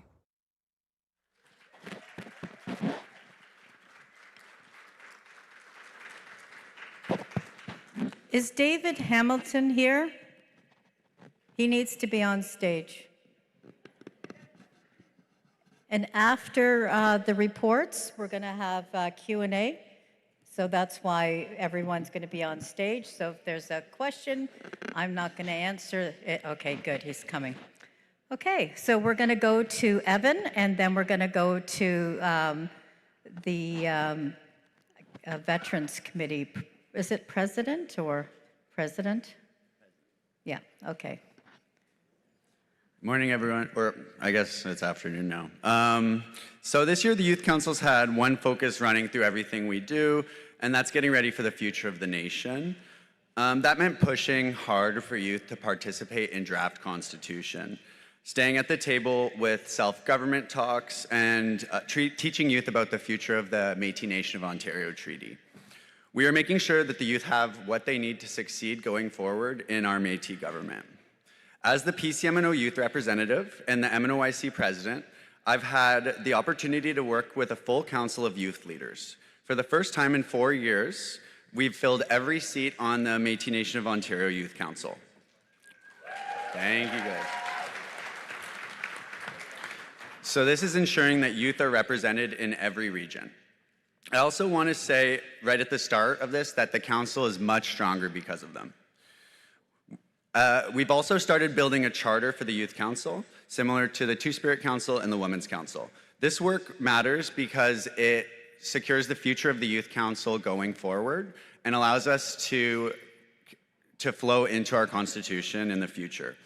It's not just about us currently, it's also about the youth who come after us, ensuring that they walk into a council that's fully prepared to support them and that they can flourish in, long after any of us have completed our terms. On the Constitution, we've pushed for youth participation in the draft, and we've kept youth at the table on self-government and treaty. We were at the Sault Ste. Marie Constitution Summit, and we promoted and participated in self-government roundtables and lobbied the Senate of Canada for increased distinctions-based funding for Métis governments. We planned this year's Youth Leadership Conference around self-government, and we've moved to planning through the events team so the conference stays viable long-term. We've stopped overlapping our conference with AGA now that we're planning through the events team, allowing youth to participate in the Two-Spirit and Women's Council meetings, as well as the Veterans Council. With the UPIP funding, which is Urban Program for Indigenous Peoples, that was the funder for our youth conference before, sunsetting, we went out and fundraised for youth conference ourselves. We worked hard to ensure that we could still have a youth conference this year, and because of the support of the PCMNO, we didn't have to cut the attendees back at all.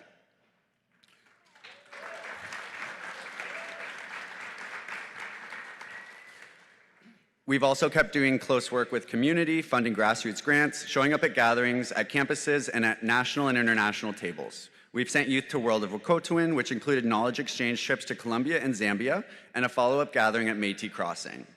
We've also helped revamp the MNC Youth Council, welcoming new youth from both Ontario, the Otipemisiwak Métis government, and the Northwest Territory Métis Nation. We've connected with GLEG, the 2S Council, and the Women's Council. And as always, Métis youth never stop moving. Every roundtable we go to, every summit we go to, every hard conversation we have about Constitution was really our youth saying, we're not waiting our turn, we belong in this work. What I keep coming back to is how much, thanks guys. What I keep coming back to is how much this Youth Council and Ontario Métis youth really do care for each other and for the future of the nation while carrying all the stress that comes with supporting community. There's a lot of work that gets done quietly by people who never ask for credit, and I just want to give them a round of applause right now.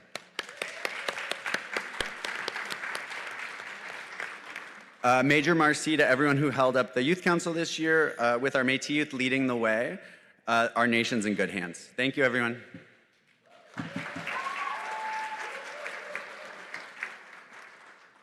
Okay, thank you so much. And then we're going to go to the Veterans Council President.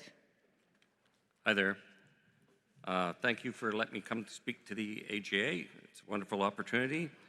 I'd like to introduce the Veterans Council executive, Paul Broadbent, who unfortunately could not be here. He's in the UK dealing with family issues. We have Ted Mitchell as our Secretary Treasurer. Robert Baskey is our Senator and Eagle Staff Bearer. Ralph Ringette is our Sergeant at Arms. Darla Oja is our Women's Rep. I am the President. The Council works very hard to accomplish this stuff, and I'm very proud to have a very wonderful group of people to work with. Some of the major things that have happened with the Council over the last year and a half is we did a service officer training in Métis Crossing, and there was, I believe we brought 15 veterans from Ontario to attend this, this stuff that was sponsored by Veterans Affairs. And the service officer training basically teaches us to deal with veterans issues to help other veterans get Veterans Affairs benefits. We also had a veterans gathering in Vancouver where over 100 Métis veterans from across the country gathered. There was education, there was panels and guest speakers, and it was a very well accepted event. And one of the things that most people said is, when can we do it again? This was funded by Veterans Affairs, so we'll be going after them for some more funding to be able to do these things again. Veterans from across the Ontario participate in Remembrance Day services and Indigenous Veterans Services Day services. One of the benefits that one of the things that we do is if any veteran from across Ontario wants to lay a wreath at their local cenotaph, all they have to do is buy the wreath, send us a receipt, we will pay them back for it. As president of the Ontario Veterans, I also sit on the National Métis Veterans Council. We deal with a lot of issues nationally and deal with Veterans Affairs and other branches of government.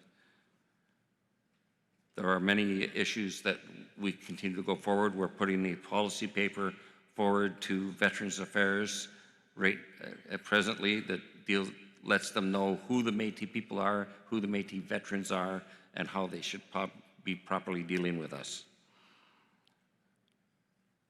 We continue to keep all these issues moving forward, including the dark issue of the purge. We have not let this go, even though things are advancing. Next week in Ottawa, the Thunderhead Monument will be opening, which is dedicated to people who suffered the purge, but the Canadian Armed Forces still has not put this issue to sleep. So we're continuing to pound on them that we want every single person that was affected by the purge to receive an honorary discharge without having to ask for it.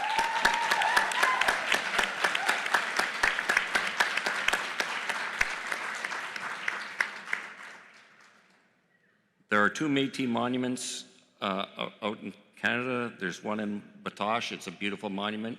If you look up the Gabriel Dumont Institute, you can see it. And any Métis veteran, living or past, can have their name put on it. So if you have a family member who is a past veteran member, it's not like their chapter's finished. Their names can go on those monuments. There's also one in Métis Crossing that is quite nice. And the one at Métis Crossing is fully vetted. So if you put your name in, you will be investigated to make sure that you are actually a Charter 35 Métis person before they'll put your name on the monument.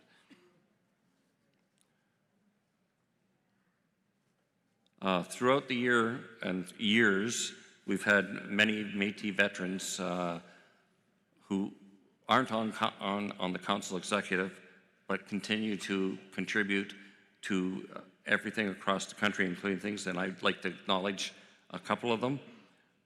Don Kennedy from Hamilton works very hard with the Korean War Veterans Councils and does countless events and commemorations, so he should be recognized properly.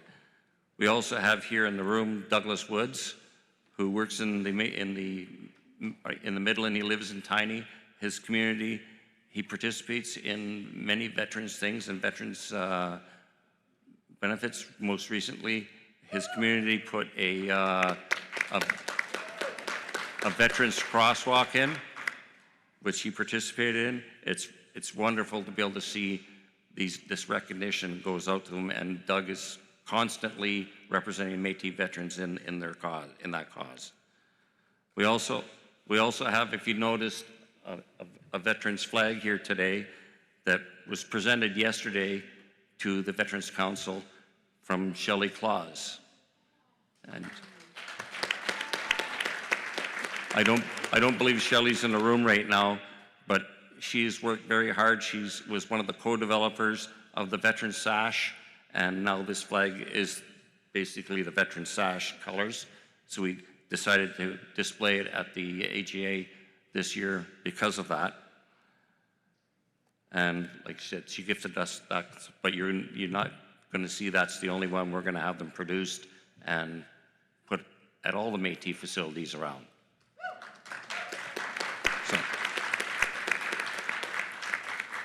So thank you for listening.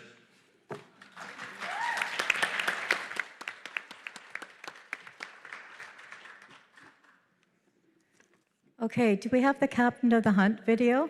And then we'll go to Q&A, but they need to introduce themselves before that. But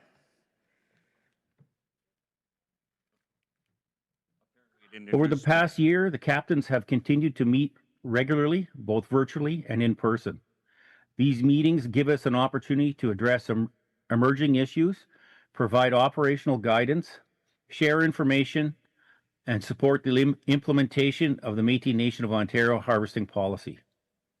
A major part of the work is education. Ensuring that harvesters understand both their rights and their responsibilities is essential to responsible harvesting and helps strengthen harvesting practices across our communities. One of our key accomplishments this year has been the development of the Métis Nation of Ontario Métis Harvesting Training Module.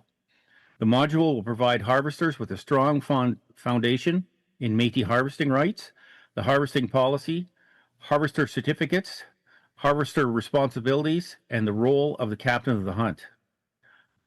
The module is expected to be released in the fall of 2026. Another important priority has been harvest reporting and conservation planning. The annual Métis Nation of Ontario Harvester Survey and Moose Harvest Survey provide valuable information and support conservation and responsible wildlife management. Work is now underway to move moose harvest reporting from voluntary to mandatory.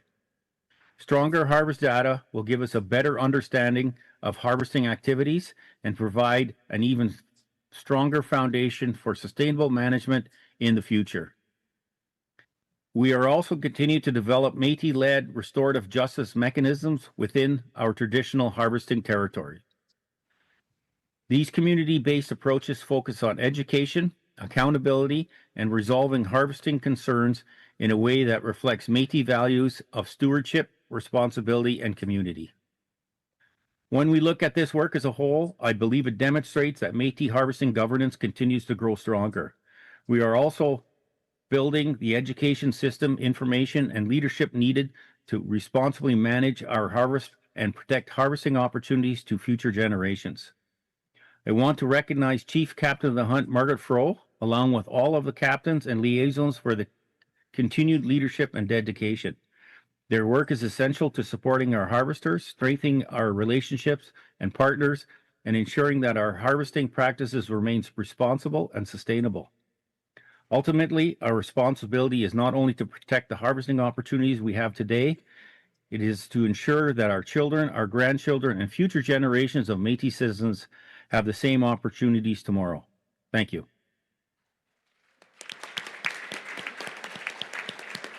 Okay, so we're going to start with at the far end and introduce yourself, and then if you have any questions, please go to the mic, 1 or 2, or if you can't stand up, put up your hand and we'll come to you. We have a roving mic. All right, thank you. My name is Samantha Loney. I am from the McGregor, Rial, and Laurent family, and I am currently the president of the Métis Nation of Ontario Women's Council. My name is Evan Achitola. I come from the Dusome-Claremont family line. My region is Region 9 in Guelph, Ontario. I'm the youth representative on the Provisional Council of the Métis Nation of Ontario, and I'm the youth president for the Métis Nation of Ontario Youth Council. My name is Lindsay Rogers, and I am the president of the 2S Plus Advisory Council. I currently live in Region 6, and I come from the St. Germain Lafferty-Caron line from Red River. Thanks. I'm Brian Prairie. I live in Thunder Bay. I come from Red River Heritage and Ontario Heritage, and I'm the president of the Veterans Council. Thank you. I'm David Hamilton. Presently, I'm the president of the Chapleau Métis Council, Abitibi Inland Métis Community. In addition, I'm also the deputy chief captain of the Hunt MNO.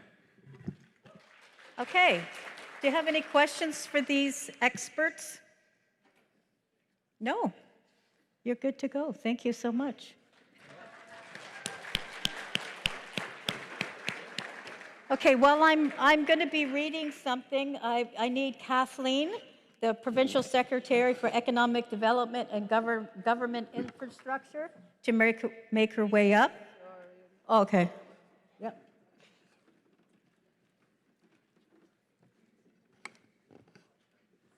Oh, is that for her? Okay. So I'm just going to talk about like the people that donated. So putting on something like this costs a lot of money, and this year it'll cost quite a bit of money.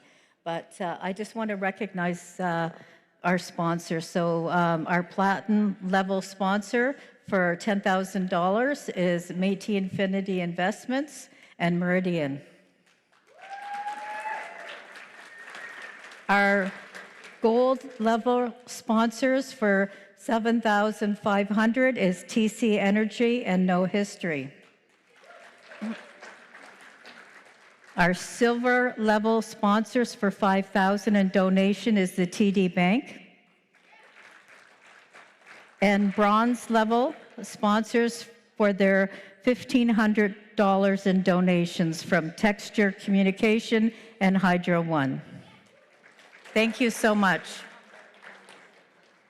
Okay, and Kathleen hasn't made it to the stage yet. Oh, okay. Yeah, but not here. Okay. Okay.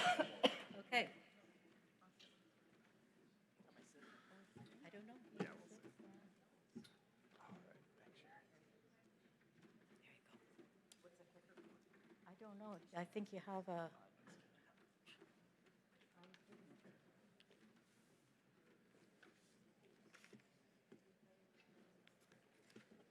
One second.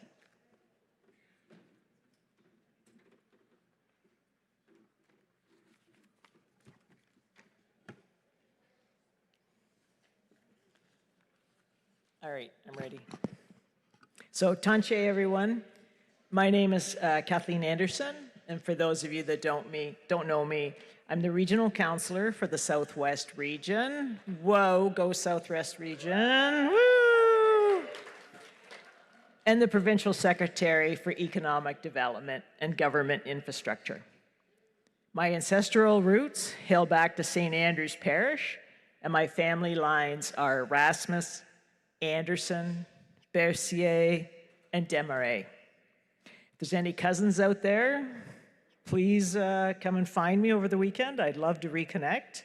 There's always at least one Erasmus in the room, so I don't know if we have any Erasmuses here. I have the pleasure today to talk to you about a couple of things that I am very passionate about, and anyone that knows me knows that I'm very passionate about these things. That being economic development, or as I say, Ekin and Devon, for our nation, and the requirement for strong, robust infrastructure that can meet the needs of our citizens and government for not only the future, but for right here and now, today. I'm joined on the stage by CSO Paul Robitaille, who also has under his portfolio, other than strategy, he's got economic development as well. And I'd also like to introduce our brand new Director of Economic Development, so new I have to read it, Director of Economic Development, Donna Maitland. Donna's like 2 weeks in. She's a citizen, so you don't have to be nice to her, but she's 2 weeks in.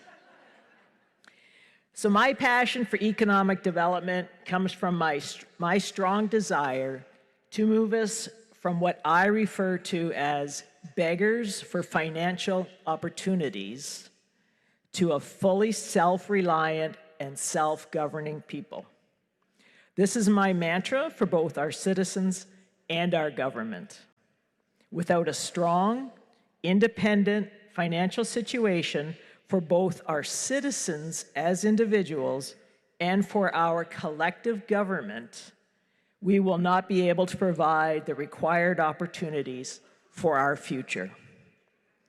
Government infrastructure,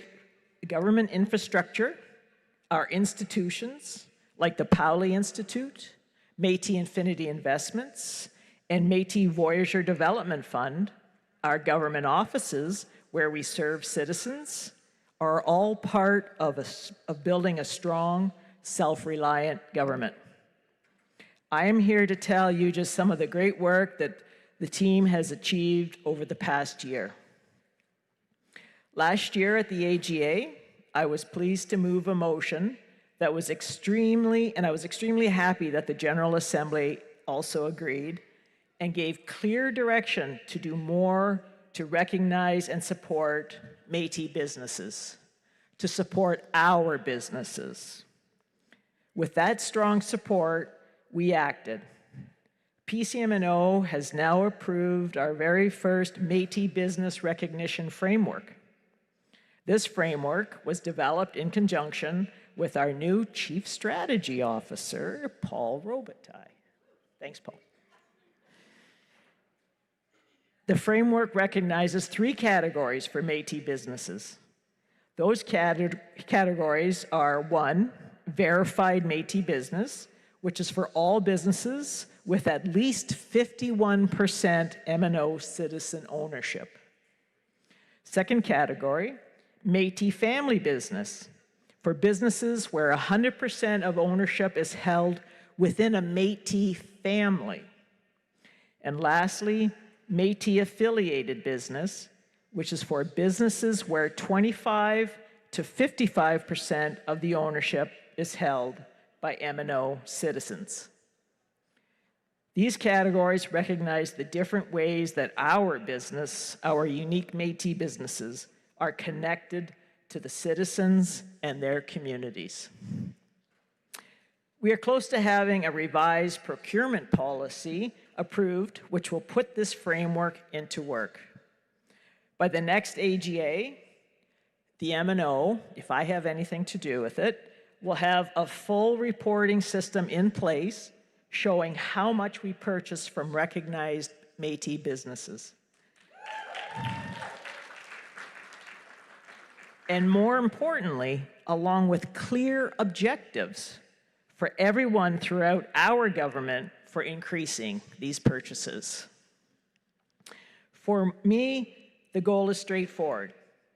Create more opportunities for Métis businesses by putting into place a clear process and expectation throughout our government, and then measure the progress. We need to create real opportunities, track our progress, and hold all of us accountable for those results. The Métis Business Registry is now open.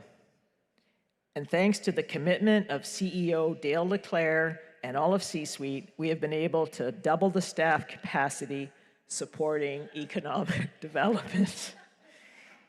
Isn't that great? 100% improvement. And that 100% improvement is Donna.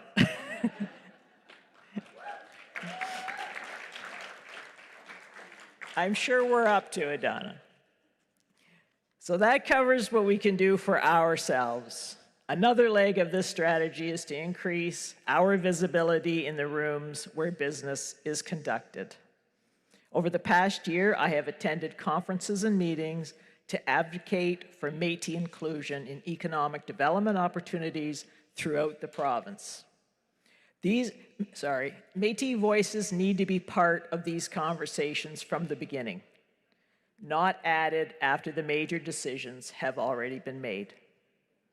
My aim in these rooms is to carry the truth to these businesses while still respecting the autonomy of each of the regions to make decisions for themselves. I see my role as one that is present, speaks truth, and is kind of like that annoying little sister. As the youngest of 4 kids, I'm very good at that role. That annoying little sister who you can't ignore too much, as you know she is always there. If we are not there, decisions will be made without any thought of the Métis in Ontario and our rights and the responsibilities to us. So now for something not quite as exciting as money, government infrastructure. I am part of a strong, connected, well-oiled team that is moving the important work forward of building the Powley Institute. My hat goes off to my fellow teammates. Woo! PS for Education, Mitch Case, and the manager of events, Jennifer Paze. And a big shout out to the events team again.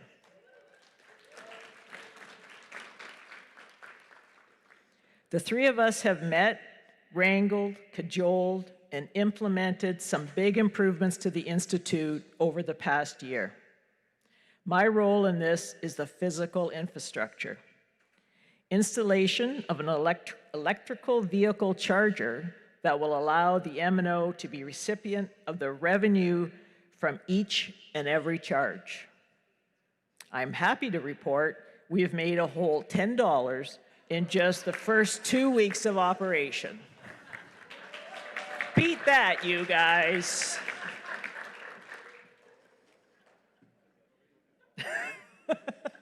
Paul says, why are you looking at us? I got nothing to do with it. I know it is a small amount, but we have to start somewhere. In addition to that achievement, we have upgraded the electrical capacity of the facility that, I know everyone's going to have to hold your applause on this one, that will now allow us to complete the installation of an HVAC system. I know everyone that was at last year's AGA that attended that concert in the Paoli will be very appreciative of a brand new cooling system. It will be installed for next summer. We are also making structural repairs to the roof that will allow the roof to last for many years to come. Another important repair to keep our Paoli Institute going forward for many years. I'm pleased to announce that Mitch, JP, and I are joined on our Paoli Institute team by Amanda Pontshanks, who's the interim manager for the Paoli Institute. I lost her title there for a moment. And I'm not sure if she's coming back to ELCC. Everybody loves her there, I know that. And Brianna Scott, she's also joining our team as our director and keeper of all the money. So now that these improvements are either completed or well on their way, we are pursuing the design of the space to make it more of a destination cultural venue. Stage renovations is now complete, and we are working on funding opportunities for the next stage of improvements. Our long-term goal is to develop the auditorium into a leading Métis cultural and entertainment space, including a state-of-the-art stage and the facilities needed to host gatherings, conferences, and performances. I encourage any of you that may have a bit of cash for a charitable donation to consider donating to your educational institute. Consider donating to the Paoli Institute to help spread the message of who the Métis are in Ontario.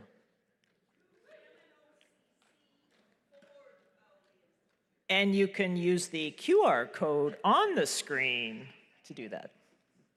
In relation to all of our existing office facilities, we have initiated an environmental scan and inventory.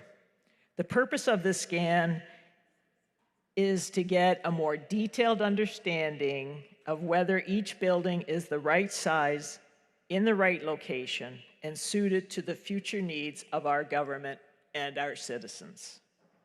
We know government funding will not always cover every need. Building a stronger Métis economy gives us more independence and more capacity to serve our citizens. Good infrastructure ensures we have the spaces needed to deliver services, gather as a community, and grow as a government. There is still plenty of work ahead, but the framework is approved, the registry is open, the repairs are moving forward, and the longer-term planning has begun. These are just some of the highlights of the work completed over the past year in support of my mandate as Provincial Secretary for Economic Development and Government Infrastructure. I always like to sing that little last part. The mandate includes creating more opportunities for Métis citizens and businesses, strengthening partnerships that support economic development, and making sure we have the buildings and spaces we need to serve all of our citizens now and into the future.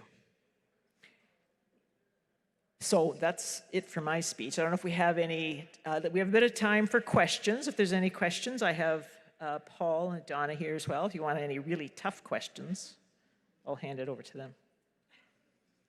Oh, I see Greg making a move. Greg's making a move. Uh-oh, uh-oh. Run, Forrest, run.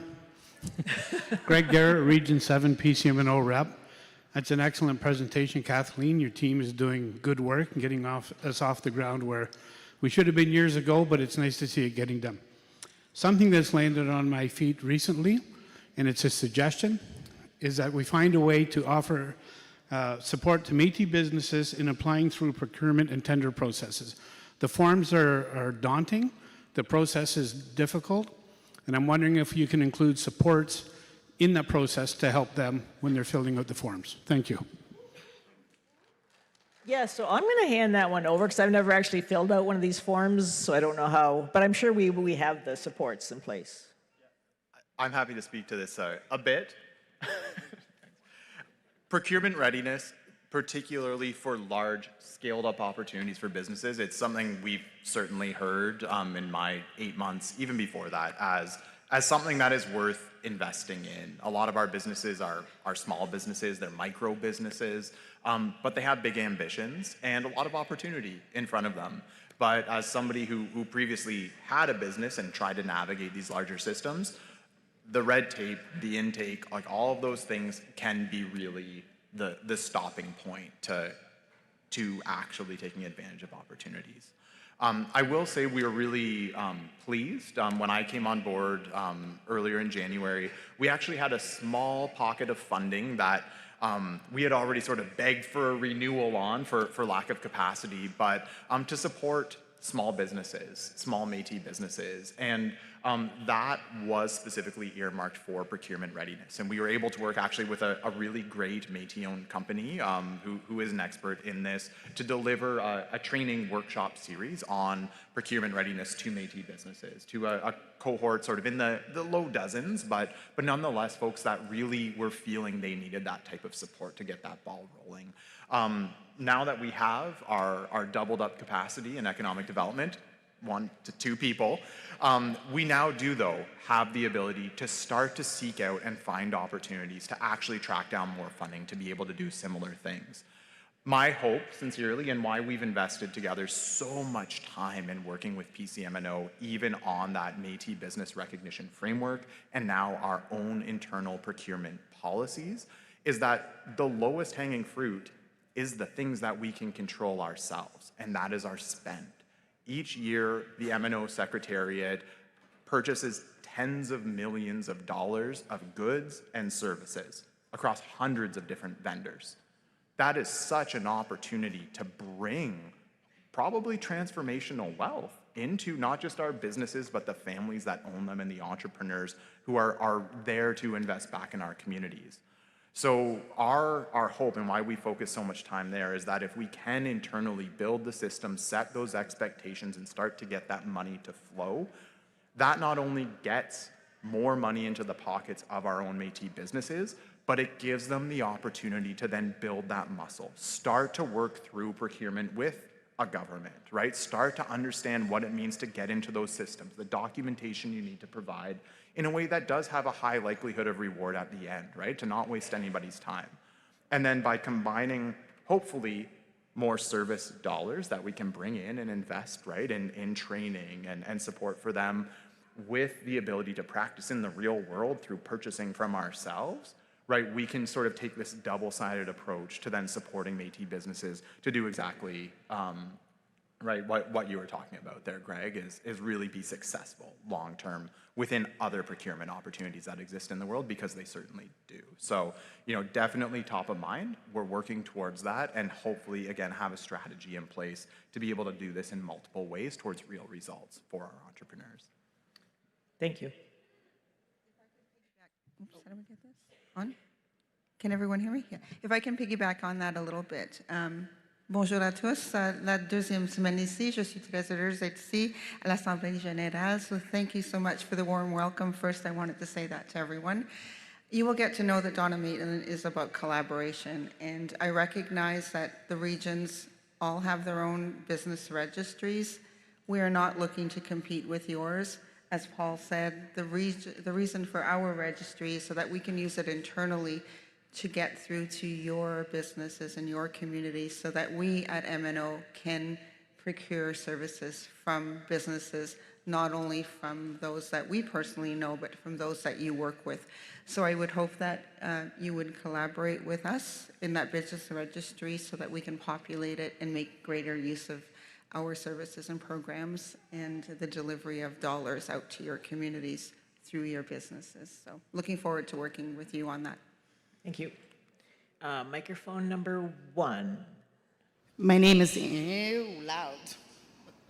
I am loud and proud. Ontario Métis. My name is Angie Couture. I live currently in Region 9. Southwest region. Yay. It's yay depending on when it comes to funding. And so I am from Region 7. I am a business owner. There isn't support for me because I live in Region 9. But if I move back home to the home community that I had to leave when I was 16 and pregnant, so my daughter didn't have to grow up as nothing but a dirty couture like I did, I live in Kitchener-Waterloo. I've lived there since I was 16. I say that to say I've been asking, and you and I had a conversation last year, friend, when I just began my business, by myself, with no help. And what I was told was, it looks like you have a website, it looks like you have some things, you've done the job. No, friends, I haven't. The only way I can get support is if I move back to my home community of Owen Sound. I left there for a reason. It's still my home. I'm proud. I am more proud at 44 years old that I am a Mudtown Métis than I ever was as a child growing up in my community. We have a breakdown in our funding. We know this. We need to correct it. It is unfair that I live in Region 9 and I cannot access funding from my home community, but Sally, who is not from my home community, can move to my home community and access the funding that I don't have access to. It is a complete and utter disservice to myself and to every other citizen who does not live in their home community. Marcy Miigwech, hi, please fix it.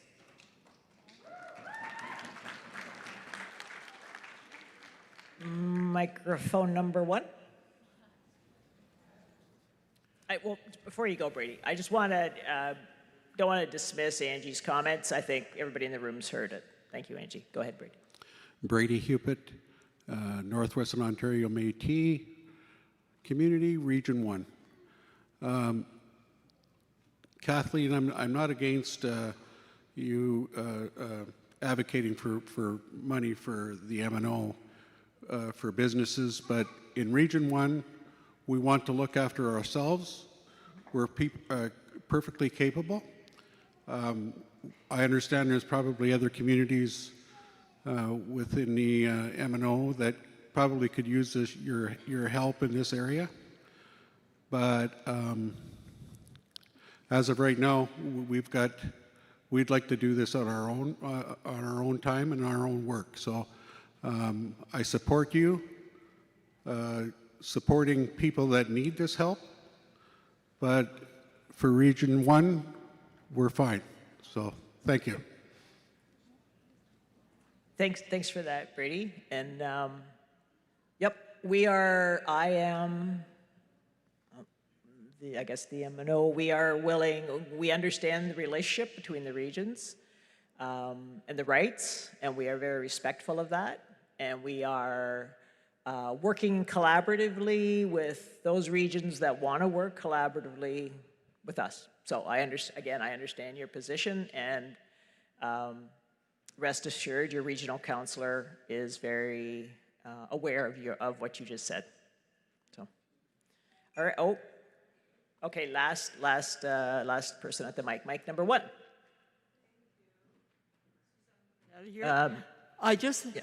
I just have a small question, and you may have said it and I missed it.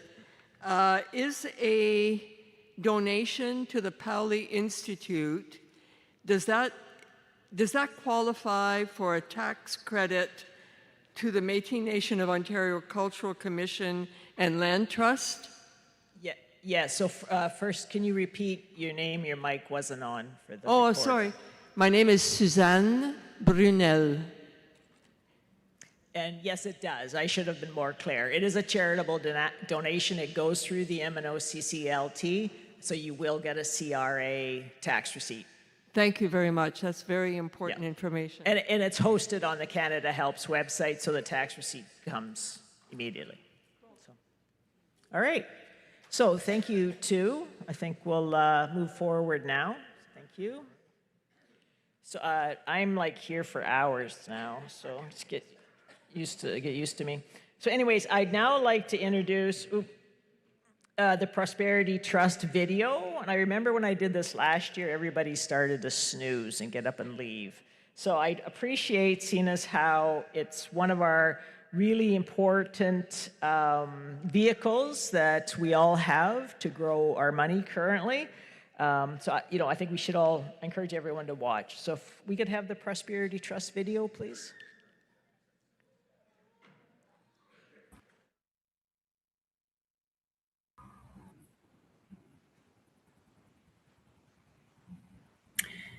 Hello, my name is Rachel Bailey. I'm with the Canada Trust Company, and I act as the corporate trustee on behalf of the Métis Nation of Ontario for your Prosperity Trust. My colleagues and I from TD, the Canada Trust Company is part of TD. We bring greetings to all Métis Nation citizens and wish you success during your annual General Assembly. And our good wishes go out to those who have been suffering as a result of the forest fires and everything going on these days. So our wishes are with you. Our thoughts are with you. I should start again. Sorry, I'm just buffing all over here.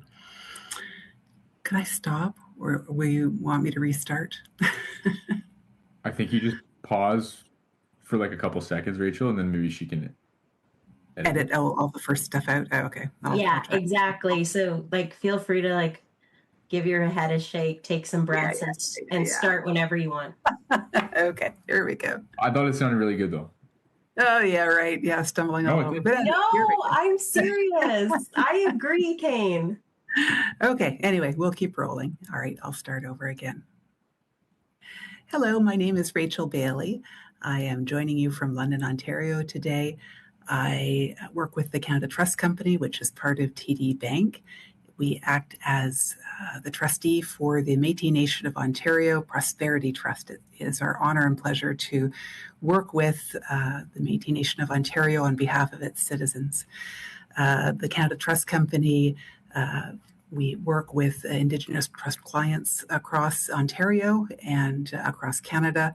And we were selected back in 2018 as part of a process to work with you, a competitive process. My colleagues and I from TD, we bring greetings to all the Métis Nation citizens, and we wish you success during your annual General Assembly.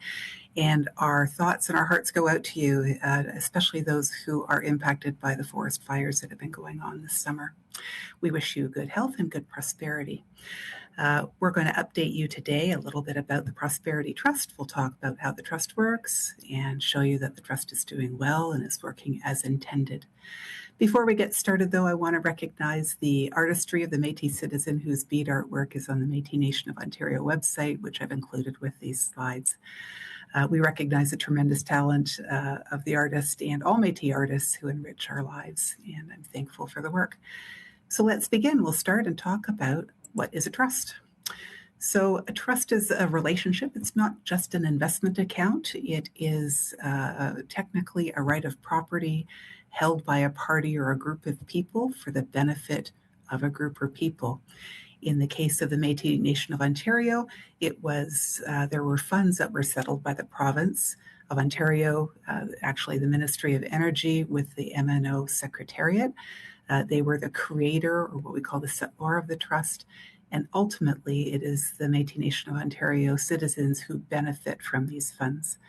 The trust agreement is a long document, but what's important is that you have all the elements in place that create a trust. So you have the creator, the settlor of the trust, the beneficiaries, the rules, which is your trust agreement, the trustee, which is the Canada Trust Company, and the money or the property, which are the settlements and any additions that go into the trust. That's what constitutes your trust, and it's a legal document.